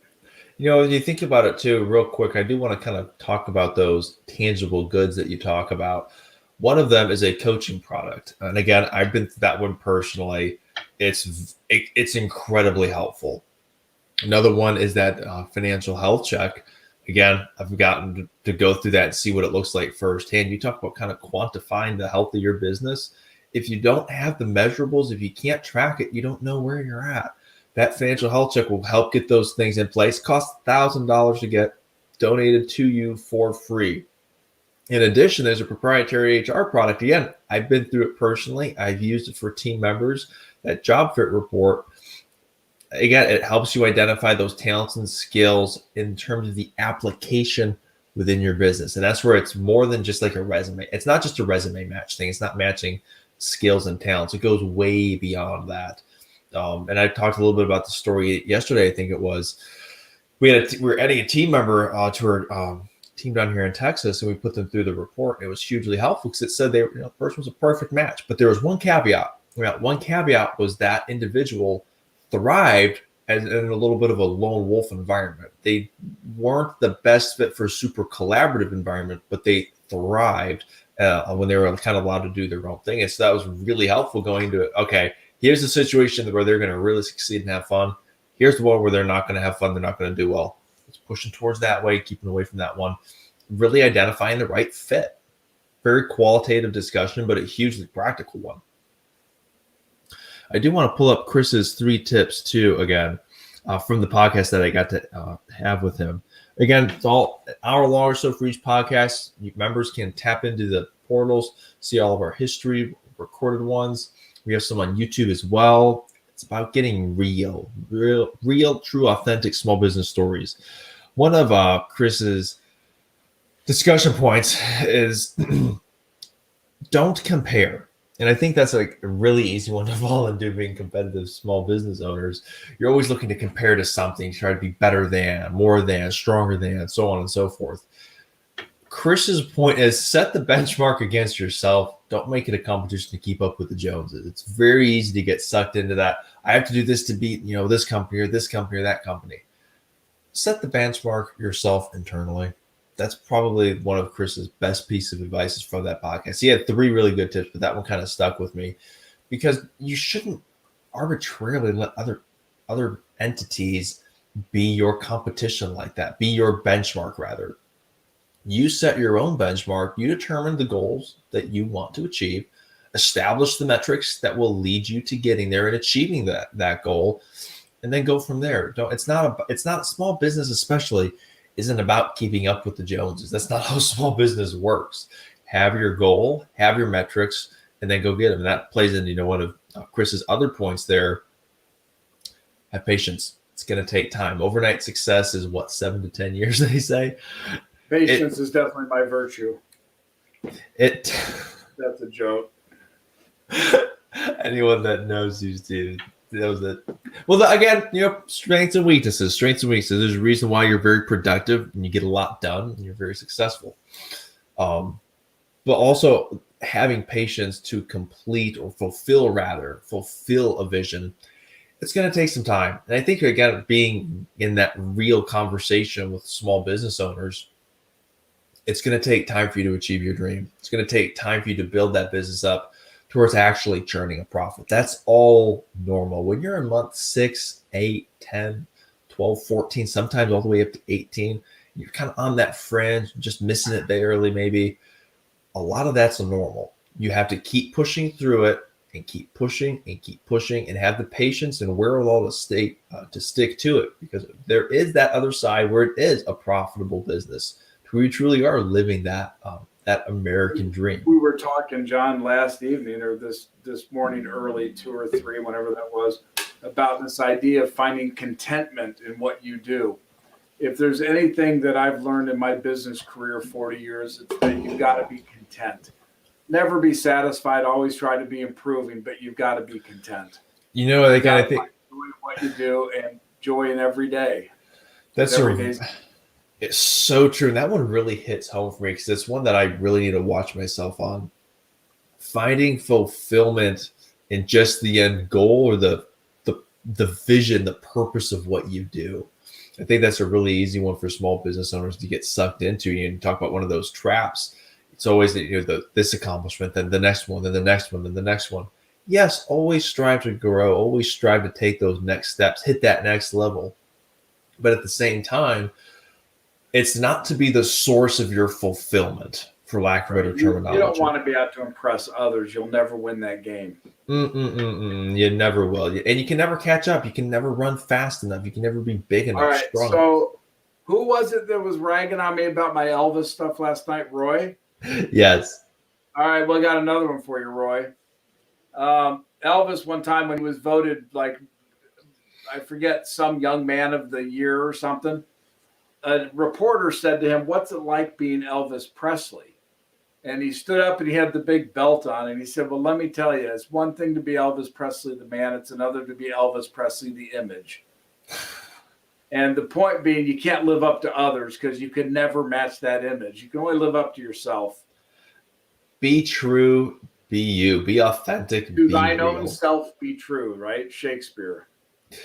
So true. So true. I think that's one of the, what's the old, branding / etiquette thing, when in Rome, do as the Romans do. Yeah. Yes, but don't be a false chameleon either. Be true to who you are. And I think I'm confident that when you stick to who you are and you don't put on a fake facade, yes, you always want to be professional, put your best foot forward. Excuse me, but you don't want to be a fake. You don't want to be a fraud. You might make a short jump in the fine line.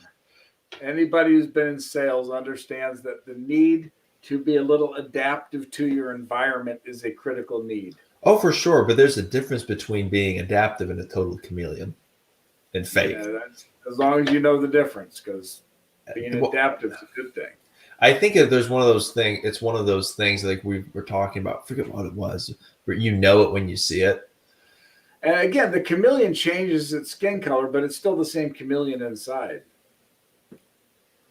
True. We'll have to find a better example then. Don't change who you are. Don't change your identity. How's that?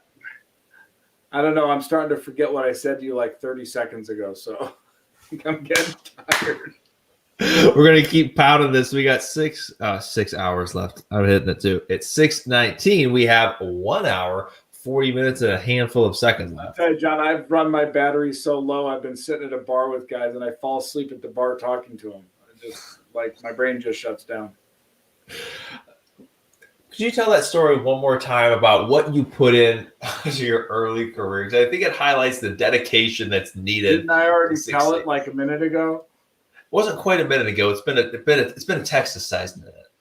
All right. Well, so yesterday, John was asking me, how did you start your career? What was so big about it? Because it worked. I had some, measure of success. But I was referred to once as the hardest working man on Wall Street because I would start my days at 7 o'clock Sunday night and I wouldn't stop working until 7 o'clock Saturday night. And it was that way for several years. And it was on a plane every day, breakfast in New York, lunch in Chicago, dinner in LA, back to New York for drinks, up again the next day for breakfast. to the point that one day sitting at LaGuardia, my brother called me and he said, "How are you?" I said, "My whole body hurts." I think I'd gone 4 days with no sleep. But you've got to do that. It was the way to do it. You got to have that kind of work commitment. You just do what you do. It's effort in, results out. And I think, tying into Chris's podcast there, that wasn't the competition benchmark. That was the benchmark that you set for yourself. It wasn't a matter of keeping up with it. Well, I had competitors. My goal was to put all my competitors out of business. And that's the type of hungry attitude that you've got to have as a small business owner. So hungry. But see, now I'm old, so I expect young guys like you to do that. Why do you think I'm doing this? Well, why am I on here with you? Because you're making it more fun because people come listen to you. I'm not supposed to be doing this anymore. I'm old. You have fun with it. I actually have had a wonderful time. It's been really, really nice to interface with the members and talk with them about their ideas. It's been nice to hear the content provided, even though I have an ownership interest in many of the companies. It was still interesting to hear them, kind of as an outsider. I think that's a really good segue too, to just take a minute. Thank you to everyone who's watched, who's engaged, who's signed up, and who's taken time out of their busy days, to come chat with us for a little bit. I know a lot of people came on in between meetings. It's so funny to talk about that small business life. There were a few people who said, "I would love to chat all day, but I got a heart out. I got to get going out like right here at X o'clock." So, and I just want to say thank you so much for fitting us into your schedule. You guys have lives of your own. You have different things going on. And we truly appreciate you taking time out of your schedule, especially in such a structured manner, to come chat with us, share your insights, share some love for small businesses. Even, Senator Hall for joining us for a little bit. The Texas state legislature is in session. It's in session only 6 months, once every 2 years. So whenever they're in session, it starts in January, ends around May, assuming there's no special session. And it's a very fast-paced 5-6 month period. And so special thank you to Senator Hall for joining us. We can go through the whole guest list. Coach Brad, Russell, Vanessa, Michael, Darren in the middle of the night. That was, 1:32 a.m. That was absolutely fantastic. Michael was a lifesaver. Y'all have no idea. That was his big brother. You talk about some cool salty earth people. Oh my gosh, we went for an hour and a half with those guys. I don't think I'd have made it without them. And again, that's the thing I was getting the kick out of that small business life. When Michael joined us, what was it, 2 a.m, 3 a.m? Yeah, he was like, I was like, some stuff going on I had to take care of. And I was like, I'm going to go grab an hour of sleep, then get back at it. I'm like, if that doesn't summarize that small business attitude, I don't know. It is funny. I sit here not sleeping. It's not like I go to sleep and sleep all night most nights anyway. So true. You find a way. I find that I tend to need a little more regular sleep. If I can get 6 hours, I'm good indefinitely. I can flex 4 for quite a while. I don't even know. I just sleep when I need to sleep. Goals. But yeah, thank you to everyone. All that to say, thank you for everyone for partaking in this fun event. We've had a total blast. Got to have some really cool conversations with absolutely amazing people. Get to hear about some of their businesses that they really love and support, what's going on in their community. And again, I want to also thank our sponsors, McGraw Capital Partners at McGrawCapitalPartners.com, Sprout Funding at GetSproutFunding.com, Exeva at Exeva.com, Job Formants at JobFormance.com, and Merchant Masters at MerchantMastersDFW.com. All of y'all really helped contribute to our coach. And Coach Brad Clark. I cannot forget the good coach, Coach Brad Clark. I think I remind you of that every time. And the reason I do that, for those of you who didn't see it, it's Brad Clark, right? That's correct. He's a life coach, a business coach. Business coach, yeah. Yesterday. And I'm telling you what, I was so impressed. I'd sing that guy's praises from here to China. He was very impressive. And he's giving our members $1,000 or something, or $2,000 worth of free coaching. Super nice guy, giving back to the community and giving back to our members in a big way. I tell you, he was fun. I wish you all got to see him because he was entertaining. He was fun. He was effervescent. How's that for a word? I like it. It sounds very cool. He's done a couple seminars. I can use big words this late in the game. I'm impressed. I can barely get my regular words out. Yeah, I'm noticing that. Why don't you up it a bit? Gotta up my game here. Let me grab my cup of coffee, make a toast to the last hour and What was it, 35 like minutes. 4 o'clock yesterday, you're like, his voice is getting weak. Oh, I didn't say that. It was someone else that said that. All the different people that were tuning in, so to speak. Let them eat cake. That's No, that had awesome. nothing to do with it. That was a totally random comment. That's this random stuff that comes out in the last hour and a half, 90 minutes or so. I'm just counting down the clock. We have 90 minutes to go, so 30 minutes left in this segment. Then we get another video, and then we're on the final 50 minutes of our 24 hours to stand for small business. That's a great segue too. We have that means we have an hour and 33 minutes for you to join. Well, that came out weird. Join us on our live stream. If you want to hop on, talk a little small business, talk about a few small businesses that you love. The live stream link is in the comments. All you have to do is click /copy paste. Join us in this virtual studio here. We'll talk a little bit about some of those small businesses that you know and love as well. Michael and Darren joined us wee hours of the morning. We talked a little bit about that. I had a total blast. So yeah, if you want to do the same thing, you're more than welcome. Actually, another great segue. If you want to help support the vision, if you believe in what we're doing to help small businesses, you can help in one of 3 ways. Really easily right now. Share the live stream of your Facebook page. Tag a small business that you know and love. Tell them that you love them, that you support them, that we have their back. And number 3, join as a platinum member, or even better, gift it to a small business that you know and love. Let's give them the resources that they need so we can equip them and empower them to achieve their American dream. Let me see. Let me go through some of the other great content that we have recorded in our member portal, because I do think it's important and necessary to kind of highlight John, everything. Could you pull up the website and share it? I can indeed. I'll tell you what, actually, let me pull up our member portal What here. the content looks like. Let me share the screen. Course menu. Can you see the screen? Yeah. Perfect. So that here's the library I was telling you about, where they have free business classes. All you have to do is sign up to create a free account at no cost, and you get access to business classes like accounting, finance, leadership, project management, so on and so forth. Super cool resource. Very kind gentleman by the name of Patrick Sheehan donated an ebook on how to permanently solve IRS issues for small businesses. Tony Geary, really cool guy, really down to earth, very successful coach. He's donated a couple of different ebooks. He also presented for us back when we first launched back late last summer. And we actually had people, I think it was from 7 different states and 2 different countries. Really, really cool. Listing of the gold members benefits, the platinum member benefits, recorded brainstorming session with the McGraw Council. Really cool, really fun time. Some of the different content that we have. We have a seminar coming up today at 11:30 as well. So if you want to check us out, go ahead and sign up as a platinum member if you're not already, so you can tune in. The last seminar we had, was a seminar about using podcasting for marketing. And again, it's very real, practical content for a small business.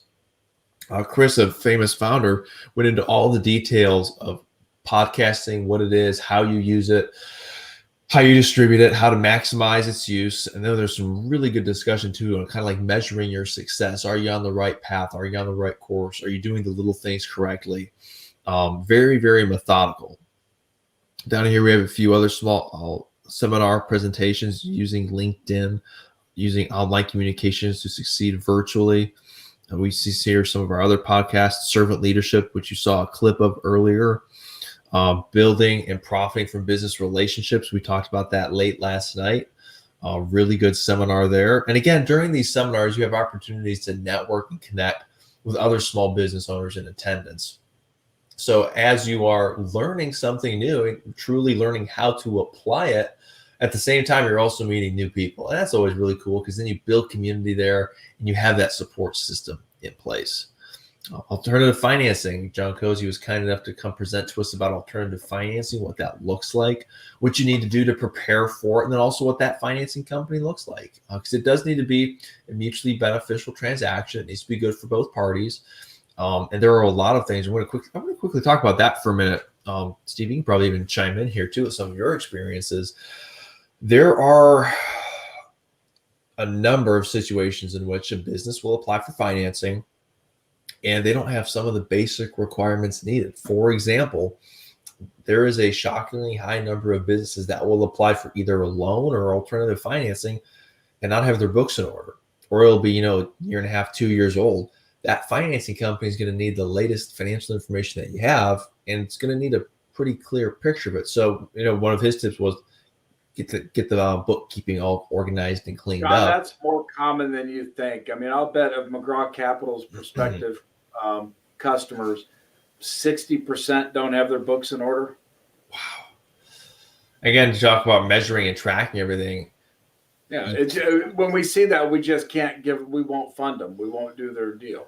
Well, you can't exactly. I think that goes to a very broad level there too. No business, no bank will want to fund a business or be able to if the finances aren't in order, if the books aren't in order. We can't do it. Now, the one thing we will do in that case is refer them to Exiva to see if they can clean up their books.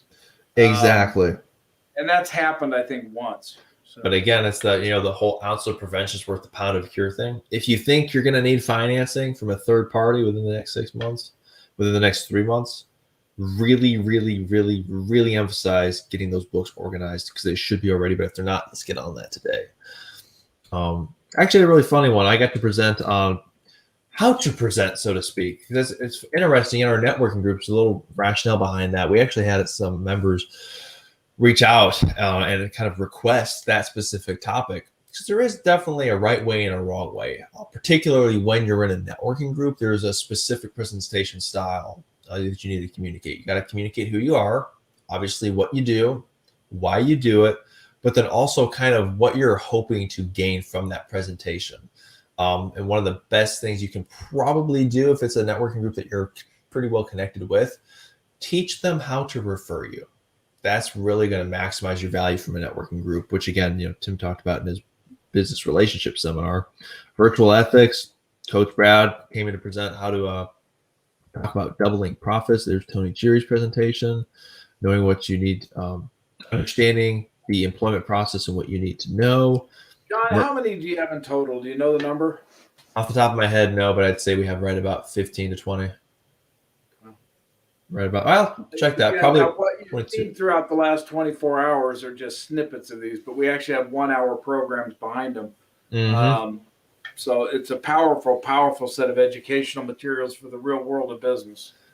Absolutely. And that's the other thing I like to talk about too. When we're talking education, it's not just information that you can Google. If we ever digress to the point where it's something you can Google right off the top, we're not doing our job. What makes this really, in my opinion, outstanding education, number one, you're learning something new, something that you can't just Google. But then number two, it's the immediate follow-up.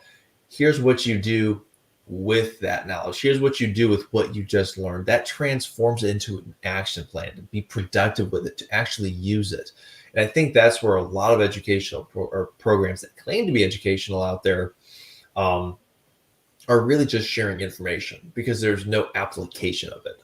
I think Chris made the profound statement in the podcast, Chris Bunkoff. He said, it's not knowledge that is power. It's, how did he phrase it? Basically applying knowledge that's power. And that's where you really get, the big improvement. I'm butchering the quote, but it's a very, very, very true statement. Very true statement indeed. But yeah, so that's some of the content that we have up there. Really cool. We have it on a weekly basis. So we get to learn, continual learning opportunities to network and connect with each other, to build community, to build those business relationships, and be that support center. That's something that we are all super passionate about. When that small business hits the emergency button, when that small business says help or I don't know, we're right there for them. We are truly that ally, that advocate that stands with them. That's why we're doing what we do right now. We want to show those small businesses that are driving our economy forward, that we stand with them and that we are truly there to support them and to help them achieve their dreams, help them achieve their vision, their American dream. Because as we all know, it doesn't just happen. It's years of hard work. It's grinding it day in and day out over an extended period of time with that unquenchable fire burning inside, that true passion, loving what you do, loving why you do it, loving the people you serve. There is so much dedication that goes into each and every small business. It's part of the whole tragedy of why it was so disastrous, so wrong, so bad when we lost 100,000 plus small businesses in 2020. Over 100,000 small businesses permanently closed their doors. It's a shame that we lost even one, but the McGraw Council exists to help support those businesses that remain, that are still surviving, to help equip them with the resources that they need so that business owners, can achieve their American dream.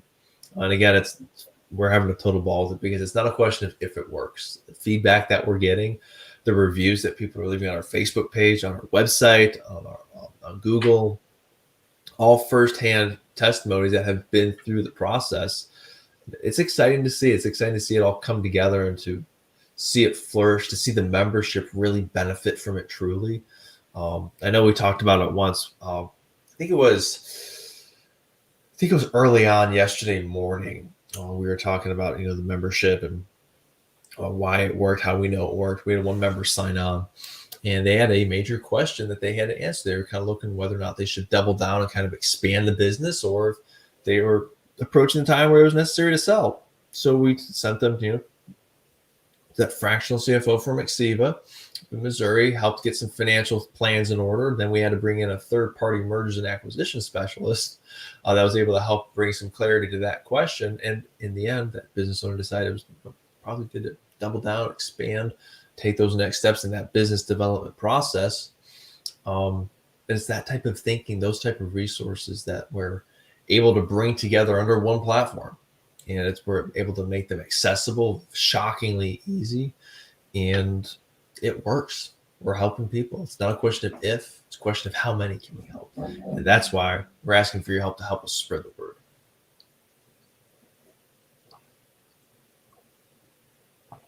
Still with us? Barely. Awesome. Just had a quick check-in. You're looking a tad cozy over there. The world's kind of collapsing in on me. It's really weird. I'm kind of starting to get that too. Words are really starting to blur for me. It's funny. Last hour I was wide awake, and then all of a sudden this hour I'm going, uh-oh. I know. I keep looking at my watch, and it's just going tick, tick. It's like time slows down, right? The seconds are going even slower. I'm debating if I should try to break into that other energy drink that I've got to just finish off with the coffee. I think because I've gotten 8 o'clock, I might have to bust into the energy drink. I think you should. Why not? You're young. Exactly. What the heck? Well, I want to get a jump on this next one. Oh, because my goodness, I'm excited for this next clip we have in 22 minutes. Coach Stephen Elcano, a coach out in California. You talk about someone who knows his stuff and talk about passion. Like, you feel the energy as soon as the guy enters the room. I can only imagine because I can feel it in the virtual like Tony space. Fury, you just feel it. Mm-hmm. Exactly. You can tell that he knows his stuff. He's well grounded. He's well based. Very intentional. Very deliberate with everything that he does. Actually, recently joined the council as well. Super cool guy. Really looking forward to getting some more time with the membership. Mm-hmm. He was actually commenting on some of our feeds yesterday. So if you're watching and listening, thank you, Coach Stephen. True blessing to us. Thank you so much. Actually, I'll get up a little sneak peek to his podcast if I can find it. There it is. Bear with me here. Oh, he has 4 tips for small business owners. Even better. That'll be a fun one to elaborate on. We got 6:40 Central Standard Time. We got 20 minutes. I am very much looking forward to getting off my feet one last time. Yourself?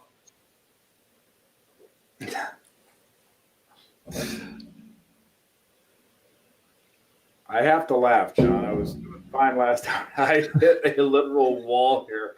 I'm barely here. Hang in there. I must be getting old. I used to be able to do this all the time. Different seasons, different times, right? Yeah.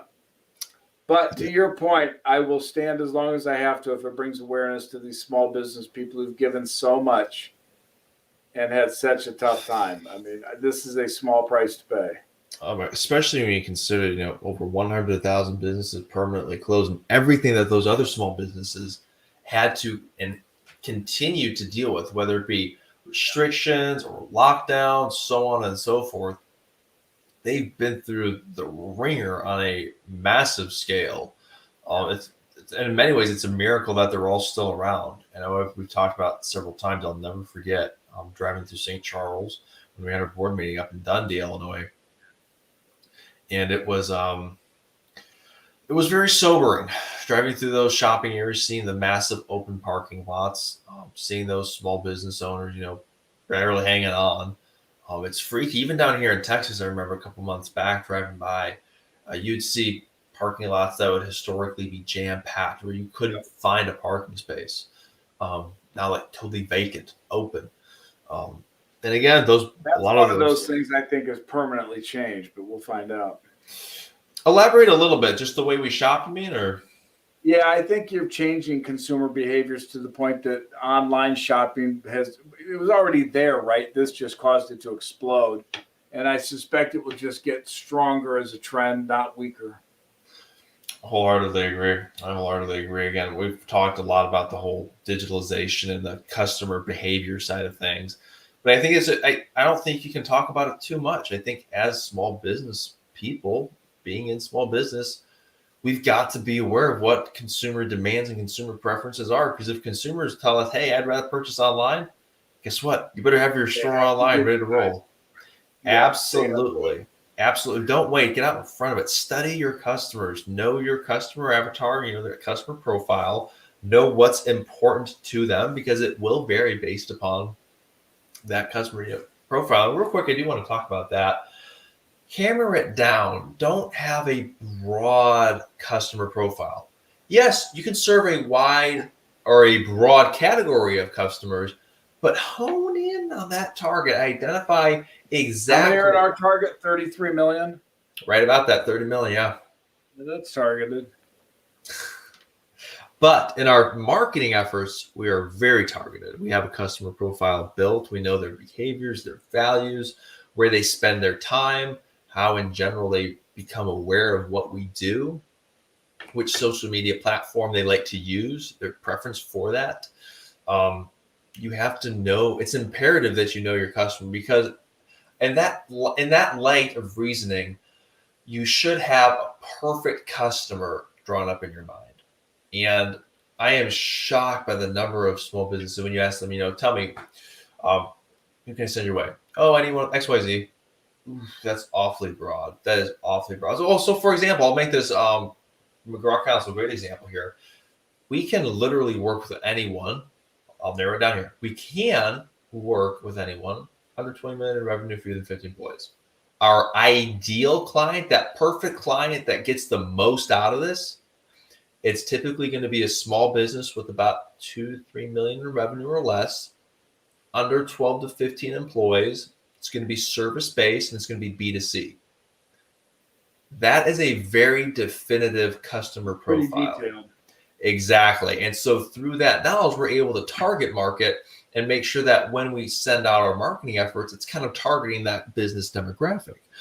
That's the type of detail that you as small business owners need to have and understand for your customers. Yes, you can work with so many more customers than that. That's not the question. The question is, what is your perfect customer? What is that customer that gets the most value from your product / service? And which customer do you enjoy serving most? What customers give you the most bang for your buck? Look at your customer data information. Go through your CRM. Go through your invoicing records. Know what is producing you the most profit. Know what's costing you the most. Also know what's the most fun. What gets you most excited? John, just going back again, we talked late last night about this idea that I've dealt with. I can't tell you how many accounting firms dealing with how many clients, but they go in and they'll look at their account books and say, I'm going to make you a 40% smaller company, but you're going to make twice as much money. Mhm. because these companies oftentimes are selling to customers that cost them money. They just don't know it. They've never really looked at the true cost of the accounts. So we think that's an important function of your accounting firm. And if you're not getting that support, you need to contact Roy Hinkamper at Exiva and have him start doing that. Absolutely. And I think that goes back to, when Roy joined us yesterday to talk a little bit about small business and such. You have to be able to have data that you can track and measure and quantify, because if you don't have that, you won't be able to make those well-educated decisions. You're going to be shooting from the hip all the time. All right. You can get lucky and survive that way, but that's dangerous living with all the tools that are out there. We're now in a world where you better have that kind of definitive market done. You better know your customers, which ones make you money. You better know where to save money on the others. I mean, Yep. There's not enough room for fluff. And the good news is there are so many programs out there that are A, free, or B, super affordable to help you gather, manage, and store that data. And it's not like you're taking confidential information, but it's information that's helpful for you in identifying who you can help the most, why they're such a good client for you, and why you're the perfect fit for that user. With that knowledge, you can really improve your product and service offering. You can digitalize your business. You can scale it. You can understand what drives it forward. That's actually a fun one. We'll put a little teaser out here. We are working on a workbook / toolkit for small businesses, specifically contracting companies, to help understand what goals you should be hitting in terms of financial ratios. Kind of brings What is the status of that, John? nearing completion. It's about 95% done. So within maybe a week or two, we'll be ready for launch. And again, being targeted, it's made specifically for contracting companies because there are some very specific questions in there and guidance in regards to profit margins and things. Obviously, there are some things that would apply to all business, but like the profit margin component, the financial ratios, those are all researched and built for contracting companies. And we'll make that available within the next week or two. Can help those small businesses get into their business, understand what drives it forward, what makes it tick. Because with that knowledge, you can take your business to the next level. Otherwise, you're taking pot shots. We don't want pot shots. No more ready, aim, shoot. Oh my goodness. No. Right. I forgot. I don't even know what you said, but I know what you were trying to say. Wait a minute. You weren't listening to me? No, I heard the ready. Did you say ready, Shoot, aim, aim. shoot? You want I to. said ready, aim, shoot, which is the way you're supposed to do it. That's what you want. You want to be ready, you want to aim, and then you want to shoot. You want to aim before you shoot. Exactly. That rifle approach, very targeted. GameStop's up at another 37% today. Right. They got some new guy on their board that they were all excited about too. Who was that? Cohen. I don't know who he's from. Oh. Gotcha. I just find it interesting. It was a short squeeze. Mm-hmm. Indeed. Oh, very, very cool. We have someone chiming in here on our comments. Sheila, St. Charles, Illinois, my hometown, watching while I work out this morning. Thank you, Sheila, so much for tuning in. Appreciate it. Steve, you want to give a little update what's going on in St. Charles? It's cold, snowy, and miserable. We actually have had a really mild winter, so I shouldn't be complaining. I think we've had a total of 6 inches of snow. In terms of the overall thing, they should be opening up this week. I know the country clubs opened back up for indoor dining, so that means everybody is. I think there's a general sense that the worst is behind these guys, and that they can start getting their restaurants and retail shops back to normal. It's changed consumer behavior a lot, though. I mean, people now increasingly are ordering online from Sam's and Walmart and just either having stuff delivered or picking it up, after an online order. I don't think that's going to change. That's become a convenient part of life. So, but I think, from the B2C world, those restaurants, those supply, they're doing much better because they're open now. It's good to hear. It's about dang time, right? I'm glad that was coherent. So far, so good. We got 10 minutes to the next break. Got to keep chugging along. You got to be kidding me. I know. These last few minutes have gone by very, very slowly. They really have. What we need is one of those Jim Owens types to chime in again. Jim Roy, where I are feel y'all? sorry for those of you watching us right now. You didn't get to see Jim Owens yesterday. He's the master of disaster, otherwise known as the master of fun. He's a fun guy. He's a great guy. He runs Jobformance. He created the job fit assessment tool that we give away. He is a super fun guy. He was easy to listen to. Oh my goodness, he's just one of those life of the party type guys. Again, you talk about feeling the energy when he walks in the room. Yeah. Unmistakable. Cool guy, knows his stuff, has fun while he's doing it. We had a really good day yesterday. I mean, we had guests every hour. Every 30 minutes, roughly. Yeah, I mean, it was guest to guest to guest to guest to guest. It really went fast. It was a total blast. I'll never forget it. That was something that was Well really done putting that on, John. That Oh, was thank really you. impressive. glad I could be a part of it. Glad I It could really be a didn't part of it. slow down until midnight. It was like after midnight, it kind of slowed to just you and me, and it got kind of hard. Exactly. Now we're coming up in that final home stretch where we'll play one more video podcast clip. I think I gave a little bit of a preview earlier, but his name's Coach Stephen Elcano out in California. Just How do you an know absolute- him? Great question. So Chad actually connected us. Yeah. So Chad attended one of his seminars, and he was like, "Dude, you got to meet this guy." So he put us on an email. We, Coach Stephen, and I chatted, and we were like, "Yeah, we definitely see some really cool things we can do together here." Had a really cool follow-up phone call, Zoom meeting rather. But yeah, very, very, very excited to have him part of the membership. Looking forward to working into his schedule a time where he can come present on our Verbella software, because he's got That would be nice. so much wisdom to share. Excuse me. Starting to hit me a little bit. Just a cool guy all the way around. Knows his stuff, has the right heart, has the right mindset, true energy giver. Just absolute dynamite. You can feel the energy, even across Zoom, which is impressive. I feel like a little kid. Are we there yet? Are we there yet? And I keep looking, and my watch hasn't moved. I know. Just gotta Again, survive. for those of you just tuning in, this is our 23rd hour of this program. We started this at 8 a.m. yesterday morning. So we have been talking on this video camera system for 23 hours. It's a little tiresome, but we're Straight doing it for live small stream. business. We've put together a program that is really powerful for the small business community. John's done a great job in this program, which we've probably had 20 guests on here with us. We've had a significant number of members join us. We put on a program here for benefit of the small business community. Amen. Keep on preaching. But it's really cool because we get to see the impact of what we do. We get to see where the rubber meets the road. It's not the theoretical. Take some cool information, go run with it. It's here's factual information. Here's how you use it. Here's how we can help you integrate it. Let's get you the resources that you need. Let's identify what you need first through those donated consulting hours, the coaching products, the HR products, the health checks. I mean, the list goes on and on. I mean, as you've noted very, very thoroughly, about $4,000 worth of products and services donated to the members for free, and it's all for just $39.95 a month. With a 30-day money-back guarantee, it's truly no risk.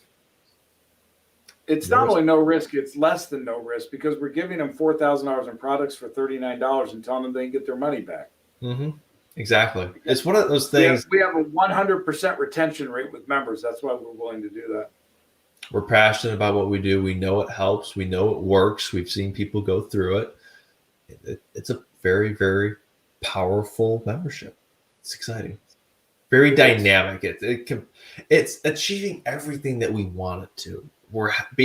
We are that support system for small businesses. We are being that emergency line, that emergency button when that small business says help, or I don't know, or I need help with something. It's not urgent yet, but I got a pressing question I'm going to have to address within a year or two. We can jump on it with them and say, all right, let's sit down. Let's look at what you've got. Let's look at your situation, and we'll take it from there.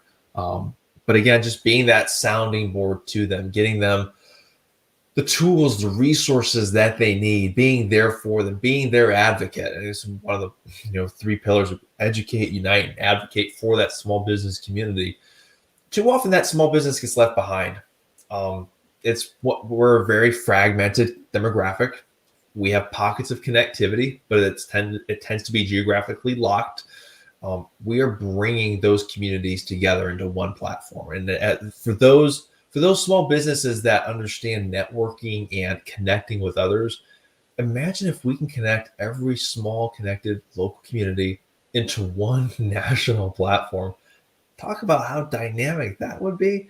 We're talking sharing the latest information, the latest knowledge, the latest trends, the latest resources and tools from the other side of the country, meeting people that you otherwise never would have had an opportunity to meet. It gets truly dynamic. And everyone that comes in has that same "I'm here to help you" mentality. And it's like, holy cow. I mean, it's, again, I get passionate about it because I see the benefits that take place. I see where the small business comes out the other side and they're substantially better off. They have clarity. They have a vision. They know what they're shooting for. They have a plan to get there. And perhaps most important of all, they've got a support center to help make sure that they do get there. And that's everything that I would look for if I was launching a small business, or if I'm 3 years into it. It's why Merchant Masters is a part of it.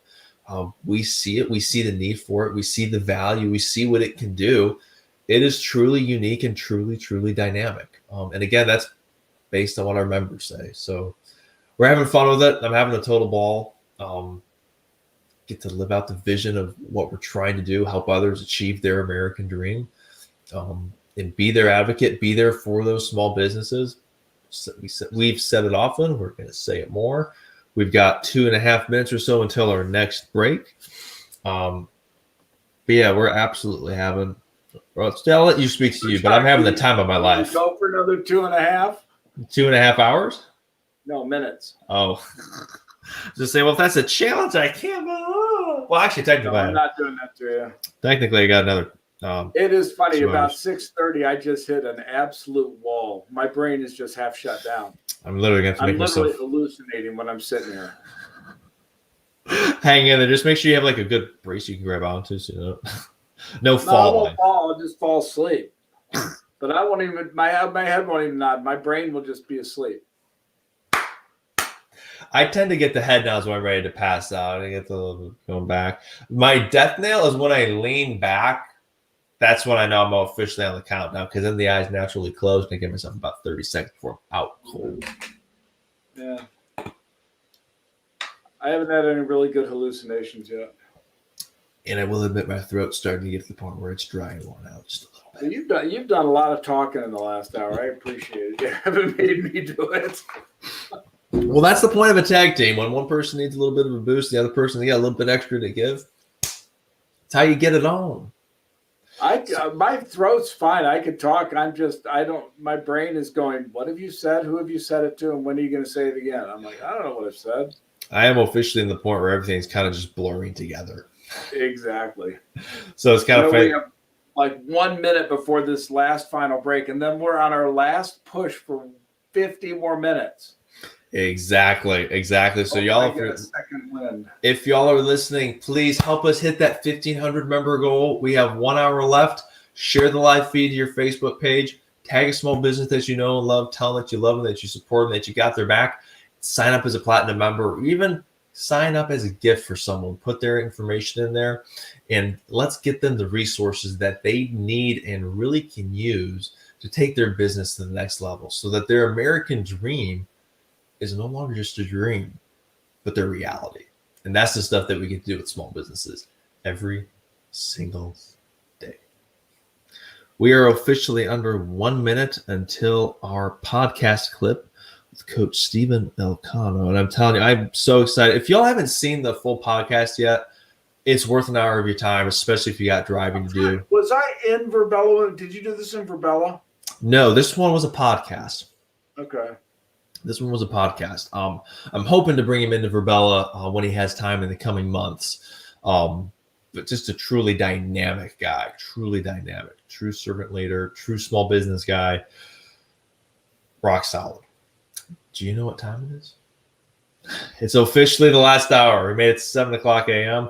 We're going to play this 10-minute 23 hours into this. Exactly, the final hour. We're going to play this 10-minute clip, and then we're going to be right back. See y'all in 10 minutes. This business. If I were the customer, what would I want to experience if I picked up the phone and I was talking to one of my representatives? And what are some of the outcomes that I could expect as the customer Because we don't look at it sometimes like that. Oh, we get a vision that's good, but we don't validate on the other side. Does it truly feel that way? It's so true. Yeah, before we go on to your other tip, I want to quickly highlight that. That is so huge, and so many people miss the mark on that. They look at it from the internal business perspective. And I'm not saying you don't look at that. You absolutely need to. But first and foremost, you need to look, again, at that service mindset, whether it's serving your team or your consumer, your customer. You have to look at it from that angle first. What are they looking for? What problem are you solving? What need are you fulfilling? And work it back from there. And that will put you on a much better path. I mean, I guess one of the examples you can think of right off the bat is, you hate to pick on insurance companies, but if you think like the traditional, I got to change a credit card to my insurance company and their web portal's down. It could be anything. If you have to go through that process, it can be painstaking. It can take an hour and a half, sometimes even more. You're on hold. It's obnoxious, so on and so forth. But then you see a company that comes back with a different angle and it's much more customer centric. That business does very, very well. I mean, here in Texas, one example is Milestone Electric. They do a phenomenal job of circling their company around that customer, being customer centric. And as a result, the experience is good. The products are good. The services are good. The customer has a very good experience. It's built around that customer, and the company, as a result, thrives. Absolutely. And I'll add just a little bit to that caveat. There's a couple questions when I go in to do some team building to really put a cornerstone in it. Because how do we get common agreement to that? I mean, sometimes we don't have all the right people in the room to agree to that, right?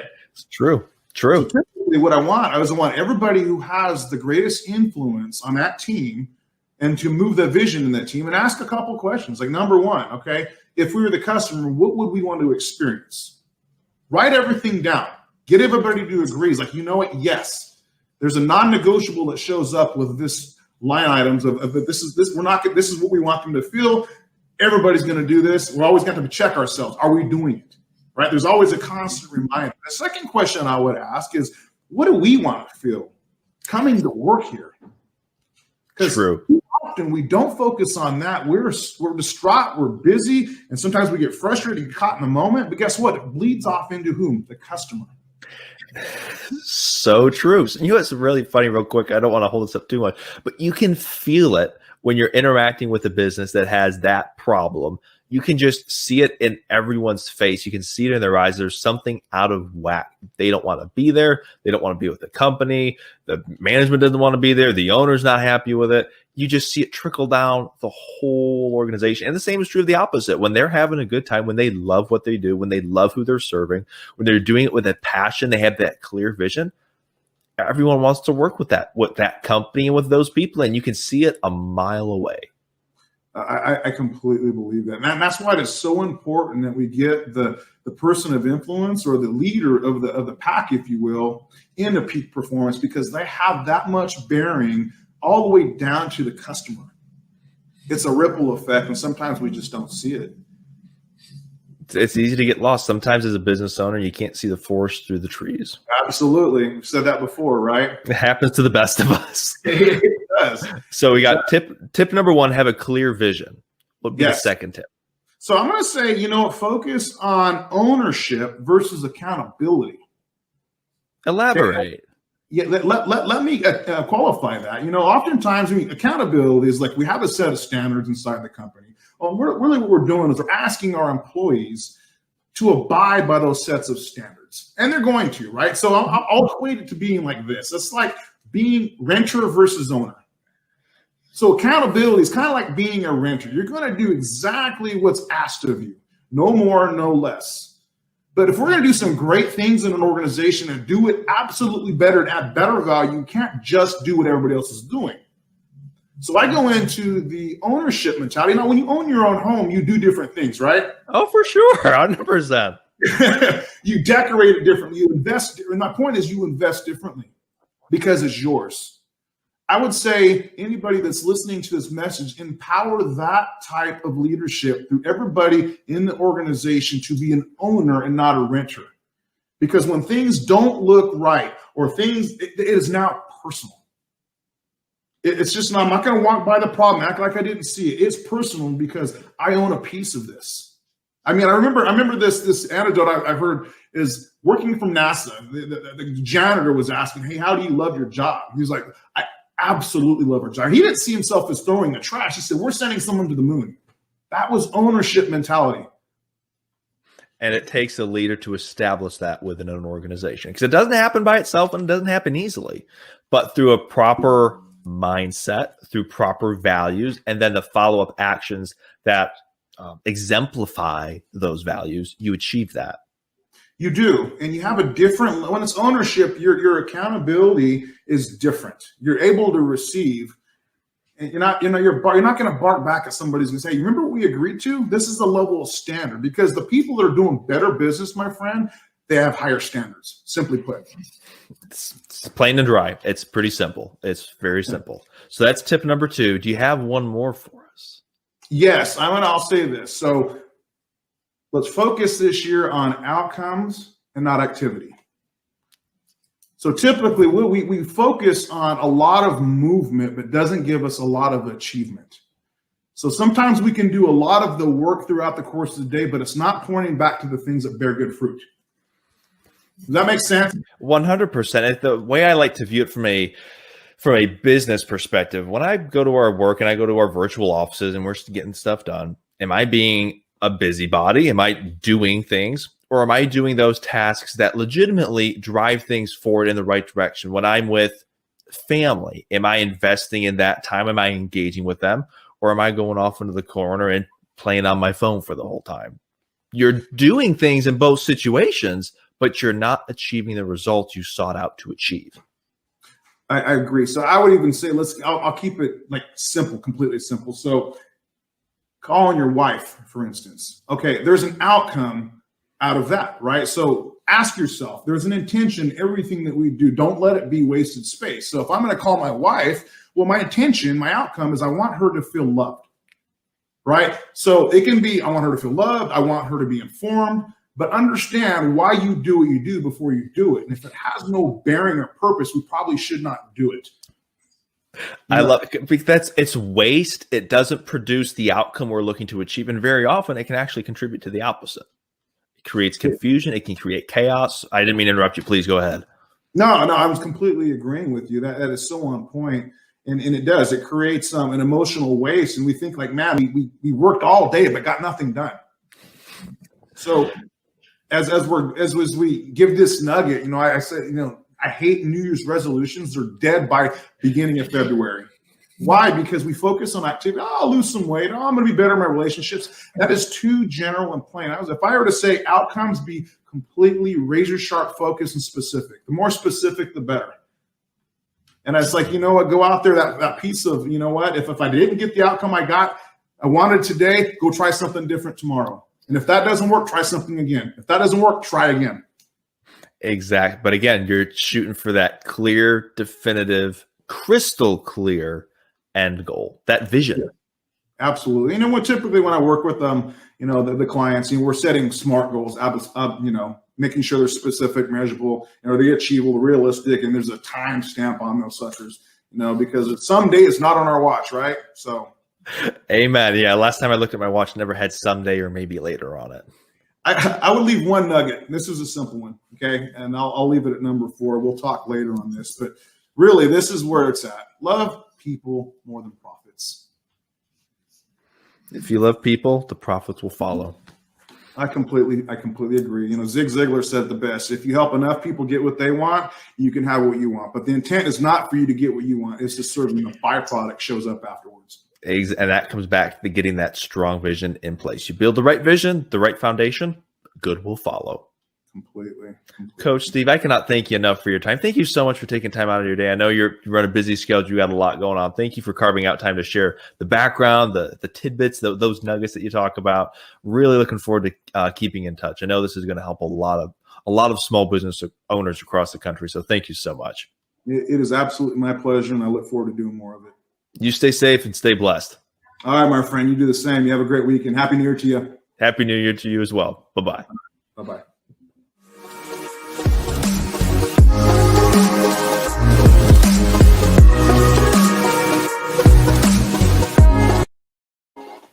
Let's talk about a super fun podcast to record. That guy's fabulous. And John, welcome to hour 23 Our final hour of our 24-hour marathon. What a 24 hours it's been. Absolutely. Buttoned up for our final hour here. There you go. Well, I'm gonna go prim and proper too. Let me get spruced Yeah, up there here we just a go. little bit. Exactly. A I little. left my coat off because it's hot, but There you go. There you go. But no, it's been a fantastic event. 23 hours going strong still. People tuning in from across the country, small business owners signing up, people that we're able to help, getting those resources and tools to, delivering them proactively, being their support center when they need help, when they have questions that they can't answer. We're able to step up to the plate and deliver. We're able to make it a true support center for them. it has really been, John, eye-opening for me on the level of content you've put out to the members, on the level of support services you've devoted to the members, on the level of overall support you give these people. It is, again, I'm somewhat involved. Obviously, I have an overview thing of it, but I've not been this deeply involved, and I am real impressed. Thank you very much. I'm glad that you're enjoying it too. It's something I know I've said it a lot, especially over the last few hours, but it's really amazing and truly special to be a part of this. I mean, to be able to have people like Roy with Exiva, Coach Brad, the business coach, Jim Owens with Job Forums, Noah, all these different people contributing, McGraw Capital, Sprout Funding, all of these people contributing their talents, their resources. Go ahead. And believing in your mission. Absolutely. Everyone coming together, believing in this vision of being that support center to help small business owners achieve their American dream. Every small business owner that's in existence today for more than a few years knows exactly what we're talking about. It's those early stages, especially, to where it's, am I on the right path? Am I doing the right thing? Why isn't it working? The reality is you're probably pretty darn close. You just need that little bit of a push to get you across the edge to get you where you want to be. One of those it's interesting. Again, we talk about the details of the membership and how people come about. And I think about people we've talked to who came to us through McGraw Funding or McGraw Capital Partners. They then got sent over to Exiva. They then joined the membership because it's the right thing to do. Absolutely. Again, I said this yesterday and I was on fire about it, and I still am. And that's that if you're going to start a business, join the council. It's just that simple. It's the biggest no-brainer on the planet. If you know someone who's going to start a business, have them join the council or buy it for them as a gift. It's a gift that you'll never regret giving, because we provide those services and that sounding board to these people to help them succeed. The old statistic, John, you and I've thrown it around. In the United States, 80% of new businesses fail. Yeah. Well, okay, some of those companies, maybe 20% of them have stupid products and never should have started.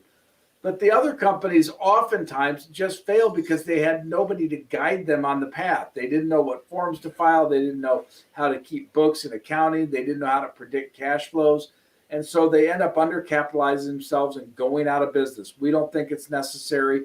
We're teamed up together with the Service Corps of Retired Executives, which is the SBA's small business program. We do a lot of work with them. And so we're helping companies across the country truly get a better handle on what they're up to. Absolutely. It's one of those interesting statistics. You called out one of them. 2 of the top 5 reasons why small business goes under. Number one of those reasons, it's going to be undercapitalized. Number 2, and this is still shocking, it's a lack of knowledge in a key area. And when you stop undercapitalized, by the way, isn't that they maybe didn't have enough money. It's they don't know how to use the money, and they don't know how to forecast how they'll use the money. Well, I was going to say the planning. Shouldn't spend. It's the planning. It's the execution of that resource, of that asset.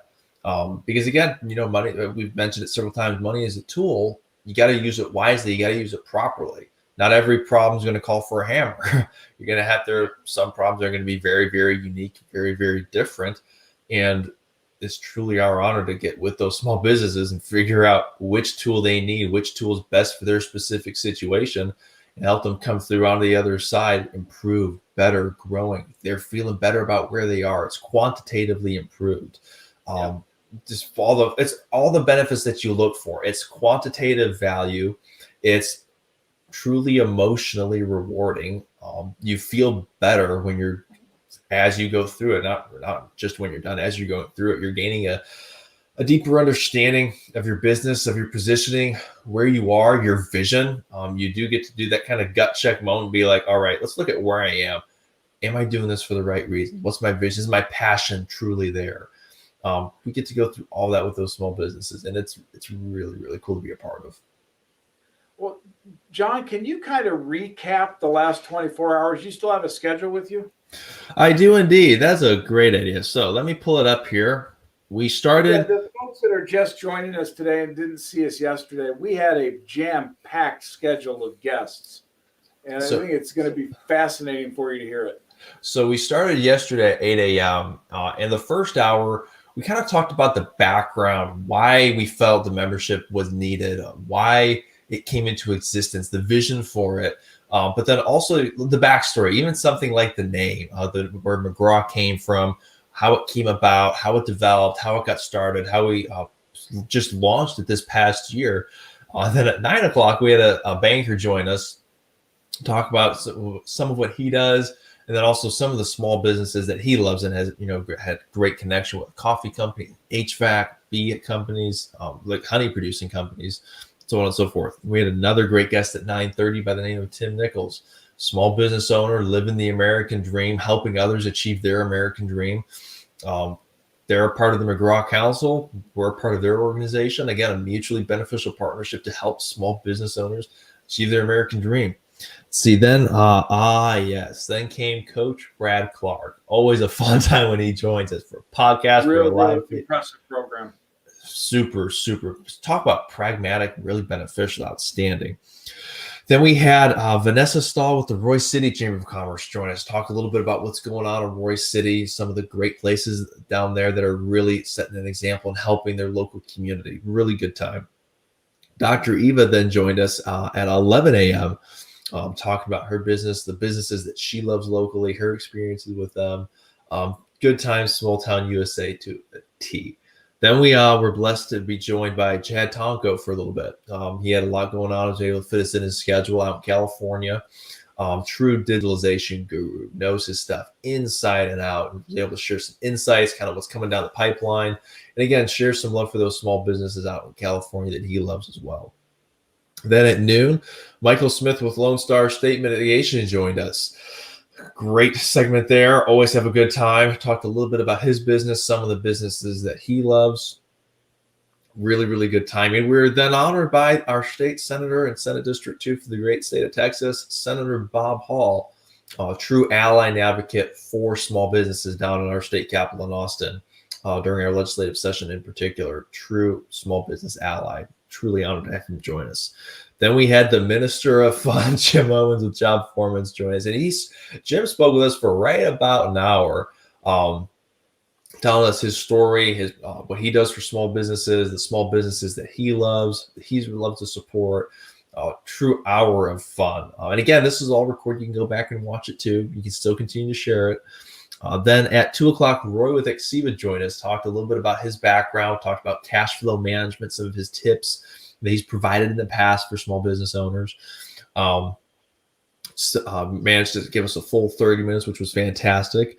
Then we had a really cool guy by the name of Chris Curtis join us, talk about small businesses, little things that we all try to do to help support them, even from a marketing standpoint, because he's really into the TikTok video stuff. Do small businesses need to get into that arena? We talked a little bit about that. Very, again, applicable hands-on small business. Then following, we were joined by Noah. Noah Owens was able to make a little time for us. Talked about 3D printing. Had some really cool interaction with some of the people listening as well. Just talking about 3D printers, types, the models, what they can do, their capabilities, even where it's going into the future. Nice to hear Mike's comments last night about Noah. Oh, absolutely. Wasn't that really cool? Nice. It was fabulous. Then we were joined by Jim Aremko with Merchant Masters. Talked a little bit about the businesses that he knows and loves, the common issues that he sees in that whole payment collection industry, processing, point of sale system and software integration, so on and so forth. Had some really fun talks there. Craig Carter, our COO, joined us with one of his guests by the name of Kristen, who owns a small business out in the Fort Worth Metroplex area. Again, small business life to a T. We are then joined by Scott Aratown, really cool individual as well. He's actually been on our Verbella seminar before, presented to us about virtual ethics. Again, it's all uploaded in our member portals. A great conversation with him. Then we played actually a short clip of that, and then we had Leah Hops from up in Illinois, Vision Force Marketing. Boy, I think Leah was kind enough to give us about 45 minutes of her time.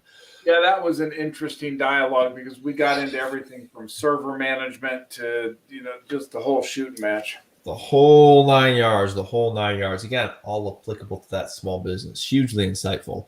Then we were joined by Michael Gallups of the Rowlett Chamber of Commerce. And that was another really cool discussion about urbanization. Oh, it was fantastic. Again, where the rubber meets the road. Hear all the good things that they're doing for the small businesses in Rowlett. Then we had some podcast clips. You and I talked about digitalization and HR and minimum wage, advocating for those small businesses all the way deep into the night. We played some clips of our seminars that we've held, from business relationship marketing to servant leadership, all through the wee hours in the morning. But I think one of the highlights would have been right around 2:00 or so. Michael Smith came back to join us on our live feed. We talked more about small business, and his one of my other friends and his real good friend Darren Shu of Sanitech Services joined us as well. Had a good hour and a half conversation, I think it was. Yeah, it was. And again, they were a godsend because we were both running up against a real brick wall at that point. We were really running into the wall big time. And that brought us through this morning after we talked some more about content and leadership, applicability, all that fun stuff. And here we are at 7:22 a.m. with 37 minutes and a few seconds left. Gives us time for another call out here. If you've enjoyed what we've done the last 24 hours, if you believe in the vision that we are so on fire about helping small business owners achieve their American dream, you too can help in one or all of three easy ways. Number one, share the live stream to your Facebook page.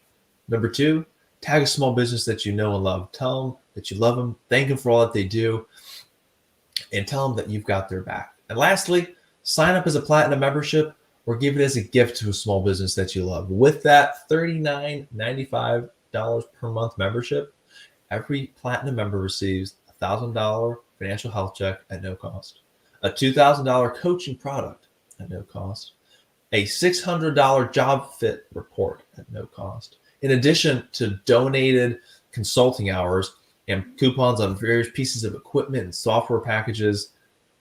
This is the support center for small businesses. We're bullish on the American dream, y'all. And for those who join, we're bullish on your future. There you go. Except that should have been said 35 minutes from now. That's a great way to end it. Ah, dang it. I burned up my ace in the hole. Right, I'll still pull it out later. 35 minutes and nothing to say. Well, technically 36 minutes if we're being brutally honest. 36 minutes. 36 minutes in a few seconds. It really has been a nice 24 hours. I mean, you've covered a lot of, I won't continue to wave your flag for you, but the fact is you've done an exceptional job putting together the kind of content that businesses need. Again, if you need education, if you need advocacy, networking, community, and tools, this is the place to go. And John, kudos to you for doing that. It's just, you've done a great job. And I do credit you with carrying us through most of the night, because I think I was, especially in the last hour, I was relatively quiet and zoned out. I think that speaks to the whole purpose for the existence of the McGraw Council membership. It's a team. It's very much of a family of small businesses. It's a community. It's a tag team effort where we've got each other's back. As we enter 2021 and we kind of continue to progress through the year, we all know 2020 was outright wonky. You'll never see another year like it. It was just so upside down. It was nuts. Very kind way to put it. No joke. Going into 2021, you can try to make it alone. It's going to be super difficult, but it's not necessary. You don't have to go it alone. You can join a support network that exists for your benefit, for your back, so that we can be your ally, be your advocate. So when you say help or I don't know, we're here. The McGraw Council exists for those small businesses. And hopefully that's something that it's a point that we're able to drive home. It's why we're standing for small businesses for 24 hours, raising awareness for them, for the 100,000 small businesses that permanently closed their doors in 2020 due to COVID and the restrictions and the lockdowns. but also raising awareness for the 29 plus million that still exist. They still need our support. And again, we've said it several times throughout the live stream. Small businesses have always been there for us when we needed them. And now they need us to be there for them. We need to stand up and rise to the occasion and ensure that we are there for them when they need it, because the time is coming. The time is now. They need our support. We need to make sure that we give it to them in any shape, way, and form we can.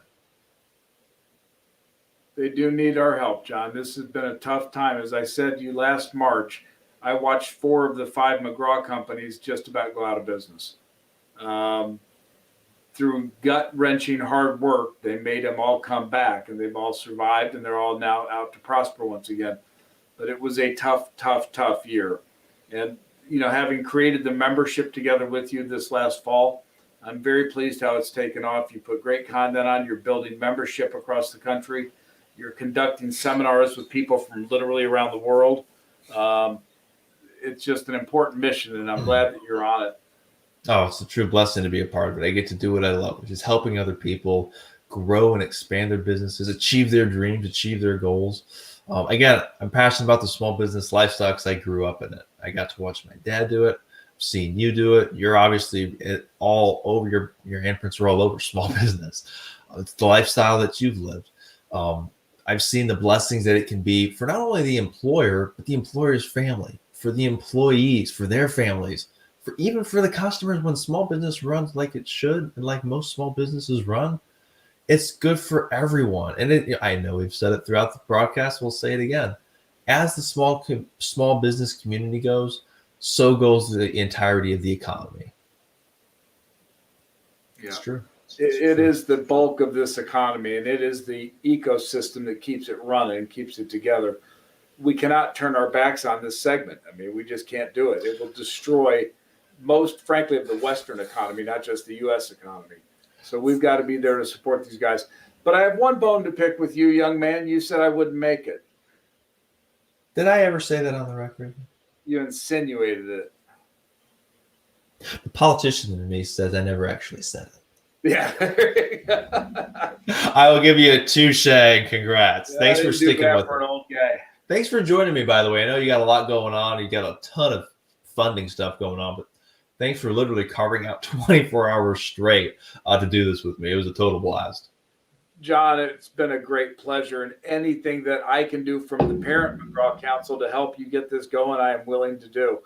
I enjoyed our conversations last night as we got into the think tank that McGraw is about some of the really advanced technologies and how they're going to be changing the way we live. Mm-hmm. Whether it's robotics or AI or any of that stuff, the super materials that are coming out. We live in an interesting and fascinating time, disruptive to be sure. But if we can get ahead of these curves, then we have a time to prosper and help others do the same. And that's what this whole thing's about. Absolutely. So I got a fun question for you. Last half hour or so, what stood out to you most, and what do you want people to remember from this? I think there are 2 dimensions to that. Number one is the importance and the power of the membership you offer. Again, when you think about a startup company or an established small business, and you have a resource here that advocates, educates, provides resources and tools, and builds community and networking for $39 a month. Are you kidding me? That's a no-brainer. And I've said that several times, and I mean it. The second thing I think is that notion that you and I had kind of summarizing yesterday very simplistically, but with the idea that digitization, virtualization, and AI, those 3 things have got to begin integrating into the small business community. They're already in the big guys. And to the extent the small can begin to integrate it, well, they're going to be much better off 5-10 years from now. So we want to make sure that we continue to promote those 3 themes. We want to help our clients fully digitize the customer experience. So those 2 dimensions are kind of where I come out of this whole thing. Mm-hmm. I think those are very, very valid, especially in the long-term thinking. Small businesses really positioning themselves, start adopting those digitalization concepts and practices, kind of get everything all teed up, so to speak, because it's a process to get there. It's not like the flick of a light switch. You turn it on, all of a sudden you're a digitalized company. It's a process. No, it's a slow process. And the fact of the matter is there's a lot of competition coming at these small guys. The big are getting bigger. There's no question about it. The small have to be more innovative, more nimble, more creative, and more quick. And they've got to start doing some of these things so they can get the marketing done to support their customers. They can get the efficiencies down to save the costs that aren't necessary. They've got to become, in John Candy's words, lean, mean, fighting machines. And the council that you've got, the membership, is out to do that. You'll help them do it. Absolutely, 100%. It's kind of interesting. One of the things that really stuck out to me as we played those podcast clips, as we talked to those business owners, one common theme that really kind of hit home for me, I think we heard it 5-10 different times, some funny number like that. Never stop learning. Always make sure that you're learning something new, driving your business forward, researching, putting in the time and the effort. I know we heard it from Russ. I know we heard it from Chris. Heard it from a couple of other people as well. You have to adopt that mindset. It's that continuous improvement, always looking for something new, because our economy is always changing. John, you even talked about the idea of the council offering a book of the month club type thing. Exactly. Absolutely. Because we talked about a couple of different books throughout the last 24 hours. Some of the books that you've written, some of the books, what was the Age of Abundance, the 21 Irrefutable Laws of Leadership by John Maxwell. One of our members shared a book he was reading, or the wee hours of the morning. Always delivering opportunities for small businesses to learn something that's valuable, important, relevant, and lastly, applicable. I don't call it education if you can't apply it. Otherwise, it's just information. But when you add that dynamic element of application, in my mind, that's where you get true education. And in our seminars, and the clips that we've shown in our podcasts, the clips that we've shown there as well, there's always that application component to it, to where it's, hey, here's what it is. Here's some very valuable information for you. And here's how you apply it. It's where the rubber meets the road. Yeah, it's interesting. Again, and we're structured, just again, if you're just joining us, you didn't hear all these stories, but the way we're structured, the parent company of all this is the McGraw Council Incorporated. It is a think tank and a business incubator and private equity company. Underneath it is the McGraw Council membership, our not-for-profit membership organization. And then below that are 5 operating companies, all dedicated to providing services and tools into the small business community. So together with those 5 companies and other relationships we have the breadth to really help with just about any problem there is. And we're expanding that regularly. So John's responsibility is to build this membership, help the small business community get the knowledge they need. Again, knowledge, advocacy, tools, networking, resources. I mean, those things, and he's doing it. So those members get served well. And then if they need help from the other companies, we have IGG consultants to come in and help them with that. So we've got a fully built system here, and the members get access to it. They are well served when they do. And we believe that it's all best of class offering to them. So they're doing well. Absolutely. Absolutely. Again, the part that I really, really love, one of the many parts so much I love about it, it's that, I've said it just even a few minutes ago, it's the applicability of it. The fact that you can apply it like right away, that it's pragmatic and has an immediate impact. For small business, we all know that whatever investment you make, whether it be a penny or $1 million, it's got to have a pretty fast impact, and it has to have a good ROI on top of it. And what we've got here through the membership, through the resources and the tools, the education, the networking, the connectivity, the community that we're building, it's all right there. The value is there, and it's based on what our members tell us and the reviews that they post online and the emails that they send us and the conversations that we have with them. They absolutely love it. They absolutely love it. We're truly helping them achieve their vision. We're truly helping them achieve their American dream. It's just What more can you say, John? I mean, that's such an, they talk in business about BHAGs, or the big, hairy, audacious goal. You certainly have one of those. go big or go home. That's what I like to tell Go people, big or right? go home. And a mission to just go out and reshape the small business community across the country is a pretty big goal. Indeed, it is. You've got the tools to do it. You have the resources to do it. You have all my confidence in the world that you will do it. Muchas gracias. Truly appreciate it. So with 20 minutes to go, what do you want to say? 25. I would like to finish up with some thank yous. Again, thank you to the McGraw Council companies for making this event possible, for making the membership possible.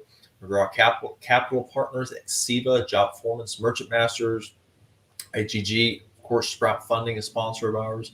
I'd like to thank everyone that contributed their time in the past 24 hours to join us. Everyone from Russell and Coach Brad, and Dr. Eva, Vanessa, and Michael with the Chambers of Commerce, to Michael and Darren joining us at 2 a.m. to talk small business.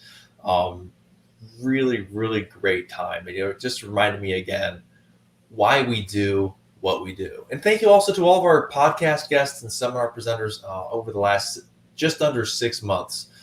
People who have donated their time, their effort, their resources. They all run lives of their own. They all run businesses of their own. I remember when we first got it going, there were people who were like, I'll give it a shot, but I've got my reservations. And after they had a chance to experience it, they were like, all right, I got to admit, you blew it out of the water. Thank you to all of those people who believe in what we're doing, who continue to spread the word for us, advocate on our behalf so that we can be that ally for small businesses. This is a very big vision, as you mentioned, Steve, and it only works if we all come together. If this small business community across the country unites and comes together truly, we've got something that really does tangibly help them in the ways that they need. It equips them with the tools, the resources that they need to make their dreams a reality. So I guess in conclusion, I'd just like to say thank you to all those companies. Thank you to all those who tuned in as well. For the online interaction, the comments. Thank y'all for listening. Thank y'all for sharing. Thank y'all so much. I truly, truly appreciate it. Again, without all of you. Nice, John. I think we've had, I don't know how many, but several thousand people that have reacted to these videos so far. Right about that. That is correct. Right about that. Not bad. It's good to get the message out. It's good to share your vision and your belief systems and what you're doing here. I am so proud to be part of this with you, John. As hard as this whole 24 hours was in the last hours, well worth it. Good content, good, strong messages. We went through the laws of stewardship, and those were helpful and beneficial. I mean, just across the board, it all worked out well, and I want to thank you for putting it together. We've got enough time here. Let's list some companies again. I want to call out our favorite little companies here in St. Charles. My favorite restaurant, Rookies and Salerno's, and the work they've done to stay in business during this time. An accounting firm, Paul Jones and Company, who's done so much work for us, helping our business. He complements the work Exeva does. There are just so many folks. Dunaway Brothers, one of our good clients. Tim Ward, one of our good clients. Just really good folks we work with. We're happy to. And we begin a new year with them and look forward to launching it and having them participate with you. I got a long list, so bear with me. Got Accelerate Auto here in the DFW Metroplex, little auto repair store, small business life story to a T. Aerobic Water, water supply company providing water to different businesses, B2B, but I can personally testify to the water that's actually quite good. Assured Electric, Baggies 47, Custer Remodeling, another very community oriented company, always giving back to the local chambers of commerce, the local community, always engaging. Cowboy Bail Bonds, CZS Property, Eagle Lawns, in case you're listening out there, that's the Doigs family. Very, very involved in the area, very community oriented, always giving back, looking to help others. H&B Marketing, I mentioned the Retreat Aesthetics, the Fabric Group, Freeman's Cleaners, we talked a little bit about late last night. Gold Landscape out in the Frisco/Flower Mound area, very well-run company, solid values, good people over there. I'd be remiss if I didn't mention Helping Hands. Helping Hands is a local nonprofit here. But one of the reasons that I really want to give them a shout out is they have been a huge ally for the local community and advocate in getting those COVID vaccines available for those who wish to get them. So thank you, Helping Hands. Thanks for all that you do for the community. You run a tight ship, lean and mean, doing a great cause. We talked a little bit about Mako as well. I want to give a shout out to Hero Home Service, Hype Train Media. It's Fate Creamery in Fate, Texas. Another small business that got started during COVID. And it has just been absolutely amazing to see them get going, start up, get the process rolling, get the business going. It's good stuff. Jennifer Hill CPA, definitely not your stereotypical CPA. Good people over there, very, very good people. Legacy Coats, KATC Automotive, Liberty Air and Heat. Russell actually mentioned them. Solid Company, Living Springs, Lone Star State Mitigation, Michael Smith. Thank you again. Sanitech Services, Jaron Shu. Milano's here in Heath. I talked about them last night. First pizza I had in Heath, Texas. Enjoyed a few good pizza from there last night as well. Local business, good people. Perfections Body Sculpt. Premier Clothiers with Keith Warshawski. I don't know if you're watching, but thank you, my friend. Funny story there. Keith was actually my first Merchant Master account. Owed a debt of gratitude to him. Keith, I don't know if you're watching, but if you are, appreciate you as a friend. Let me see. We talked about Racket and Jog as well. Redhead Barrels. Cool little small business out in Wiley, Texas. One of the things that they do is they engrave different things. So I took one of my guns there. It's like, hey, can you engrave Liberty University's logo on this for me? I was like, heck yeah, brother. So on my rifle, he's got the LU engraved on it. Oh, God bless Texas, man. So true. Robbins Engineering. How about those restaurants everybody kept bringing up, making us hungry last night? Oh my! All right, I got to throw in another one. A couple of here. I talked about Manny's in Uptown Heath, Texas last night. Yep. A shout out to them. Arbolitas here in Heath, Texas. Gianni's. The owner's name is Mario. He owns several different restaurants in the area. Super community oriented guy. Always giving back to the community, looking to help others. Mario, don't know if you're listening out there, but thanks for all that you do for our community. Robbins Engineering, Rockwall Adoption Center, Rockwall Electric, another great small business. We talk about small business lifestyle, living it to a T. Rockwall Stone Design, Brad Clark's wife's business. Rowlett Florist, we talked about that yesterday, that excellent company. Yes, Texas Career Advancement Center. I want to give a shout out to Marion Skinner there.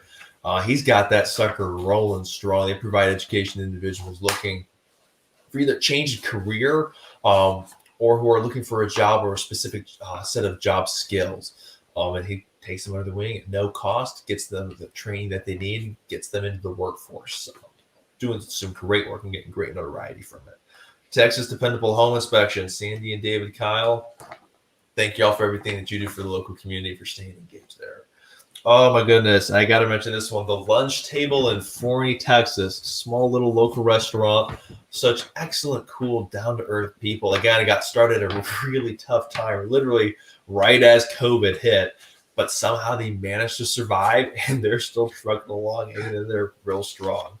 I think it was Chris Curtis who joined yesterday, mentioned it.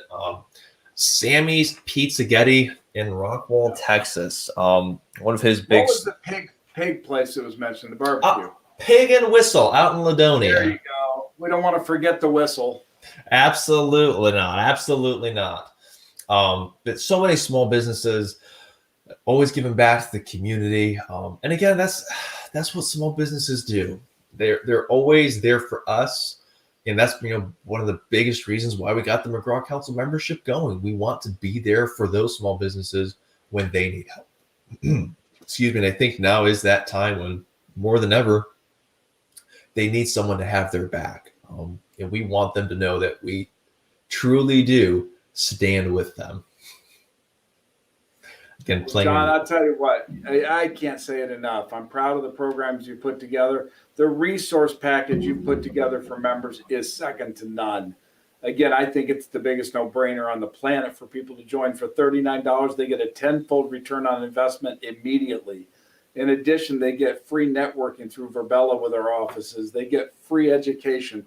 I mean, it's just a powerful, powerful package. So to the point, anybody out there is starting a business, running a small business, just doesn't want to feel alone in their business endeavors, sign up. You can go right to www.themcgrawcouncil.com. Click on that Join Now button for $39.95 a month. It's a low investment for an enormous amount of value.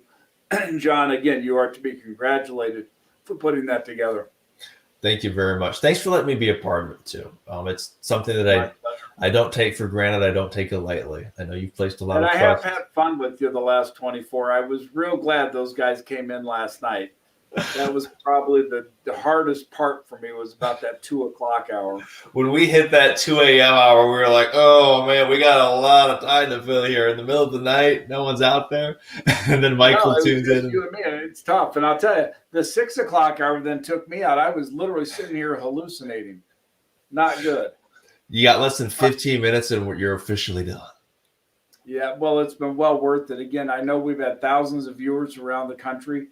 I haven't seen statistics off some of the social media, but the numbers were good. It'll take a while, perhaps, to hit your final goal on the membership. We'll keep working on that. But again, I think this is a good start. It's an auspicious beginning to a journey that you're on to help really, really affect the small business community. You know, it's going to take probably another month or two to reach 1 million members. Yeah. That's It'll the take goal. time. That's the Again, goal, though. it's your BHAG, right? Your big, hairy, audacious goal. Absolutely. It's bringing those people together, bringing those small businesses under one roof into one platform to where we can truly be their support center. When they say help, when they say, I don't know, or they have a question in general, we can be that database. We can be that support structure for them to tap into for less than $40 a month. By the way, it's the pretty cool. BHAG thing comes from Jim Owens at Job Foreman's.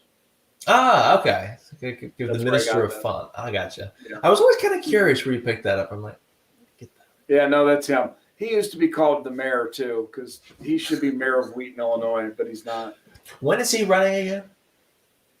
I think he's been running since 2016. Stepping stones. Every step moving closer to that goal. He's such a good guy. And again, the job fit assessment he's put out is really second to none for evaluating potential salaried employees. Really, really powerful stuff. Absolutely. You talk about big time applicability and pragmatic approach. Whenever you're bringing someone onto your team, it's no small endeavor, particularly if they are in fact salaried. I mean, I know I've mentioned it throughout the last 24 hours and other times as well. I've been through that job fit report myself. I've put other people through it. I've seen what it does. I've seen the value of it. I've been through that financial health check. I know what it encompasses. I know the value that's derived from it. I've been through that coaching product. I've been through the consulting hours. Those are all things that I can personally testify to, saying, hey, it's worth every nickel and more. No, there's no question. It's such a good value proposition. So it's a continued get the word out. We hope everybody who watched the video shares them with their friends. They are all stored up on the McGraw Council website. And I think, John, you were saying you're going to parse them out probably by the hour. Well, we're going to be able to divide these up into 5 minutes, 10 minutes, 30 seconds. We're going to have fun editing this last 24-hour period. I'm going to be editing it for quite a while. There's an awful lot of content. Yeah. Absolutely. Some hysterical, funny moments, some jokes, some great feedback, some great content, some great recognition for small businesses that have managed to survive 2020, get going into 2021.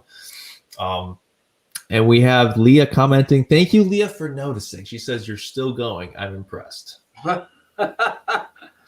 Almost made it to the end. We got another 10 minutes and a few seconds left, and we've officially been live streaming 24 hours. We promised 24 hours. We're going to do 24 hours.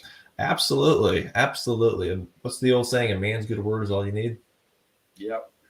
Absolutely. You got to back it up. It's all that you got in this world. Yeah, Leah did a great job. I thoroughly enjoyed that presentation. Very insightful discussion, touching on a wide variety of, topics in that digital space, from touching on SEO just a little bit, to web design, to servers, physical versus cloud-based. I mean, that's an entire seminar in and of itself, especially if you're getting into that IT realm. But again, all applicable to that small business. Well, John, once again, you've put together a terrific tool at the McGrawCouncil.com. I mean, $39 a month for $4,000 worth of business tools, plus access to the networking, plus access to the education. It's a powerful, powerful offering, and I'm certain that you will pick up the membership you need. Because the one thing that's important is for us to be able to give back to those small businesses, and that's what the donor program's about. Absolutely. And that's another fun one. Just before we wrap up here, we got less than 10 minutes now. When we hit that number, when we hit that sustainable cash flow number, we're going to be able to sustain a small business grant program. So we can go to those small businesses, Southeastern Texas, Southern Louisiana, California, Wisconsin, Portland, any area where a small business owner lost their business from some random external force that wasn't a fault of their own. We can go there and say, you know what, that really wasn't your fault. Here's some cash to get you back up on your feet. Here's some cash to cover that deductible that you really shouldn't be having to deal with, but by dumb luck you are. We can truly be the Red Cross for small businesses and go above and beyond. But we need y'all to help us spread the word. So please take a few minutes right now, share the live stream, share the message, share the Facebook page. Help us spread the word. And if you haven't yet, sign up as a platinum member, or even better, gift it to a small business that you know and love. You've seen the type of members that are coming into the group, the type of people that are so excited about it. You've gotten a glimpse of the inside, what we're able to do, what we're able to provide. Come check us out. So please help us spread the word and build awareness for us so that we can continue to help those small business owners achieve their American dream. So, John, we're down to 8 minutes out of 24 hours. I'm going to ask for a quick picture. If you don't mind looking at the camera, and pull a screenshot here just for the memory of it. 3, 2, 1. Got it.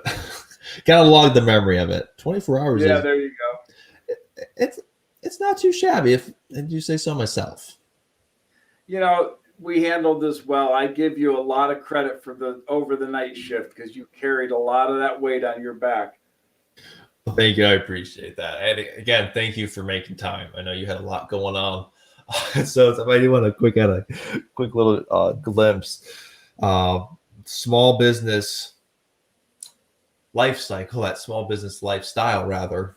I serve on Heath City Council. We had a council meeting Tuesday night going into this. It doesn't ever stop, but that's part of the fun of it. There's always something your to life, do. And you do it out of passion, and it becomes your life. It and really then you does. Balance it with family, but the fact of the matter is, you run it right, and it's the wonderfulness of the dream. It's living life on your terms, by your standards, of your own account. As I said when I wrote that book, The American Dream Under Fire, it's the idea of taking the risk and taking the accountability for your own decisions. Sometimes you win, sometimes you lose. You lose, you dust yourself off and get back up and do it again. Exactly. It's that never fall off the horse, you get back on. Never say quit, never say die. Keep grinding forward day after life day. To the fullest, right? Amen. Amen. There is not a day goes by we shouldn't wake up and give thanks and be grateful for what we have. So true. Today's a gift. Truly is. And with this, we got less than 5 minutes, and then we got a funny question to wrap up with. We'll answer here in a minute. What are you going to do with the gift we know as today? I'll leave that as a parting question. Take it into account for your personal vision for your life, vision for your business. Today's a gift. What are you going to do with the gift we know as today?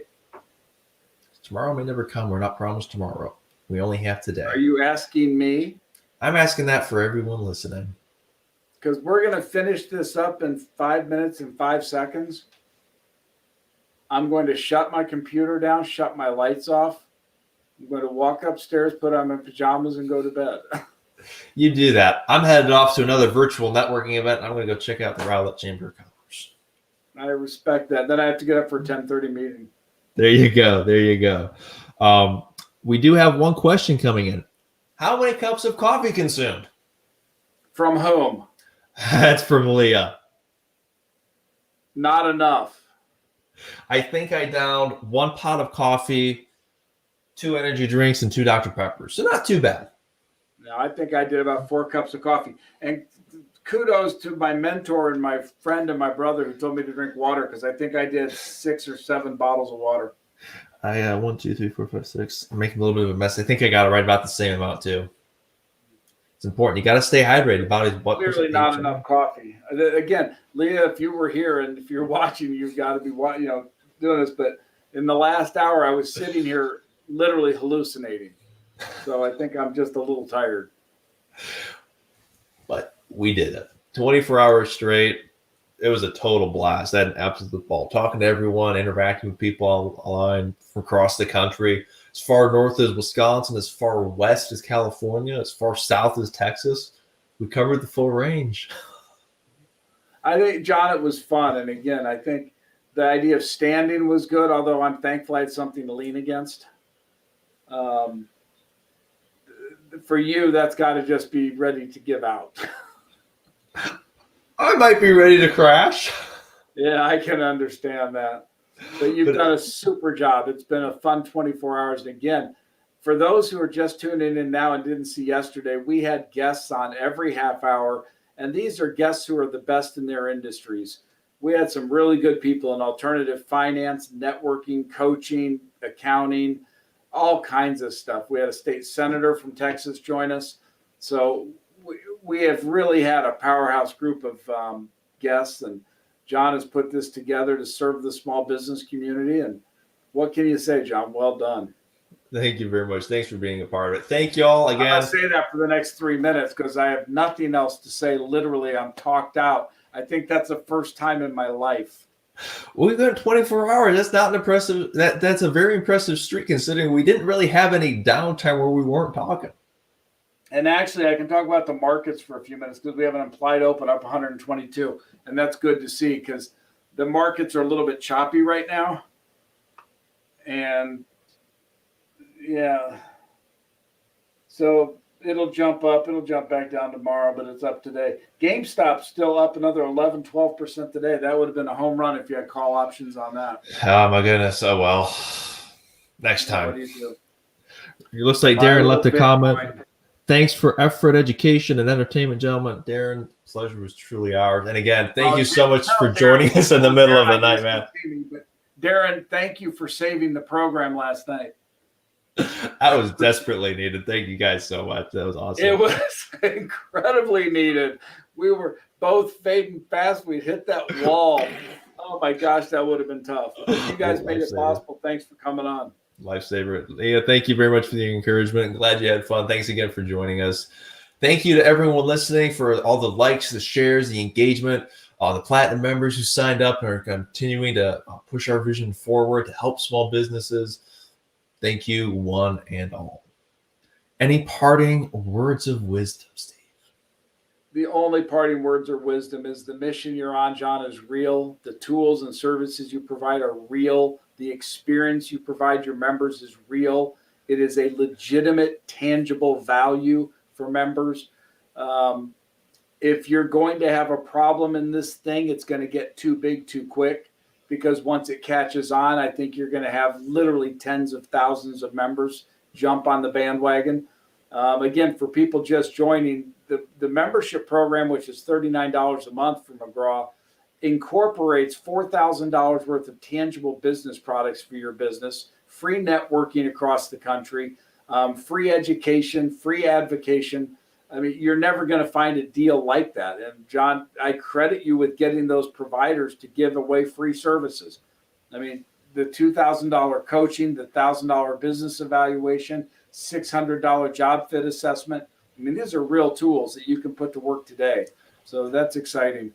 Absolutely. And again, I can personally testify to each and every one of them because I've been through each and every one of them. They're helpful. They're useful. They work. They serve a definitive, clear purpose.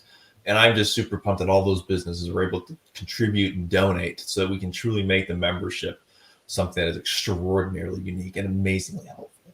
So it's a blessing to be a part of. Yeah. I think we're probably down to the last minute. So our last we made it. John Michael. I will see you next time I get down to Dallas. Looking forward to it. Be blessed. Keep up the hard work. All my best to your family. And Good luck likewise. in all that you got going. And you'll be in my prayers. And likewise. Thank you so much for taking part in this. Thanks for everything that you do for small business. Had a total blast. Definitely memorable. Something I'll never forget. I'll put memorable on it. Amen. You stay safe, stay blessed, get some rest, and I'll talk to you soon. Thank you much. Bye-bye.